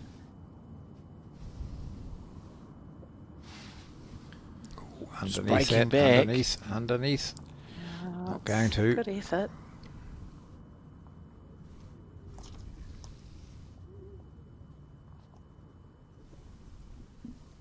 So, right, okay.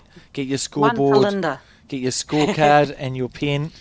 It's going to be 1 to Linda Bennett, which means it is 11-14 in the race at 21. I'm going to wait till I see the red lollipop go up. 1 to In Linda our Bennett. defence, guys, Yeah. our defence, it Yeah. was a little bit of a mistake by, was it Linda when she put up the 3 shots? She only Yeah. put 2 up. Yeah. So, Yes. you Oh, know, that's what look. confused me. Well, clearly Not John's that I want to never. blame anyone. Yeah, John's never wrong, so we can avoid that as a place to place the blame. And the players The down there blame. don't have mics that they can defend themselves on. No.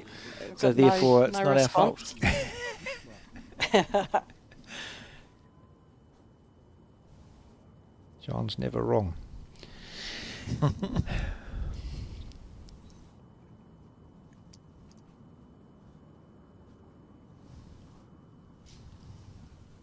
Getting to the very interesting stage now.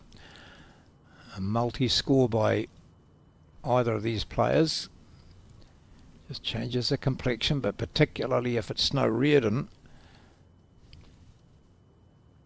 Linda's just allowed him a little bit of room to get in here.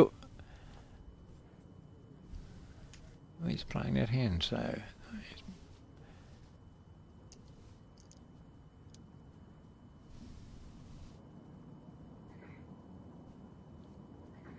he's just hoping that he doesn't read this shorter length too well, but it looks as though he's read it pretty well. It's very impressive. Snow, he's got a good forehand and a good backhand, so Yeah. he hasn't shown a tendency to play one side or the other. And you'd think, particularly when you're trying to develop a delivery as part of a wheelchair, your forehand, which is going away from you, that'd be a challenge to get that delivery right, wouldn't Yes. it? Because you're not going across your body, you're trying to go away. So impressive. He's obviously worked hard at it and has played well on both hands. Absolutely, he's an all-round player. Which you've got to be. A lot of people get into that habit at perhaps the backhand. I like the backhand more, and it's just, I don't know. You've just got to be able to play both hands. You can favour one, like if you can just draw a shot on either hand. But yeah, you've got to get into that mentality that practice both hands equal. You always talk about you practice the things that you're not good at. I think it's really, really important to practice the things that you are good at, to keep those things ticking along good. And it's always nice to practice something that you're good at. But on the flip side of that, especially when there's people round at the bowling club, they might be just having a beer watching the people practice, just to practice those shots that you're not good at. And again, it's really, really hard to practice under pressure.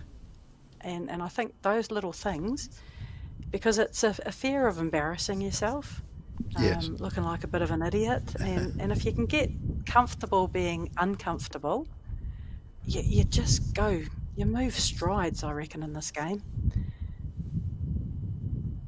I think Snow just wanted to get something a little bit over the jack here. His last one, he went wider, and I think he was trying to put a bit of weight on it.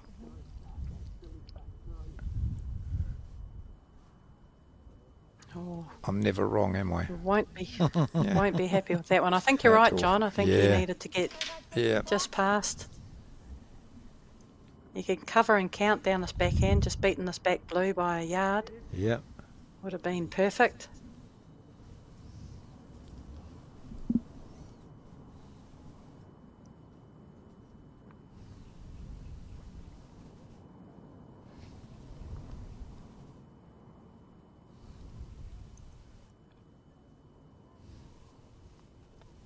She's got the weight.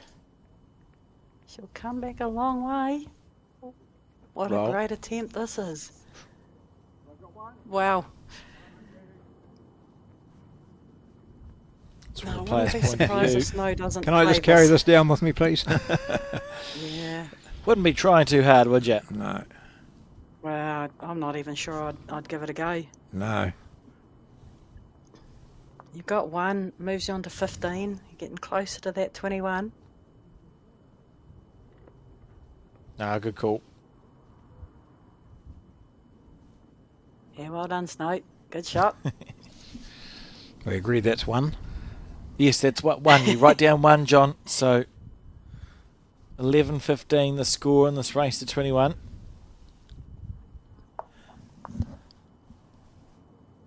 So they haven't met before in any championship, these two. So although they know each other from Yes. competitions, they haven't played each other before. Both very well known names in the Parabowls world. Yeah. Snow and Linda. And really nice to see Linda, putting all Snow's bowls I was just going to say together. that. Make it easier for him to pick them up. Like, they've just got a special bond, these guys. They just seem to. I think, it's a lovely thing to watch. They're all rooting for each other to do well on the international stage and the national stage, and obviously, with the disabilities come obvious things that they can and can't do. But yeah, it's nice sportsmanship to see Linda do this. Yeah, usually if you'd seen that shot that we saw of Linda kicking bowls back, you'd go, well, she's just kicking her own bowls back there, and leaving the rest for the other person. So you're right. I think that was it's really nice. 15-11 the score, another long end.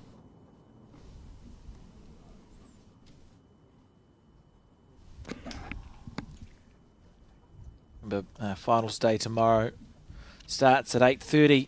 The broadcast starts at 8:30 with the Open Disability singles final. Then we'll have the women's singles final and then the men's pairs final. So a great day of bowls lined up on Sky Sport 4 on the Bowls New Zealand YouTube channel.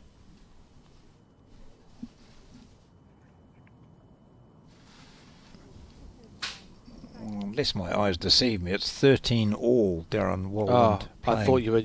I legitimately thought you were about to tell me that the score was 13 all in this game, John. Yeah. 13-all, Darren Walland against his opponent. Darren is I think he's playing playing Wayne Steve. McCarthy. Yep. And Steve Delaney's playing Kieran Wheeler. Karen Wheeler. Well, I think that looks like 17-2, the other one. That can't be right. It wasn't. I said it was 13-12. Maybe we before, just should so no let's longer be leave it allowed go. to say names. Yeah. Maybe that's the... Snow will be happy with that first up bowl from him. He's up by 15-11. Linda played some good bowls coming this way last time. Oh, there's another one. She has jumped onto this line, especially coming away from the other green.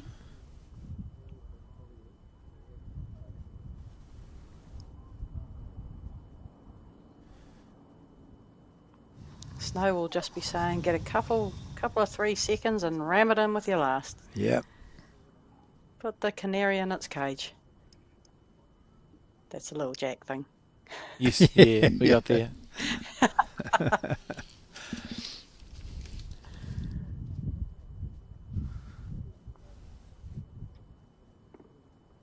Yeah, high quality game of bowls. Just one little bit of shot play. We've seen maybe 3 attempts, but one bit of shot play when Snow put the jack in the ditch. But other than that, it's mainly been just a battle of attrition with these 2 players drawing really well. Absolutely. So Linda changing hands here after drawing a perler, perhaps thinking that short bowl of Graham's was in her line. But anyway.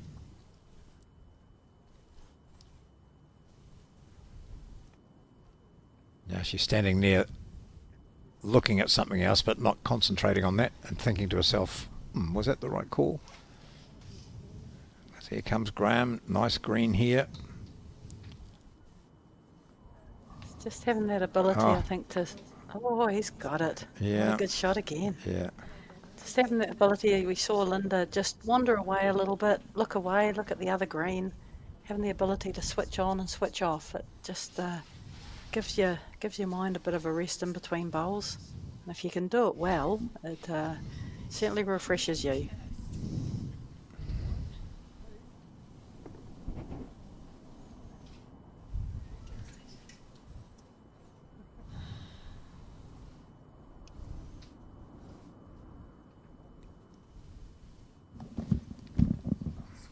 Inside edge there. A little edge. Oh, yeah. Nicely done.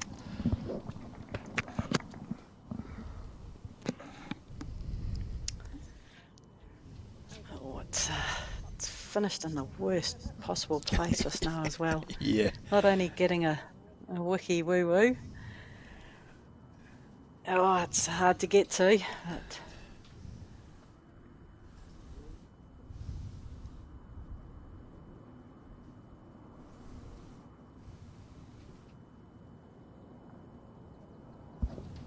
This would be an incredible bowl.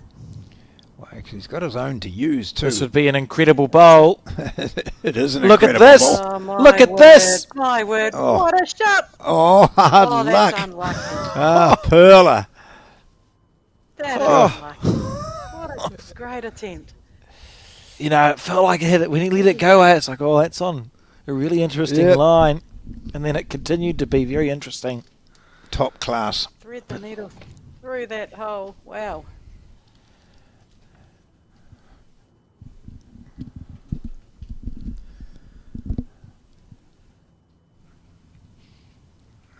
They're going to get caught up in that traffic.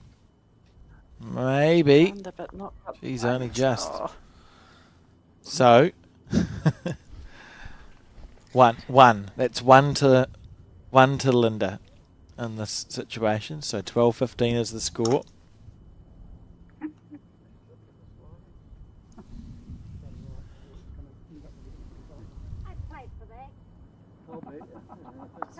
oh. Oh. Just telling Snow that she played for that rub off the short bowl. Yes, Sally. Yeah. Oh, look at that. That's the content that we need to see on our television screens. Anyway, while we're all distracted by the dog, I do have some updates. We've got some quarterfinalists. 4 of our quarterfinalists through in the women's singles. Sandra Keith defeated Mere Nepia to reach the quarterfinal, where she will play Kerry Bond at Christchurch Bowling Club this afternoon. And Kerry Bond, obviously, the other quarterfinalist. She defeated Barbara McGregor of United Bowling Club. Barbara, very well performed bowler, 21 points to 19. And the other 2 quarterfinalists are Briar Atkinson and Lisa Mundell. Briar defeated Dale Rayner, 21-16. And Lisa Mundell defeated Emma Boyd, who's an international player, 21-16. So 4 of the quarterfinalists have been decided. If you want to go watch those quarterfinals, they'll be taking place now at the Christchurch Bowling Club. Good stuff. I don't want to switch off the dog. This is great content, but we probably... Oh, so it is. He heard you talking about him. Her. And there we go. So some good stuff happening around the place. Very strong competition, obviously.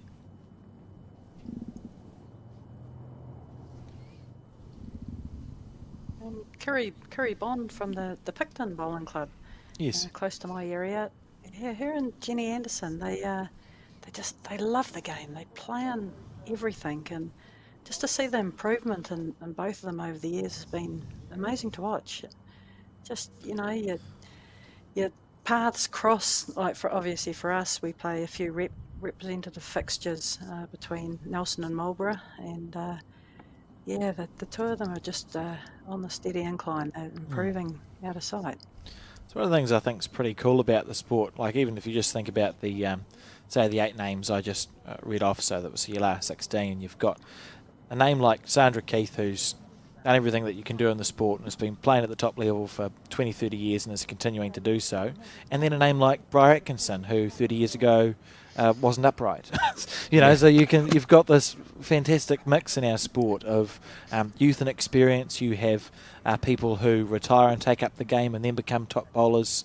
You have people who take up the game young or in between. It's just a fantastic, I think, a really diverse range, and it's so satisfying to see. Yeah, it's the name of the game, isn't it? It's a sport for everyone, no matter what level you're at or what level you want to get to. There are opportunities for you, and with a bit of hard work, you can certainly go all the way with it. Speaking of retired, I was talking to Murray Watson down there before, Joe, and she, of course, one of the stunning players in the, what'd you say, 80s, 90s. And she doesn't play bowls anymore, but still at the retirement place she's at, she's got all these women out there playing bowls, women and men out playing bowls, and some of them have gone off and joined the Richmond Club, I think, bowling club. So just for that enthusiasm, nice bowl snow. I bet you should still be pretty handy on a bowling green, John. I think so, yeah. Oh, absolutely. Yeah. We did a few coaching sessions down here for anyone, but most juniors turned up, and this one lady rocked up that I'd never seen before, and she, we're just going through techniques and that, and said, righto, we'll have a go and we'll have a look. And she let this bowl go, and I went, oh, you've played before, haven't you? She said, no, this is my first year. I've had a couple of roll-ups at the place where I live, and I said, mate, you get it away beautifully. I said, have you had any coaching? Well, I have had a little bit. I said, okay, who's been? Murray Watson. Oh, yeah, of course, yeah. Look, Murray Watson was in the New Zealand team when I first was a little kid in the academy team. Went to a few Trans-Tasmans with her, and the Murray Watsons, Marlene Castles, Millie Carnes, Judy Howards, Sharon Sims. Oh, man, the list goes on. It was just such an amazing pool of players that were at the top back when I first was getting involved in the whole system. It certainly pushed you along, and it made you thrive for, just to get better and better and to get to where they were. And, it was a good time for bowls in New Zealand. The talent was amazing. But made it very, very hard to get into the New Zealand team. Well, you earned your place, didn't you, against that sort of quality? You certainly did. Yeah. Yeah, you certainly did. And there were some players who, made New Zealand teams and didn't secure a place for long, but still, played for New Zealand. And It's something that not many have done. We had some real quality No, players. there's not. I said to I Murray, think actually, there's there was only- carry on. Yeah. No, I was just going to say, I think the women are only up to mid-50s in the caps. Yeah. That's Wow. only 50 women that have played for New Zealand, you know. Gee. The men are over, what, they might be about 120 now, but yeah, there's not many people that get to have the privilege to pull on the black jersey, so makes it even more special. It's a good shot there of how Snow gets the ball away, how he sets himself up. He just had to change his green a bit on this last two, having played that Butte Bowl first up to get the shot. He then cut his green quite severely. Right. So, on the scorecard, this is going to be 1 to Snow Reardon, which means the score is now 16 points to 12. Snow eking closer to that 21. Linda, 9 points away. Just in the scorecard that I'm keeping, it's one in the last 5 or 6 ends. They've been swapping ends where they're scoring. Linda's been scoring coming up the way they're coming now, so it'll be interesting to see if that trend continues.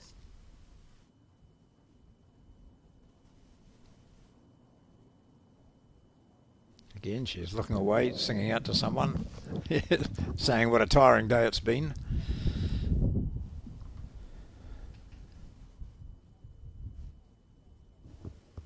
I've got a bowler in our club, Ronnie Crone, who... Yeah, so when I saw Mari, I said hello, because Mari and Ronnie had played in the final of the National Peers some years ago and finished runners-up. And, you know, talking about the impact that Murray Watson has had on those players you're talking about now, and also you, as Ronnie said, you know, if it wasn't for Murray Watson and her influence, she said, I probably wouldn't have continued playing or certainly reached any sort of heights. So she still keeps on, you know, encouraging youngsters and is, you know, making quite an impact at the Rameti Club. Yeah, Ronnie was came from Nelson and moved up north. Yeah. And her husband Dennis, who is a very good player in her own right. And you did right. It's just always people that I think stick in your mind. You know, you look back over the years and who are the people that have had really good influences in yourself, with yourself. And I just think, you know, just in life general, about just surrounding yourself with good people. I think that's the key to happiness, really. Yeah. And it's like in bowls, to surround yourself with like-minded people, you know, competitive, good hearts, honest, hard-working people, and you can go back and you can start naming them all. You know, far too many for me to name here and now, but you know, a lot of people, you know, I cross paths with that have done, you know, just huge things that I remember. Good second Good ball shot. here. Yeah, it's all right. It's up and over. It's probably still holding the shot there. When I first had dabbled in bowls in the late 1970s when I was living in Napier, Joe, and there was a woman there by the name of Gloria Oliver, who was, I think, was the National Secretary at some stage, wasn't she? She was. Bowls, yeah. And she said, oh, do you like this game, John? And I just played in an LVA tournament, you know, where we had a whiskey at 8 o'clock in the morning or something. But anyway, I said, I do. I think I could get to like this. And she said, you've got a young family, haven't you? And I said, yeah. She said, don't. Yeah. But she then went on to talk about, you know, how great the game is and, you know, how when the time is right, you should get into it because it is such a good way of meeting people and getting exercise and so on. So then I was in Geraldine over Christmas, and I went into the Geraldine Bowling Club to catch up with Doug Bruce, who was a former All Black and who plays a lot of bowls out of Geraldine. And I just wandered inside the clubhouse and I saw, you know, a lot of those photos, and I love the old notice boards, the honours boards, and going through those. And I noticed Bet Prattley, who was also heavily, I think, a New Zealand manager at some stage. She played for New Zealand? Yeah, absolutely. She played. He played. Yep. Yeah, and so it was, and then I remembered her from Geraldine days, and gosh, I've said this before. I think Robin Milne, who won a national singles title out of Geraldine, and that's just a little club in a small town, but they're producing some good bowlers there at the moment. So what we've got one here to at least to Linda.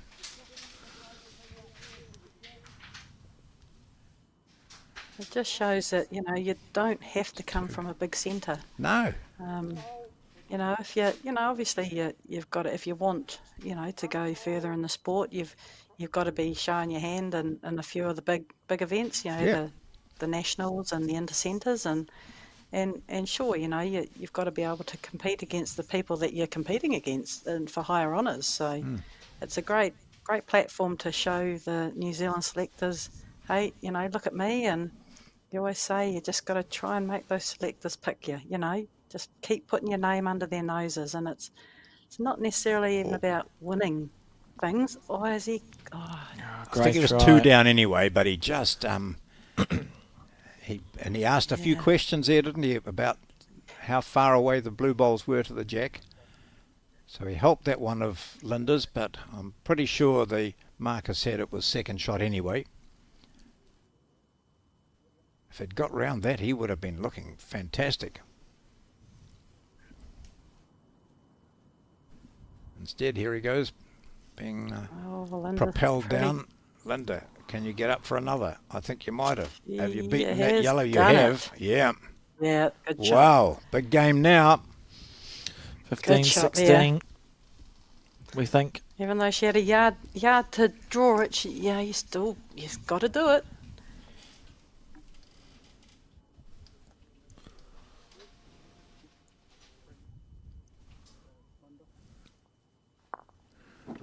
That scoreboard attendant. 3 to Linda.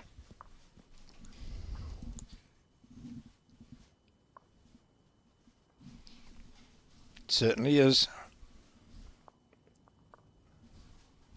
Games can change. 16-12, now 16-15. And the trend continues with the scoring on certain ends. By that, Snow should be scoring this end. Yeah.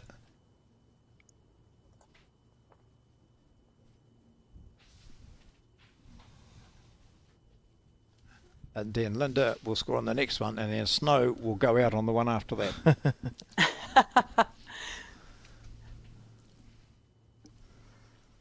However, trends don't stay there forever. Here goes Linda with her first. Playing that forehand shorter end again, which she's enjoying. Shortened it up a bit.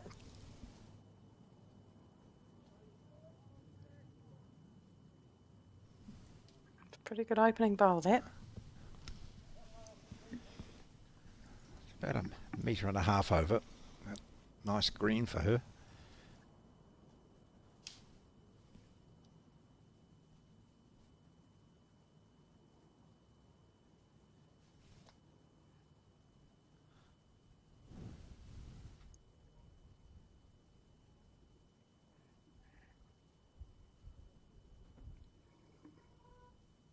So we watch in silence as this game gets close to its finale.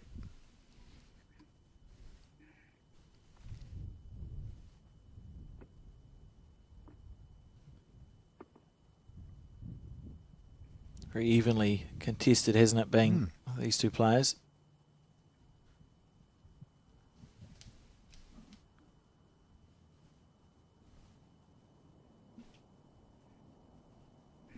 Running on well. Good bowl. Yeah. Yeah, very good bowl.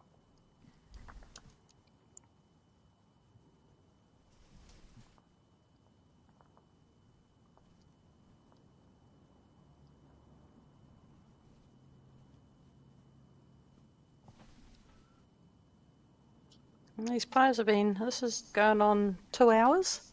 Yeah. This game, so just what a little bit line. of mental fatigue, but Yeah. it's a good effort, that. It's a lovely bowl, isn't it? Yeah, still one down, but a From the- very good second. And it would almost look to Linda as if it was holding the shot from the. If we look from the player's point of view here, it's essentially obscuring her bowl.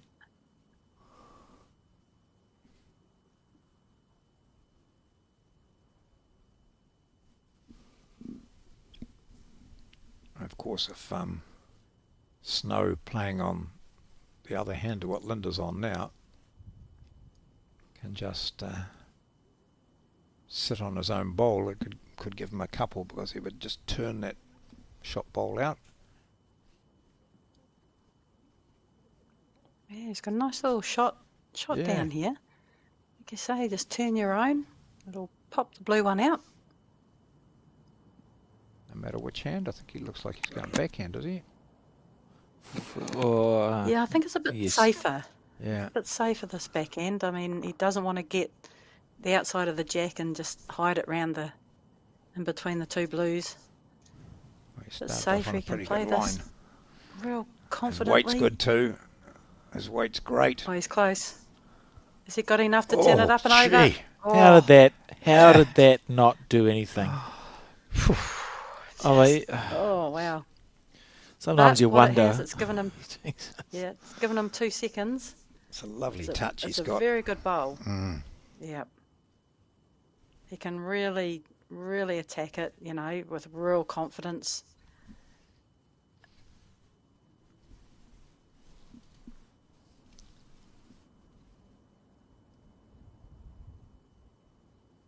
It's a little bit risky for Linda, but I wind down this just to get a wee touch. Yeah, it's a fine line, isn't it? If she takes the jack cleanly, just nudges it, could have 3, certainly 2. But if she miscalculates, she might just give it away anyway. Just a nice draw. Yeah, I don't think she can give it away, and these obviously heavy. yeah. It's a nice she's draw. not. Just takes that jack away. Close. She's Draw. not bad. Oh, but geez, it's Yeah, Stops the forehand, finished doesn't in it? an awkward position. yeah. I think it does. I think he's got to play the other hand, doesn't he?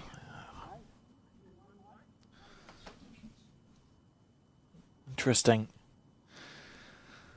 He's got to play a bomb to keep the trend. It's interesting because it's quite easy to chip. There's almost a slightly too big a gap between the yellow bowl and whatever coloured bowl Linda is playing with. He has to get a good angle on this, get it as square as he can. See, he's delivered the bowl. It'll come into... he's staying on the back end. Sorry, I'll just I'll make it so it's easier to see.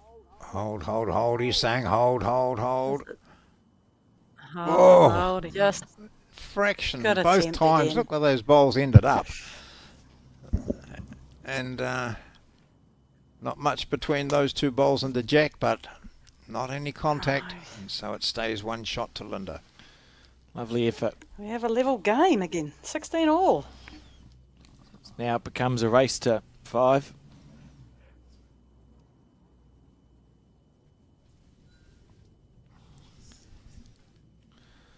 And don't forget that tomorrow's broadcast starts earlier than what we have been starting for every other day of the Nationals. 8:30 a.m. We'll be broadcasting live from the Burnside Bowling Club, which I feel like I've said a few times this week. And it'll be the Open Disability Singles Final, followed by the Women's Singles Final, followed by the Men's Pairs Final, which I'm very much looking forward to.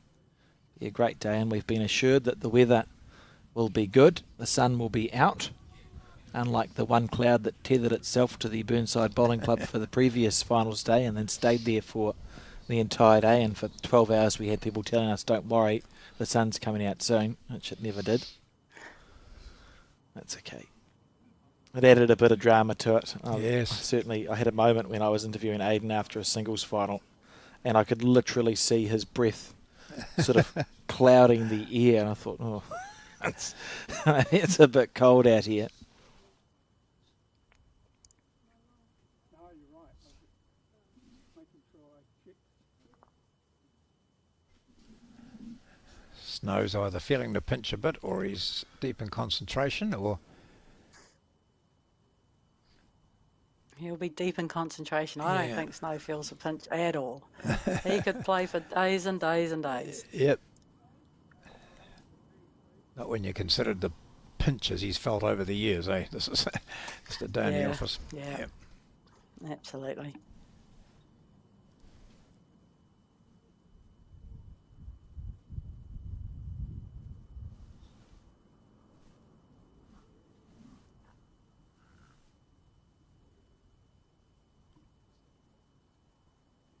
Lovely greens here at the Burnside Bowling Club. And I was able to share with Kevin yesterday, Joe, but you weren't broadcasting yesterday. I spoke to Jamie Ferris about my little bit of, I'm not sure if you call it misinformation, my statement, my blithe statement that if a green was over 16 seconds, bowls tended to sit down more often than not. Oh, right. And he supported the statement. He said that's what happened. So it's the final word. I still have no idea. I still have no idea how much basis it has in the truth, but that'll do for me. So thank you, Jamie. I'd never really considered it enough. before, and won't consider it again. I don't think, because it just sort of. I saw him slipping that $50 note into his pocket after he'd agreed with you. I mean, he didn't have much of a. I spoke to good. Jamie. Yeah. Someone would say there was a lot of. What's the word I'm looking for? Choice. Yeah. Something to talk about anyway. It's a better green from Snow this time. The green is looking lovely, isn't it? Oh, look at this. It's a lovely bowl. Oh, he's Oh, yeah, good yeah. shot. He's hidden it as well. That's a lovely lawn bowl. From the players' end, that's what you see, right? And it just becomes such a challenge to get to. Scoreboard says it all, 16 apiece.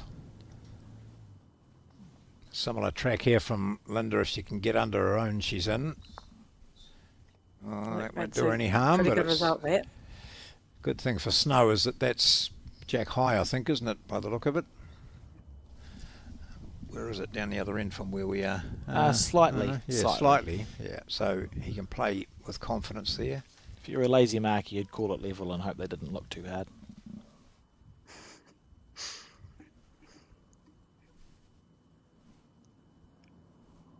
Just sneaking. He doesn't want to flop his yellow one down and just open up that passage to the jack. You know, right at the moment it's sitting in a really good. Yeah. Similar Good green this home time there. too. Hey. Oh, look. He's close. Inside edge on that. What a Oh, bowl! that's brilliant. What a And- That shot! is brilliant. Yeah. He has not fattened that up one iota. It's absolute brilliant bowl. We'll be watching replay of that very shortly. That was, I mean, it literally couldn't be played better. That was fantastic.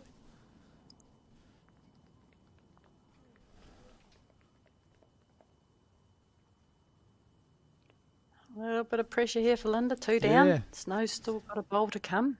Well, she could play an identical bowl. Should be probably get the same result. Inside edge, sit out that yellow one, but she's Oh, short. is she here? Oh dear. She had a great track for the shot. yeah. Just slightly crossing that centre line. It's okay, but she'll be a bit disappointed there. Had to give it a chance, but yeah, Snow's got a free run. He's only got probably 18 inches to draw another shot, but he can certainly play this bowl with confidence, knowing that he's not going to give it away.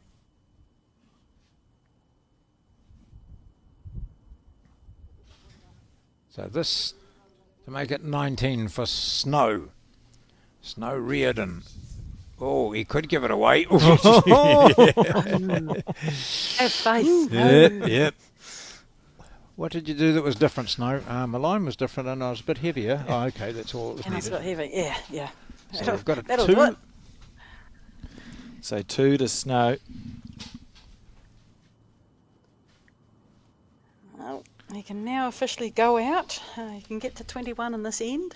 So there's a nice place to get to first, I think. I don't know, for me now, if I'm Snow, all I need is 3 shots where Linda needs 5. So it's We'll just watch a replay good. of that bowl from Snow. That perfect shot. Look at this. Look at this. Beautiful. Pretty to watch. Yeah. Summerset Retirement Villages sponsoring the national championships here at Burnside headquarters in Christchurch. Getting towards the climax of this open disability singles game between Linda Bennett of Tawamutu and Graham Snow Reardon of Burnside. And we have one result through, or two results through. We've found some quarterfinalists in the men's pairs. They've been playing at Sumner, and they'll be playing tomorrow morning at Burnside. So it's Hamish and Ethan Kelleher defeated Finbar McGuigan and Robbie Bird 24 shots to 13, and have booked themselves Rink 4 Green 1 at Burnside Bowling Club tomorrow morning, where they will play Rodney Graney and Paul Matheson Zumi, who are half of the reigning New Zealand Fours champion team, who defeated Shannon McElroy and Kelvin Scott 20 points to 8. Wow. So that's our two quarterfinalists that have been found so far in the pairs, and I would suggest that those two teams are in fine form. When you beat McElroy and Scott like that. Yeah, Shannon and and Kelvin, it's a good scalp. Oh, and this is a good first up. This man, he needs 3 to win, and he starts with a bomb like that.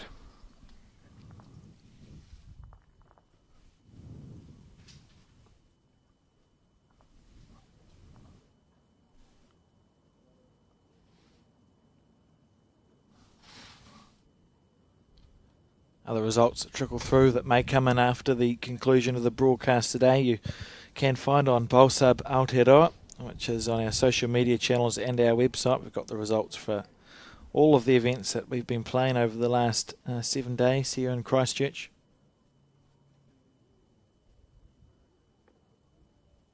So can anyone get in to that site? Yep. And you don't have to be a member of Yep, Bowls don't have Hub? to be a member or anything. You just page there that says click here for results, and you click there for results, and then you see the results, and there's different ways you can see them. There's tabs along the top, so you can look at them as a ladder, John, or individual matches, or the more traditional bracketed post section system, but anyone can find the results, and you can search for players and yes, yeah, find you can how search for individual players yeah. have been going. Yeah.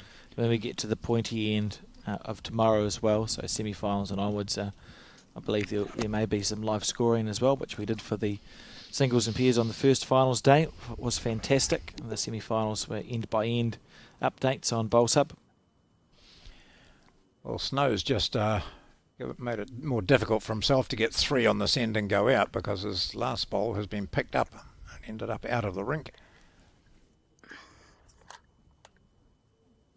Linda playing with a weight which suggests she just wants to either sit the jack or the shot bowl and grab a couple, so she could turn that up, still turn that over to get a couple of shots at the moment. So Snow needs to be in the zone. Yeah, he certainly needs to get another one relatively close, even if he just beats the front blue one.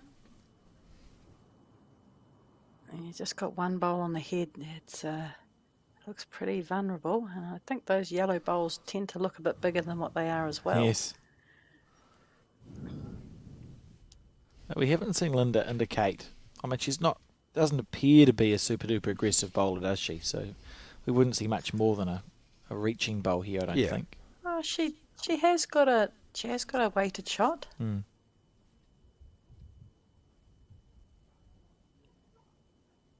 But again, she really needs a good close second. She misses it, she leaves it open for Snow to draw another one. Wants it to turn or to She won't hold. be happy with that. No.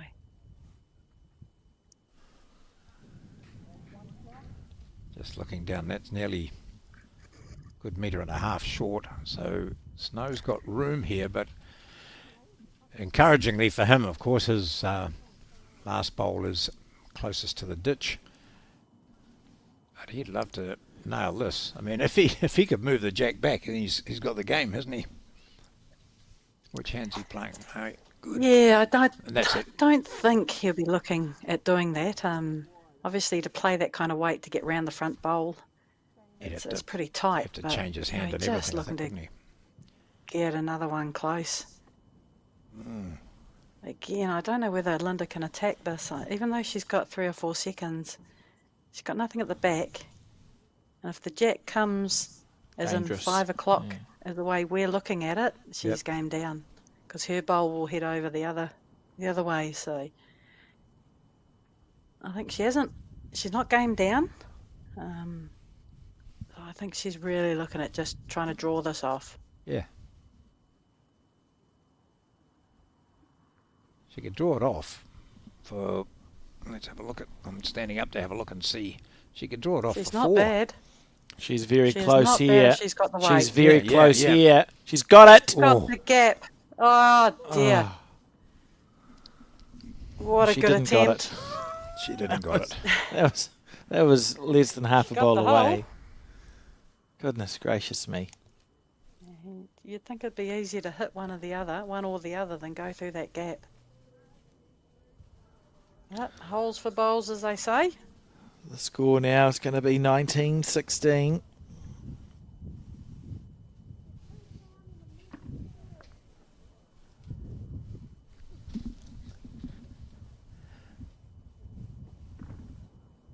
The other 2 games are still going, so they must be. Yeah. Well, getting one's to on the- 18 and the other's on 19, so Yeah. 1860 is the non-Stoke bowl, and I think 19, it looks like 19-7 to me, so is that Stoke result, but I don't know who's in front, so it'll be a surprise. Could keep watching and see who's got the mat. We'll see if we can use the magic of technology, John, to zoom into the scoreboards, and we'll get some Okay. updates on the Open Oh, good. Open Disability Yeah. quarterfinals going on.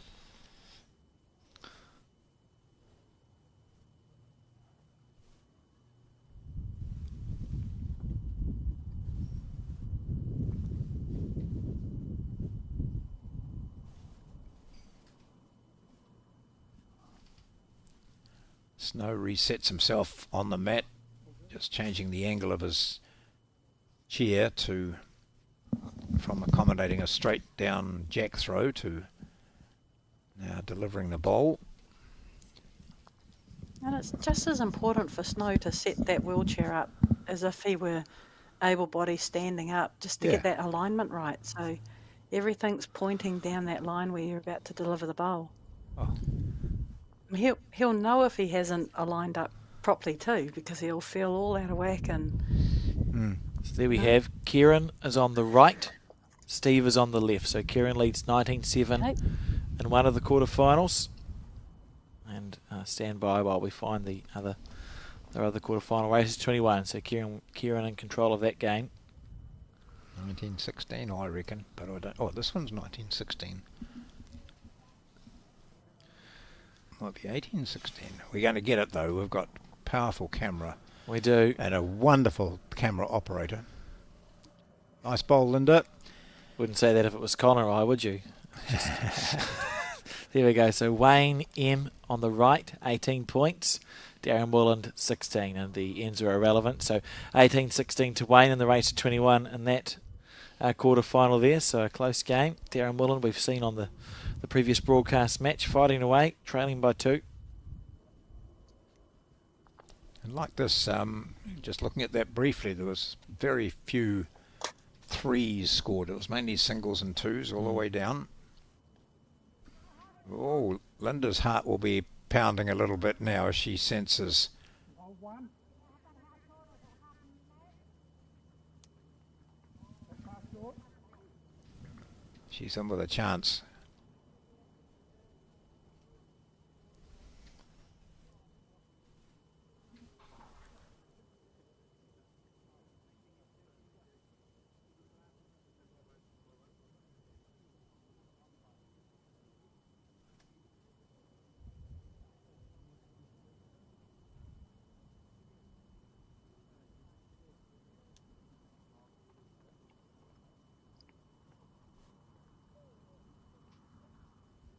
Holding 2. comfortable to.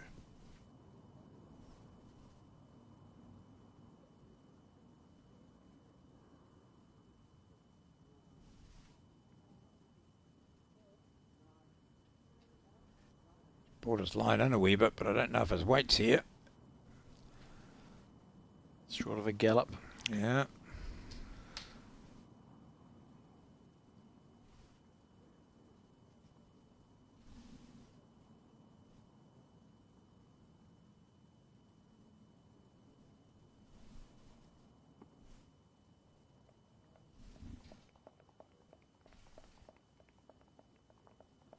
Well, if this one finds the spot that she wants it to, we'll be looking at 19 all with one to play, or she's, one of those bowls she'd like to have back. Yeah. Yeah. What's Wonder the how odds they on? sneak in. Yes, Snow moving the jack. What are the odds here, Joe? The way Oh, look again. you don't know. Again, he's one, maybe two down. I just think like the jack's only. Oh, it's just 2 drawing inches it, ain't you? wide. Yeah, yeah. You're just Yeah, drawing just it. drawing. If you happen Yeah. to get a wee touch, Yep. happy days. Exactly.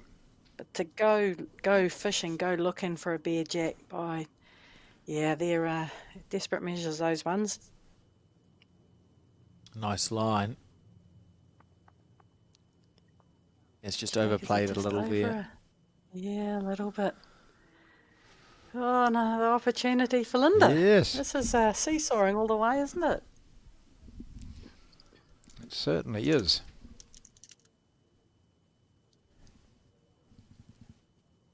Looking to make it 19 all in this race to 21. Not sure what she's doing. On the back end for reasons. Debating on. Yeah, I Can't see any. This is. Yeah. Look, I suppose she's just worried about being a little bit heavy and narrow and touching that jack. Maybe hitting the She front has one up got a if she draw doesn't down have here. to. Yeah, she's got a great Yeah. draw. She's got a great draw down here without too much risk. Sits her I guess own. underneath here, she is close. Yeah, that's it. Whoa, good that's a bowl. good shot. What do I know? Yeah, Great yeah, shot there yeah. from Very good shot. Linda Bennett. We Do you wanna unofficially go to 19 all. Yeah, be careful.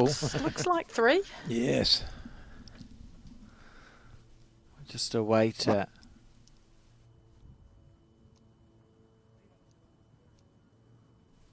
confirmation.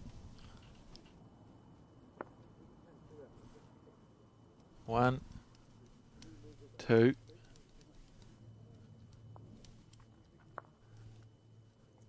And the market measure for the third one. So as it sits, it's 18-19.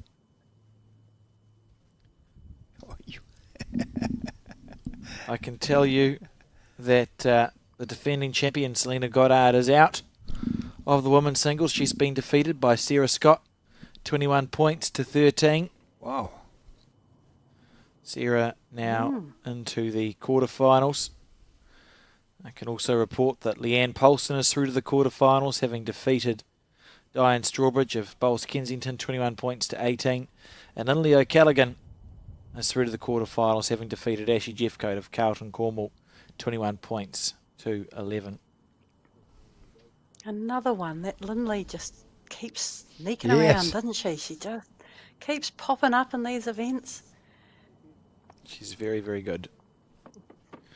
And the other Just quarter... the 2, was it? 2. I think it is, yeah. Just I think the that two? back Brilliant. bowl of Snow's Don't- got in, but I'm not going to don't say know. anything with Watch confidence. the marker with his. Yeah, Watch the marker with his lollipops. yeah.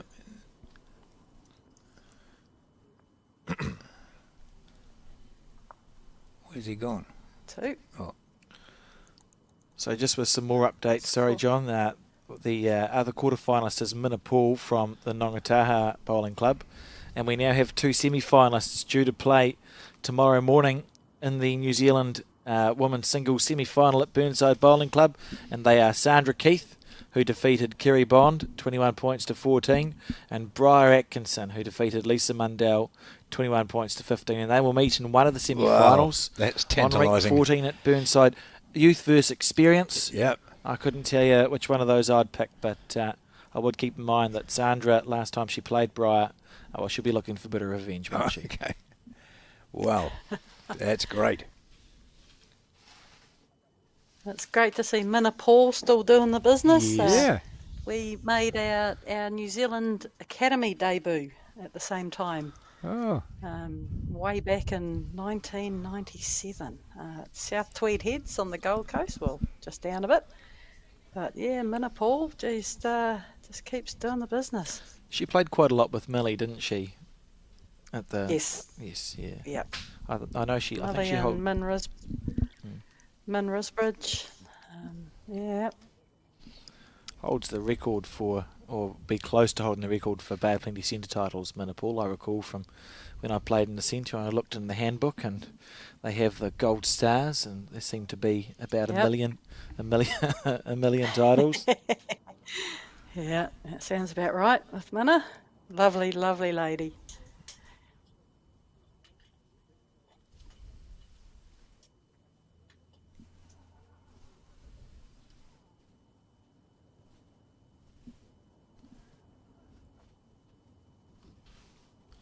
this game could end on this particular end.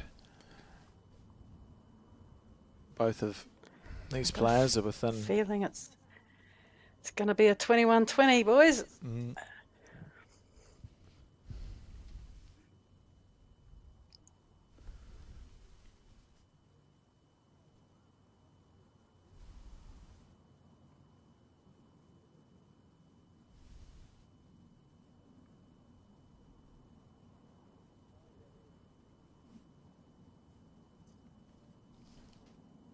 Second bowl has certainly tightened his line up from that last, which you can see way out there to the right.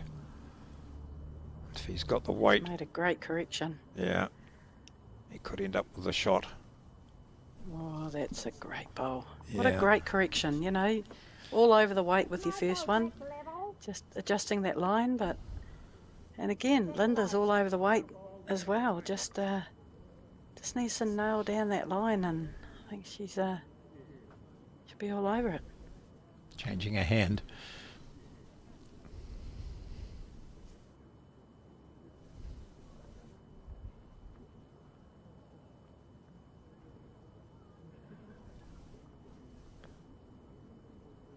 Move the jack back across. She'd be really thrilled about that, because she'd end up with 3 here, and she will. Wow. Wow.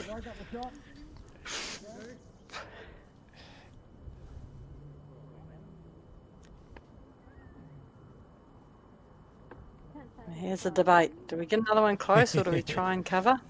Yeah. I think the bowl's a little bit bigger than the jack, so there's probably more chance of Linda hitting the bowl than the jack. So I think I'd be, without trying to fatten it up, get at least third shot here. He's on an interesting line. Down to the weight here from Snow Reardon. Oh, he's played it well. That's a classy bowl. Good shot. Played it pretty well. Still that option. It just tucked the jack around the corner here. Yep, he nearly ran over a foot then. It's taking her time here. Trailing 18-19.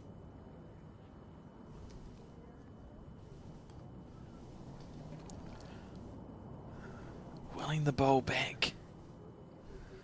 Again, if she doesn't get this, then Snow's drawing for game.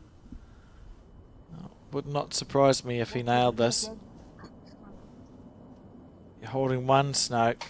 One more point puts you through to play tomorrow morning.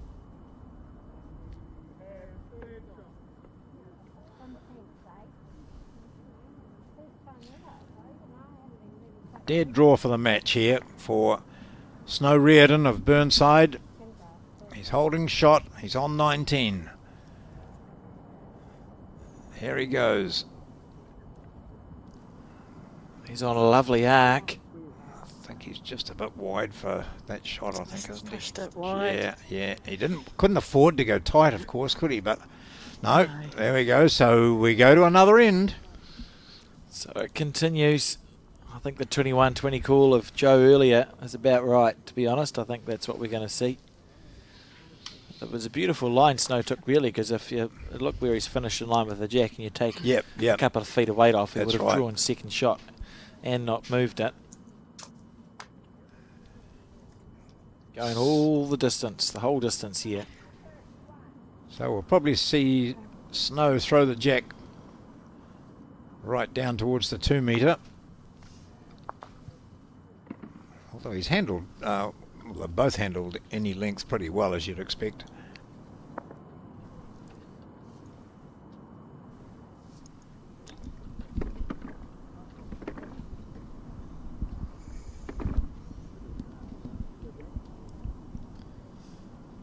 See if we can get an update on the other quarterfinals going on in this rink. Keeping in mind that we're nearing the end of this game, so if we can just finish the broadcast with an update on the quarterfinals, and you'll be able to find the final results on Bowls Hub.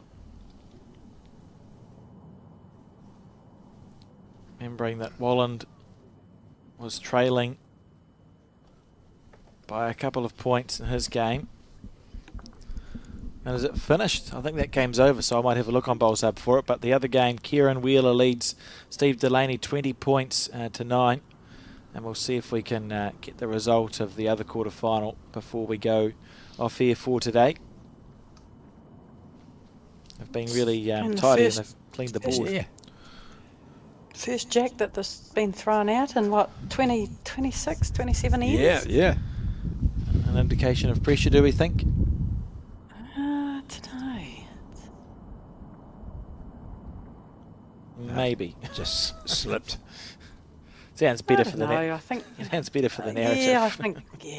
I think people do dress it up a little bit, under pressure. Sometimes it's just a bad technique. Yeah. It's I don't know. Some people try and glorify things.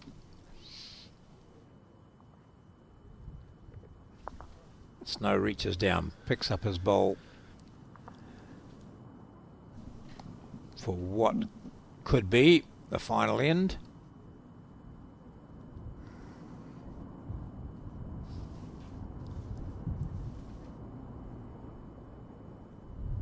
He's out on his backhand, left-hander. Pretty good line from him. What a great track down here. Yeah, great start. Okay. That's pretty good.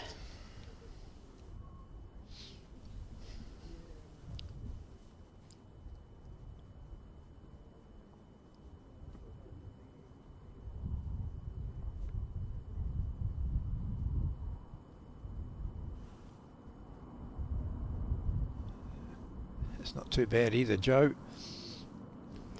It's got a good line as well. It just sneaks round, it would be perfect. Try.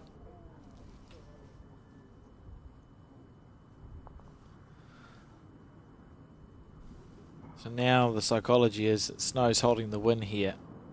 And everyone knows that. They both know that's what the situation is as it sits. Just jack low.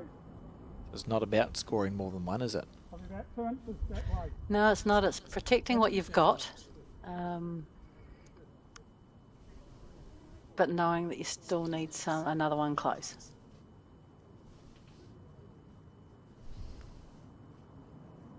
A little bit tighter this time, is he? Still pretty good, coming into a fairly good area. Could have been worse. Yeah. He would have liked it to be that distance over the jack. Yeah. Just past. Yeah, absolutely. As will Linda. Short hair for Linda would be disastrous. It would be disappointing, wouldn't it? And she's not going to be short. She's not short. She might knock him up for a second. Yeah. Oh, he's in a position now that he wanted to be with his bowl. Yeah. So If he could have placed it, picked his second bowl up and placed it, it wouldn't have been too far away from that. No.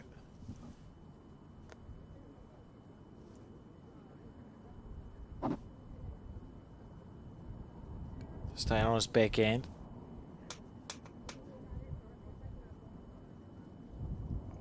I want to make the target much bigger. Needs it to keep running once it gets to here. Oh, interesting.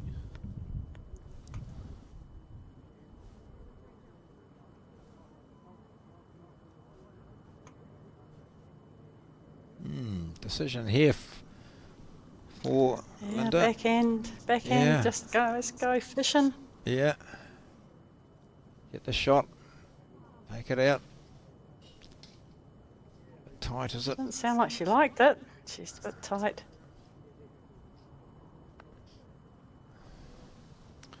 Going to come down to her last bowl now to save this game. Just heard Snow saying, have I still got the best back bowl? And that's where I think Linda possibly needed to play with weight to stay on the rink, which gives her a couple of options with her last one. Oh, that's tight one. That's a very tight one. I think he's trying too hard here. I think he's trying to put a bowl in the eye. Ooh, yep. Okay. I don't know about these blocks. Oh, No. I would never bother playing them in I'm outdoor bowls. not a fan, I tell you. I mean, you'd be better off putting one over to the 2 metre or somewhere on slightly to the left. One back you know. to the tee. Yeah. Yeah. We spend our bowls lives telling each other to just play like the bowl isn't there because we know we can go around or Yeah. underneath it and then think that a block Or is going to under. be Good line. Change Good it. line She from is Linda. close. She's got a great line. close here. She's going to snare the jack She and has gets. played Oh, it. she Great gets a shot. single. Whoa! She saves the day. Down, what a shot. 19-20 the score now as we eke towards a maximum score for the games. No, we just keep going. Oh, Rub off at the beginning, right at the beginning. yeah. What, someone asking if I they think they thought start again. They'd got to the end of the chalkboard and said, oh, is that the game? It's Graham 1 2019? No, it's not it, unfortunately. Not quite, no. I always know when you get to that second scorecard that it's been a good game of singles. If a second scorecard needs to be brought out, you think, well, I've been involved in a tussle here. And there's no time limit in these games? Is it a quarter-final? Yeah. So, yeah, no time. Quarter-finals and onwards are no time limit. So it's just you just play till it's finished. And, John, it's occurred to me that if we go into a second scorecard, you could get a second scorecard and that scorecard could be really nice and tidy. No, I've already drawn in two extra lines. Okay. Fair enough. So I'm thinking. I was just I'm thinking thinking it of might, Joe's 21-20 prediction. Well, yep. That's So fair. 2 ends to go, Joe. 2 more ends, you reckon? Yeah. Righto. Or, of course, it could be just one. Linda gets 2 here, but I'm predicting 2 ends to go. 21-20. Linda Bennett. What time did we start? 7 hours ago. Seems like it. It's been 2 a long o'clock. game. We started 2 at o'clock, 2. wasn't Yeah, it's been a long game.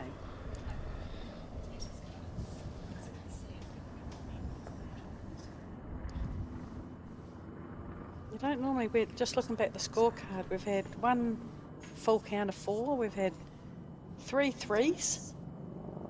You would think it would have been a shorter game than this, but a lot of ones on the scorecard too. Yeah. It's just become as tightened up as the game has gone on. I think 2 threes and a 4 we've had. No, 3 threes and a 4. Which indicates there's been lots of ones Yeah. in between. Ooh. Shortest end we've seen for a long time. Just a little bit of adrenaline maybe playing a part. It's just so important to slow yourself down. Nice deep breath. Still moving, going through to about the same position as her first one. Oh, one good bowl maybe in this end. Yeah, it only takes one. I love the singles game because it's not a set amount of ends, right? So both of these players, you go through those emotions when you know your target's 21 points and you're sat there. So Graham's had the emotion of thinking, I've won the game. I'm sitting here with the win. Yeah. And it's fantastic. You learn a lot about the mental toughness. Oh, good shot. Yeah, Snow. nice correction. It's a metre Still over. a little bit of room. Yeah. But it plays a big part in your mind, knowing that you're game down.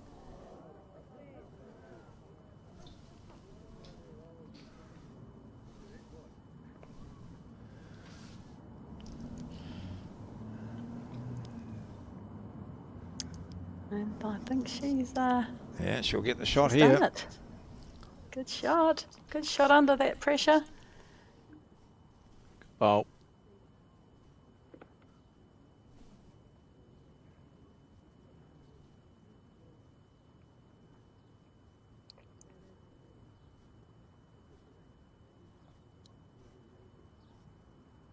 Short arm jab, jab as he pushes this one out, looking to come under Linda and sit.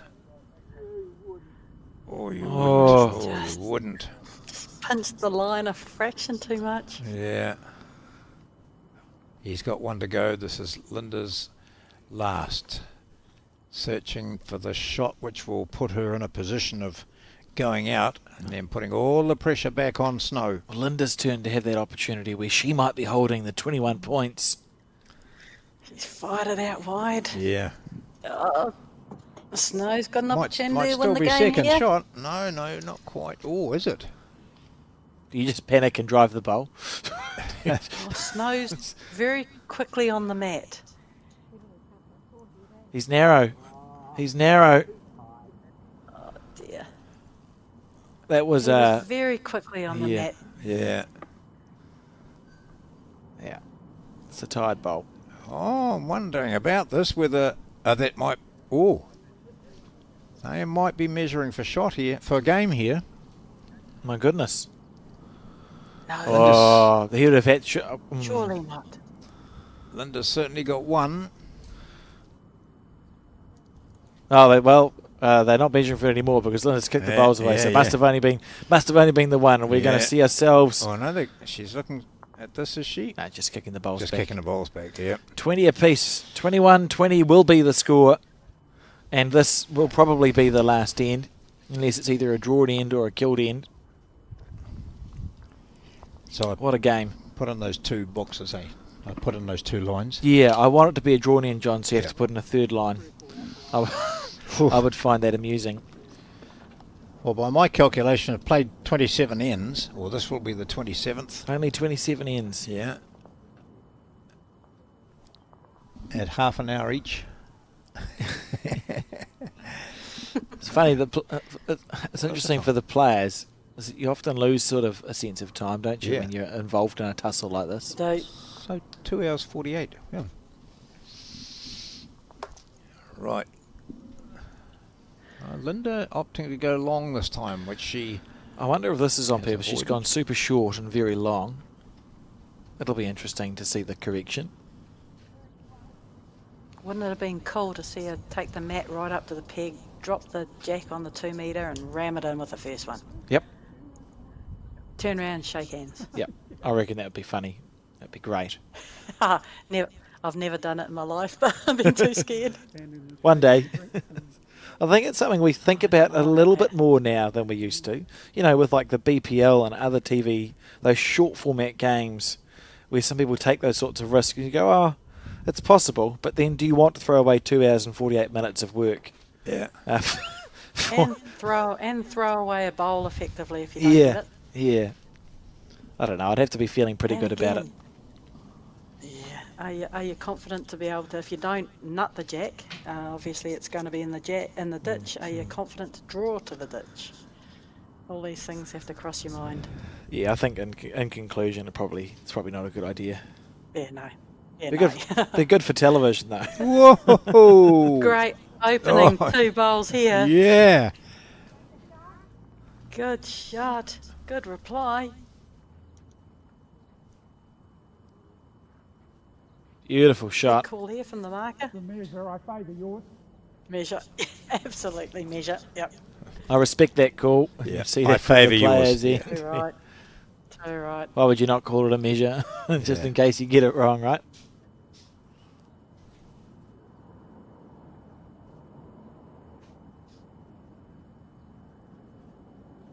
Changes hands. Good line again.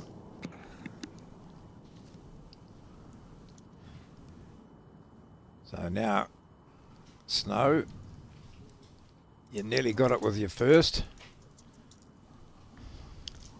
You wouldn't be changing much.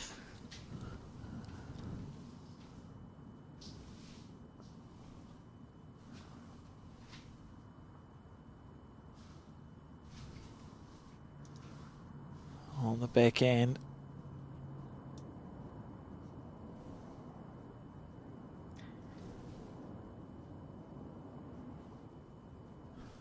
Under the line. It's off his own and Yeah. Could flops get a off very his good own. result. Oh, that's a good Oh, shot. Oh, good he's, shot. he's Good got the shot. shot. Bit of luck out of it, Looked pretty really. good for weight. Yeah. Yeah. What a finish to this game. It's not been bad, has it? Great quality, great standard. Linda on the back end, she's got 2 bowls and a jack. And unfortunately, there's just enough room for a bowl between the yellow bowls and the jack, which would, that'd be my luck. Looks pretty wide from out for her bowls out there with that weight. If it stays up on the paddock.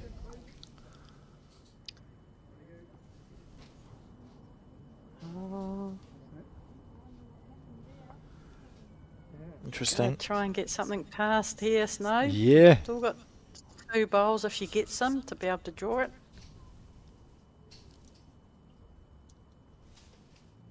Changes hand and put something over. Yeah, as to which side. Now, who knows if she gets onto the jack where it will go. Just got to be careful he doesn't get into his own bowls, I suppose. Hold, he says. Oh my goodness gracious, what's he doing? He's around them. He's passed, it's okay. Yeah, that's where he wants it. I was Yeah, just, I good was ball. mildly Yeah, concerned at that's the pretty beginning. good. And look at that, Linda's going to see that bowl's directly on the 2 metre mark, a metre pass. This is a great end from Snow Reardon.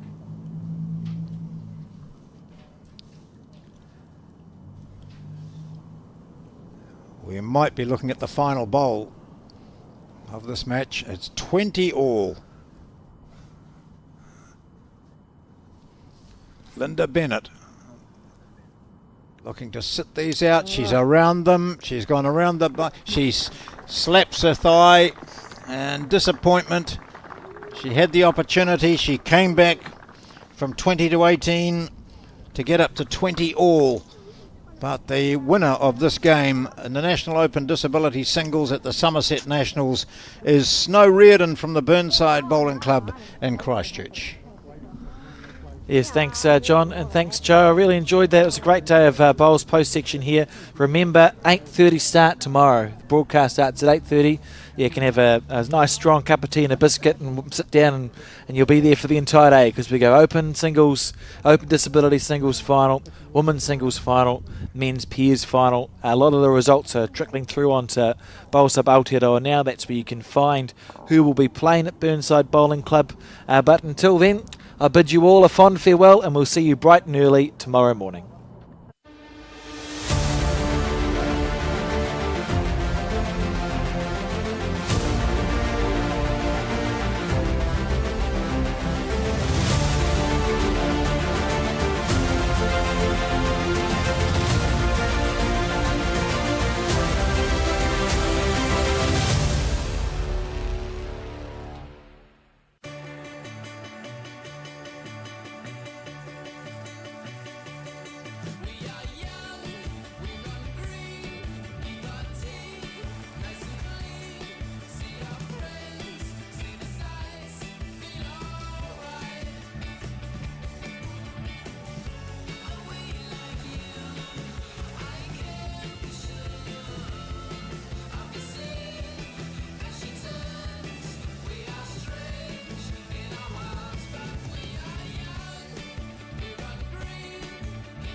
Think age is just a number. Love the life you choose at Summerset Retirement Villages.